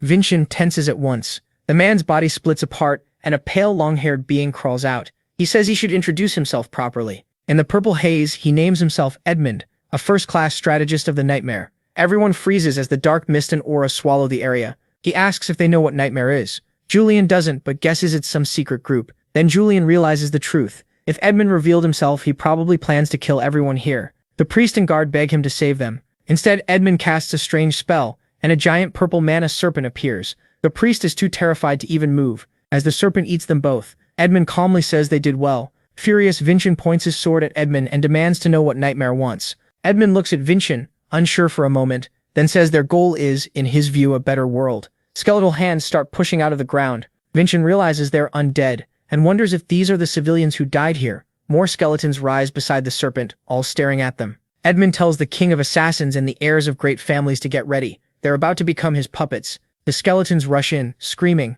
but Vincent's greatsword cuts them apart. The others join in and quickly realize these undead aren't very strong. Then the Suman director appears, asking if anyone needs help, and her whip smashes through several skeletons. One look at that attack, and everyone knows who it is. She says Varjan kept bothering her until she came to help with this dangerous mission. Since this is now an emergency, she stepped in, and Vincent is surprised to see her. Smiling, the director asks Edmund what he'll do now that his corpses are gone. Edmund only laughs. The next second, a huge pressure pours off him and the serpent. She turns in surprise as people start screaming to run. The tower is collapsing. A giant hand slams into the ground and shatters it on contact. Even the heroes stare in fear at its size. Edmund reminds them there was still the corpse of a powerful 7-star there, the clown. Then the giant headless body appears, carrying its own head like a sack. Sirkin recognizes Jaster. The director tightens her grip and shouts for everyone not to panic. She charges in, whipping forward, saying most undead are useless once the necromancer dies. Her whip wraps around Edmund, but he only grins back at her. That smile chills Julian. He says Edmund is probably a lich. The director snarls that she'll rip him apart. Vincent warns her not to. He's a lich. She's stunned by that. A lich can't be killed unless its phylactery is destroyed. Tear it apart and you only make it stronger and widen its attacks. Behind them, the clown raises its hand to strike and smashes down, blowing apart a huge area. Sirkin jumps to shield Raven while Vincent and the director dive away. Even then, the blast keeps surging forward, tearing through everything. When the smoke clears, they've barely escaped. Edmund says his collection just gained another powerful soldier, and as he strokes the serpent, he thanks them in advance for becoming his nightmare troops. The serpent lunges at them, and they dodge again. Sirkin says revived martial artists can become even stronger under a necromancer than they were alive. The director mutters that using a 7-star like that feels like cheating. Sirkin can tell the fight is turning bad. She stops on a branch, and he calls out to her. He says that as the Vartican family's butler, his duty is to protect his young master first, no matter what. She gets the message. He means he'll run if he has to, and thinks he's a bastard. The director says she'll leave Vincent with him so they can flee too, but Vincent refuses. He says they'll beat the nightmare here and leave with their heads high. The director looks surprised and says he's starting to sound like Varjan, which confuses him. She says they're alike because they both wear that strange smile, and neither seems to know how weird it looks. Then she asks if he actually has a way to beat Edmund. Before he answers, Edmund summons 3 serpents and says their goodbye is taking too long. Vincent dodges the serpents and says he's done all he can as a cadet, while sprinting along one giant body. He leaps up, raising his sword for a huge strike that makes Edmund freeze for a moment. With battle lust in his eyes, Vincent tells him not to forget who the 7th son of the Edenka is, but Edmund blocks the attack. He adds that he was never the real target. Then ropes and whips suddenly lock the nightmare in place. 2 allies appear on both sides of the monster to back him up. They jump in and drag Vincent away. He curses at them and demands to know where they're taking him. Then a bright beam of light hits his face. Raven is above them, ready with his spear technique. He dives down and drives the attack into the lich's chest. The blow launches Edmund into the air and smashes the ground hard. Raven grins and asks how that hit felt, but his butler warns that it isn't over. As Edmund slowly gets back up, purple aura leaks from him as he recognizes who he's facing. 2 7-star fighters and a family heir stand ready, but he mocks them, saying they can only stall him for a few seconds. Still smiling, he releases more aura and asks if they're crazy enough to think they can kill him. The director says they don't have many options. Vincent told them they'd all survive, so they chose to trust him. Sirkin adds that the young master is good at making people believe in him. The nightmare sneers that they're holding on to false hope, because Vincent is probably already dead. Soon the clown starts spinning its head and throwing heavy attacks. Even so, it can't land a hit on Vincent. Under pressure, Vincent calls out to Julian, asking if he's ready. Julian tells him he needs a little more time. Suddenly, the clown's giant hand appears behind him and clips his arm. Vincent drops with his arm badly hurt, and the clown laughs below him, ready to devour him. Pinned down, Vincent realizes the clown's head moves on its own. Then knives shoot from its mouth straight at him. Vincent blocks them and says he just has to hold out until Julian finishes. He vows to end the clown soon and raises his greatsword wrapped in purple aura. He swings and slashes the clown's head, but to his shock it doesn't leave even a mark. The clown attacks again and knocks him into the air. Vincent realizes he can't recover his balance, and if this keeps up, he's dead. The clown comes in with another head strike, closing in fast on Vincent. Raven notices the huge blast and worries about his friend, but he reminds himself to trust Vincent and stay focused on the enemy in front of him. The nightmare calls out to Raven, and Raven rushes him, calling him a zombie. The clown puts its head back in place at once. With its head restored, it mocks Vincent as a foolish young master. Everything around them is basically wrecked. Vincent is still standing only because his sword is planted in the ground. The clown jumps at him and raises its hand to strike, when it is suddenly cut off. The jester looks over and sees golden aura inside the wound. Vincent says it worked. Julian's divine power was poured into his sword, now glowing gold with chains. It reveals the Adenka chain art, the divine power of chains. Vincent remembers training with Merlin, who said chain enchantment is one of the main Adenka sword styles. Merlin also taught that there are 7 styles, just heavy, fast, and finally chain. Compared to the others, chain art isn't flashy. Merlin draws his sword and shows lightning running through the chains on the blade. That lets the user combine the power of the body with the power of the sword. It's said to be the best style for someone with many techniques because it grows stronger as they gain more abilities. Vincent smiles, thinking Aslan must have left behind the perfect style for him. The clown can't understand how martial arts and divine power are being mixed like this. Vincent tells him he should feel honored to be purified by the king's heavenly power. He focuses on merging Fulgur fencing, divine power, and the art of chains. Then he triggers divine power ascension and unleashes a long-range slash of golden mana. Seeing that power rush toward him, the clown can't believe anyone could wield it. A huge part of its body is blown away by the golden strike. The flash is bright enough to be seen across the city, and the evil clown crashes down defeated. Meanwhile, the spearman says the zombie's aura is gone. The assassin admits young Master Vincent is starting to scare him. The director says that's exactly what you'd expect from Varginha. The necromancer is thrown into confusion, wondering if even a 7-star body really lost. Vincent walks up and says this is the end of his ambition. He tells him it'd be better to surrender. Edmund starts to realize how trapped he is. He remembers planning for 20 years to destroy the proud Edencause. Instead, everything was ruined by a 17-year-old boy. Dark energy pours from him as he rages and swears he won't forgive Vincent. The force causes a tremor that spreads through the whole city. Julian and Vincent are shaken when they realize all of Meltem is trembling. The necromancer declares that the city belongs to him, and if his plan failed, he'll destroy everyone with it. But then a voice cuts in. Someone holding a strange egg says it's pointless. That alone startles the necromancer just as he's about to strike back. The man calls him pathetic for showing such an ugly side just because his plan fell apart. He says the title of strategist was clearly too much for him. Then the speaker steps forward, a young man with red eyes. His appearance may look calm, but Edmund is terrified of him. Both the director and the assassin are stunned by his arrival. The bodyguard seems to know him, and Julian warns that the man is holding something. It's the Lich's core, most likely Edmund's phylactery. Desperate, the necromancer tries to bargain, begging for one more chance. The man just tells him to shut up, and crushes the core in one hand. Edmund's body immediately starts to crack while he screams for mercy. Begging not to die, he crumbles into small stones. Raven is stunned to see him shatter like that. The director asks the second Vargan what he makes of all this. He says the man they fought was only a pawn in this game. Then the king of assassins asks why he's here. The mysterious man replies that it's good to see him, making the young master wonder if they know each other. Sirkin explains that the young man is Daimar Heli, heir to the Heli family. Then countless guards start to pour in and surround the whole group, forcing the protagonist to get ready. He remarks that this is a lot of guards for an uncle-nephew reunion. Julian explains, these are Helium family martial artists, and wonders how they arrived so fast in Vyre territory.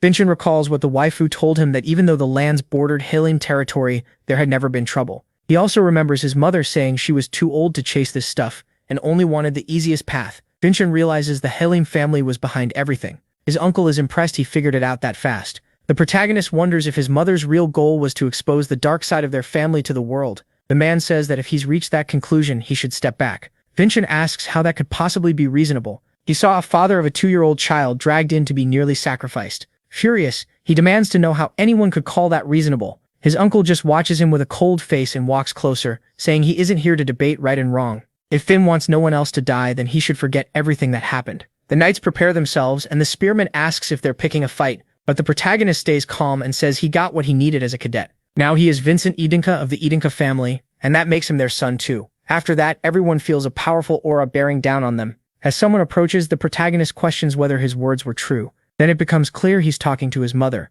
who arrives furious. As she walks toward her son, the guards are shocked. It's the great Versa. Even her brother asks why she's here. With a threatening stare, she praises her son for noticing her. Vincent says he was sure once Damien showed up, since she wants to replace the current Helium head. His uncle warns that stopping him would be a huge mistake. The magic stones are hard to make, and he'll use them as the Helium family's power source. She fires back that the family is also a martial clan, and he's using dark magic to excuse his hunger for power. He tries to pin it all on the dead necromancer, and tells her not to worry about it. Annoyed, she says it's been a long time since they met, so maybe he forgot her power. She releases her aura, opens her eyes of truth, and asks how he dares lie in front of her. The sight leaves Vincent and Julian wide-eyed. Even the man stares at his sister and remembers when they were young. Those eyes look down on everything, always one step ahead, almost pitying whoever faced her. They're the eyes he hates most, and he gets ready to attack.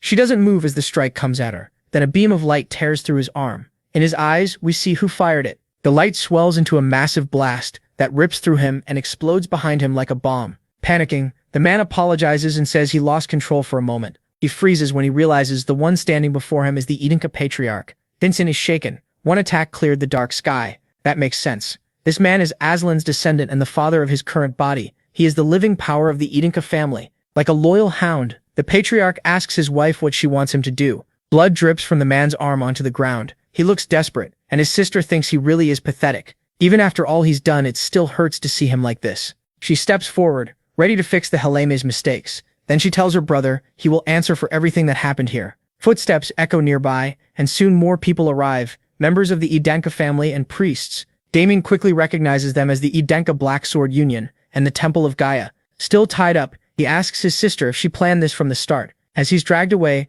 the matriarch says she wants the Heleme to return to the right path. Her brother asks if she feels no regret for their father. For a moment, she hesitates, but then says their father will also be held responsible, and even more heavily. Khan speaks to her, but Versa just says it's fine. Even if it's late, she wants to do what she's always wanted. She orders the martial artists arrested, and the soldiers are quickly taken in. Our healer adds that the Temple of Gaia will be shut down, so no one should expect to walk away clean. If they want lighter punishment, they'll need to cooperate during the trial. Then he notices young Master Vincent, and the director. He rushes over, scolding Vincent for overdoing it again. Vincent brushes it off and asks the director about his promotion. She says he did take part, but he acted as a descendant of the Edinka family, and the mission was to protect Gaia's priests. Looking at their condition, she can't call it a success. The priest cuts in at once, shouting for the priest of Meltum. In a scary voice, he asks what they thought of Master Vincent's protection. They realize that if this keeps up, they'll be jailed with the Vire family, and maybe even executed. So they quickly cry out that no one could have protected them better, and that the young master must be an 8-star martial artist or higher.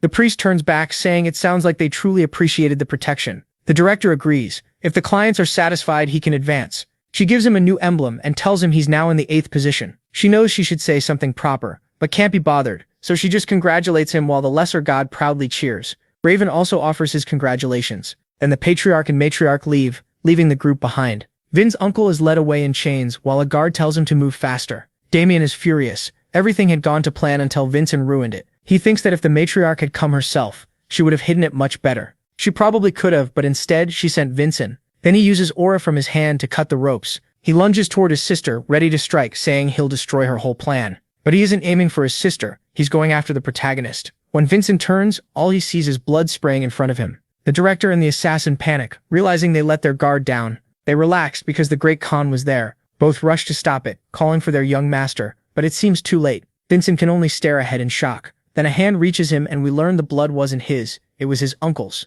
His rage may have cost him his head. His sister quietly says she hoped it wouldn't come to this, as her brother's body drops to the floor. The director is left completely stunned. Even the man called the King of Assassins thinks she's cruel for killing her own brother. Vincent is frustrated. He couldn't react, while she countered with ease. Then something catches his eye. His mother's hand is trembling. He walks up and calls out to her, then shows her a magic stone made from her life force, saying it's proof of the crimes committed there. When she reaches for it, she says her burden feels lighter, and thanks him, adding she'll return it after checking it. But before she can, Vincent takes her hand and says it's a gift from him. The sudden gesture catches her off guard. He says it can't replace what she lost today, but it's from the heart. Julian can't understand why he's comforting the great Versa. But then Vincent says her hand was shaking and someone that gentle doesn't fit that title. She clearly likes the gift, smiling as she looks at him. Later that night at the Vire family's main house, someone is suddenly run through by the Edinka Patriarch who holds the body up like a puppet. The other guards stare at their captain in fear after he was taken down so easily. Khan says there is proof the Vire Patriarch was involved in the Meltem incident.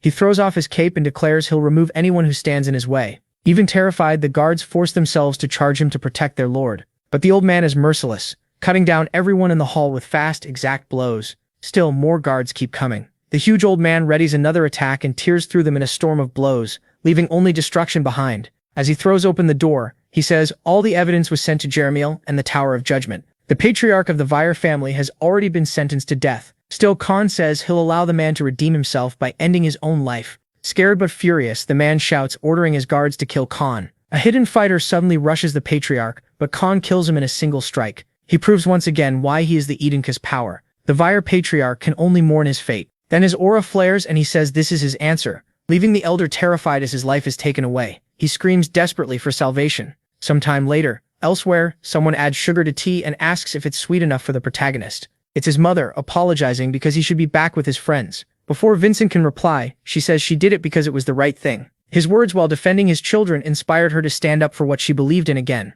Vincent and Julian both look pleased hearing that. But Vin still asks if everything is really fine, since she'll be treated like a traitor. She finds it funny that the one who destroyed the Helheim Magic Stone factory is worried about her. That makes both him and Julian realize what kind of mess they're in. Then she says something incredible. He's very much like his mother. And though it's hard to speak of, she wants to give him something in return. A story about his mother, Sarvana Heasley, and the celestial fruit. Vincent is confused. What does his birth mother have to do with the celestial fruit? The matriarch says Sarvana was chosen to receive the fruit, leaving the lesser god confused too. She says it's a long story from a long time ago. Back then, Kong was the rank 1 cadet about to graduate from the Crimson Fortress. The three of them traveled together for their graduation mission, which required a ritual to kill a monster near Nelly Waterfall. They completed the ritual, and the monster appeared. But all the woman could think about was how strong and beautiful Sarvana was, enough to rival Kong back then. Suddenly the monster lashes out with 5 tongues, binding Sarvana's hands and feet in the air and rushing in to eat her. Sarvana screams that she doesn't want to be eaten by some monster,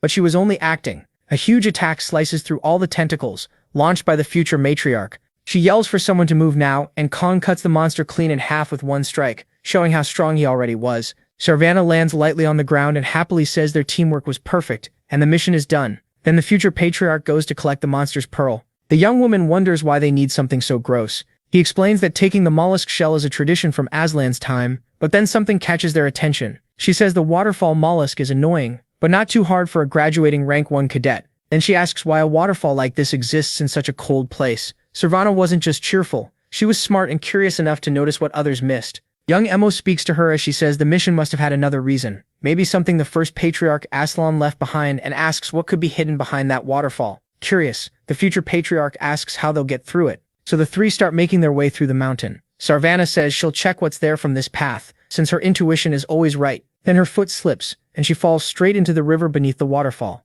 Seeing the danger, Emo tries to stop Khan, but he dives in at once to save Sarvana, and soon all three are swept into the river. Then Sarvana starts to wake up. She wakes up in a cave hidden behind the waterfall. For a moment she's excited. She was right that something was there. Then someone yanks her by the ear. They demand to know what she was thinking, snapping that they nearly died because of her dumb idea. The other two are baffled that the current didn't injure them, and before they can call it a miracle, a voice says it wasn't. Back in the present, Vincent wonders how anyone could have been hiding there. His mother explains that they called that being the celestial fruit, but its real form was a huge, powerful red dragon. The three are instantly terrified. They've never seen anything like it. The dragon asks which one of them can see the truth, and the other two realize this matches the prophecy passed down in the Edenka family. The dragon quickly understands they got there by accident and know nothing, but says it doesn't matter. Then he readies an attack and declares they'll all die there. He fires a fireball and blasts the three backward. Yemo can't believe there's a dragon inside the Crimson Fortress, but she forces herself to focus on escaping. The three run for their lives. The dragon says it's useless, and before they can get out, the waterfall thickens into a barrier.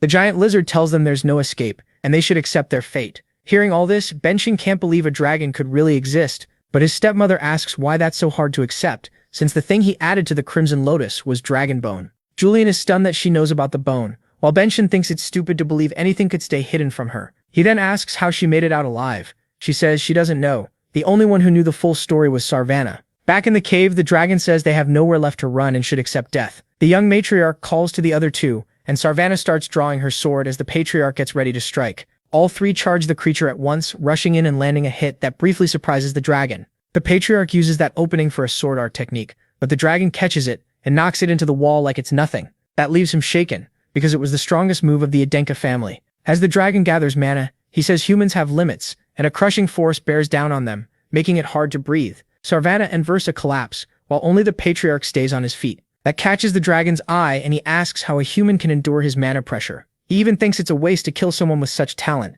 but the patriarch refuses to let him kill his friends. A symbol spreads across his face, and attacks begin tearing across his body, like arrows brushing past him. The dragon says the ways humans use to control mana were originally passed down by their kind, then transforms into a woman and walks toward them. She says it's unfortunate, but she'll have to finish him, and forms an attack in her hand. Right then, a huge blast erupts outside the waterfall. Sarvana's hair flies upward, and it's revealed she stepped in front of the attack to protect the patriarch. The dragoness is stunned that a human survived her magic, and with one look she realizes what the girl is. Touching her chin, she says Sarvana is a Risley, leaving Sarvana confused about how she knows. The dragoness says it's obvious. After all, Sarvana's family was chosen by her. Versa says that's all she remembers, and when she woke up they were already outside the waterfall. On top of that, Sarvana somehow was holding the celestial fruit. Hearing that, Vincent is stunned. Now he knows it really exists, and that Aislinn truly left it in the Crimson Fortress. But even though she survived, Sarvana's health kept getting worse, and over the next 7 years she grew so weak she could barely live normally. Hearing about his mother's end, Julian grows quiet and sad.